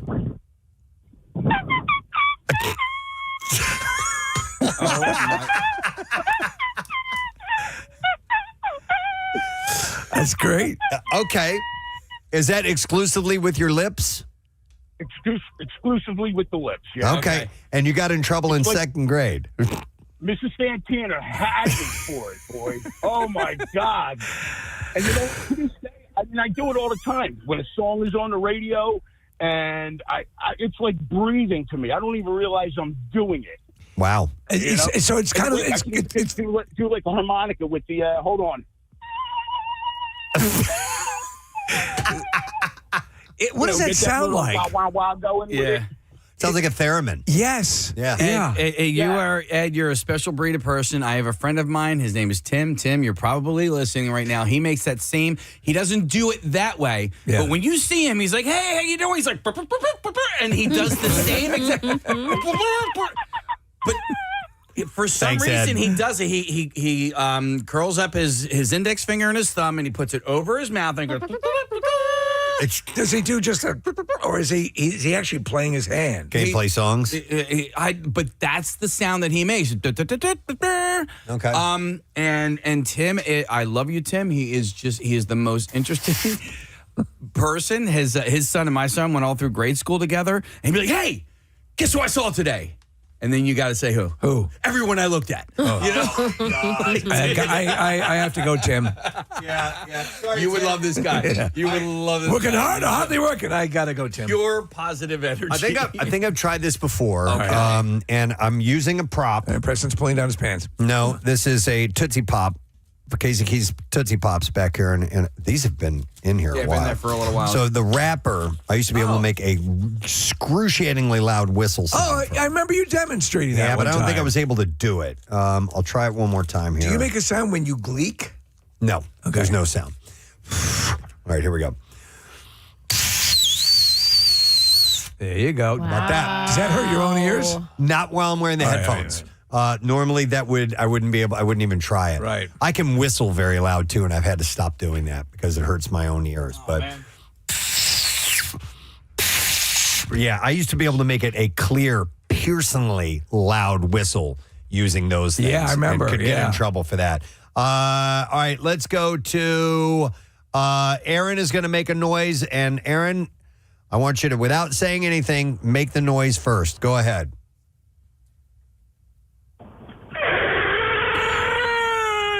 Okay. Is that a dying elephant? It's a dying elephant, apparently. Is that just your lips, Aaron? Yeah. Yeah. Okay. That's pretty good. I learned that I could do it. So, wait. But if it's Yeah, that kind of hurts. Yeah. All right. I've never felt so much pressure. I know. We You appreciate did a damn good job. going out on a limb here. All right, Aaron. let me try. Thank you. It's amazing. Pretty good. Well done. And not as good as Aaron's, but Nah. all right, let's try. And we'll move along here in just a second because I'm sure this is driving people crazy. Well, they're special talents. All right, we have Shane is going to do it. Shane, go ahead and make the noise. Love that. The duck. The Donald Duck thing. Yeah. Can you speak when you do that? Nope. No? Okay. All Man, right. I had a friend who used to be able to do that so good. Steve McFalls, Thank you, if you're Shane. listening. Yep. He like, Yeah. but It's hard. But you can really understand. On 93.3 WMMR, bringing us to the finish line for the day. That's 10:32 on this Wednesday morning. Beautiful day weather-wise today. Like 85 is the high. Lower humidity, thank you very much, but don't get used to it because that does return tomorrow. Some thunderstorms in the forecast. Not sure of the time of the start of any of that. But I did see that the humid conditions are going to be back over the next few days. So even though the temperature is going to be in like the mid-80s, it's going to feel a little steamier. Than that. I'm sick of it. I've not liked this summer. I've not cared for that part of it. Agree. Yeah. Whatevs, man. We move on. Thank you to our friends Alex and Thomas who were on this morning from Fox 29. We obviously spoke about Dolly and all things about her. And Alex was telling us she had been to Dollywood before. Loved it. Loved every bit of it. Yeah. So That was cool to hear. And for the most part, we covered a whole lot of Dolly territory this morning. Much deserved, as of course, it's obvious.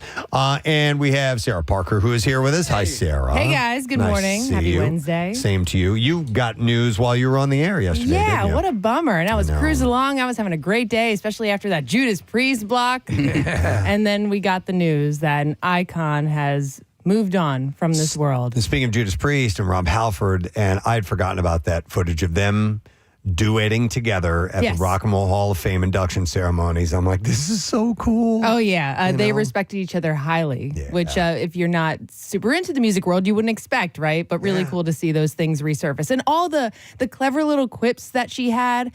I'm not sure if you brought this up, so forgive me if you did, but was it Letterman who would do the top 10s? No, we didn't, but that was so great. Oh my gosh, yeah. Dolly's number one pet peeve, and she says something along the lines of, nobody realizes I got a great ass too. Dude, she just had a sense of humor. Like she knew how people perceived her and held herself, in such high confidence that you couldn't knock her down. No. It's incredible. She was the first to make fun of herself, so Right. you couldn't even do that. And that was the charm. The charm that she embraced, that louder, the flamboyant look, and that's iconic. Amazing stuff. Yep, she was incredible. Press, you had a bizarre file story today that Sarah was in. Was that?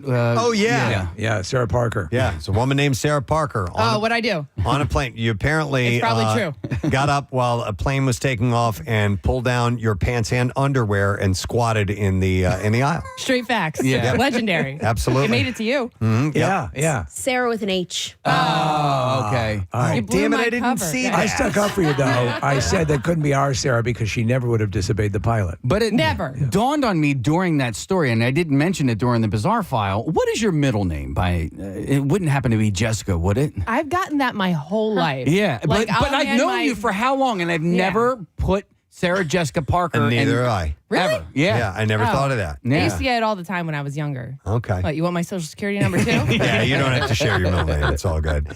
We do need to, however, get a letter from you if you're ready. Got it. All right, here we go. Preston and Steve on 93.3 WMMR. Now, the Daily Letter. And the Preston and Steve Show is brought to you today by the letter. L as in lovely. So it's Sarah L. Parker.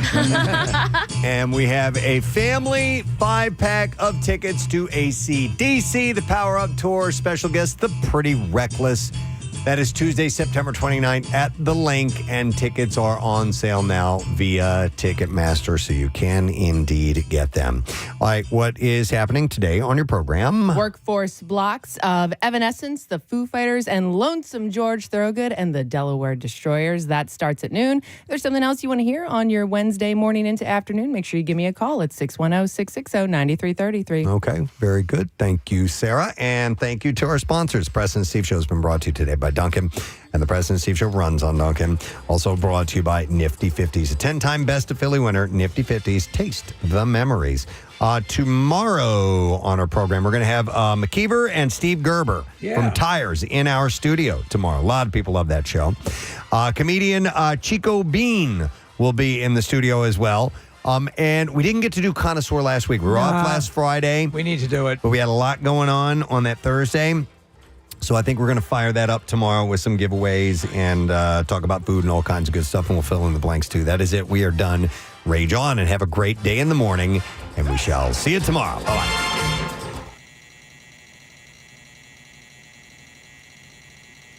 Bye-bye.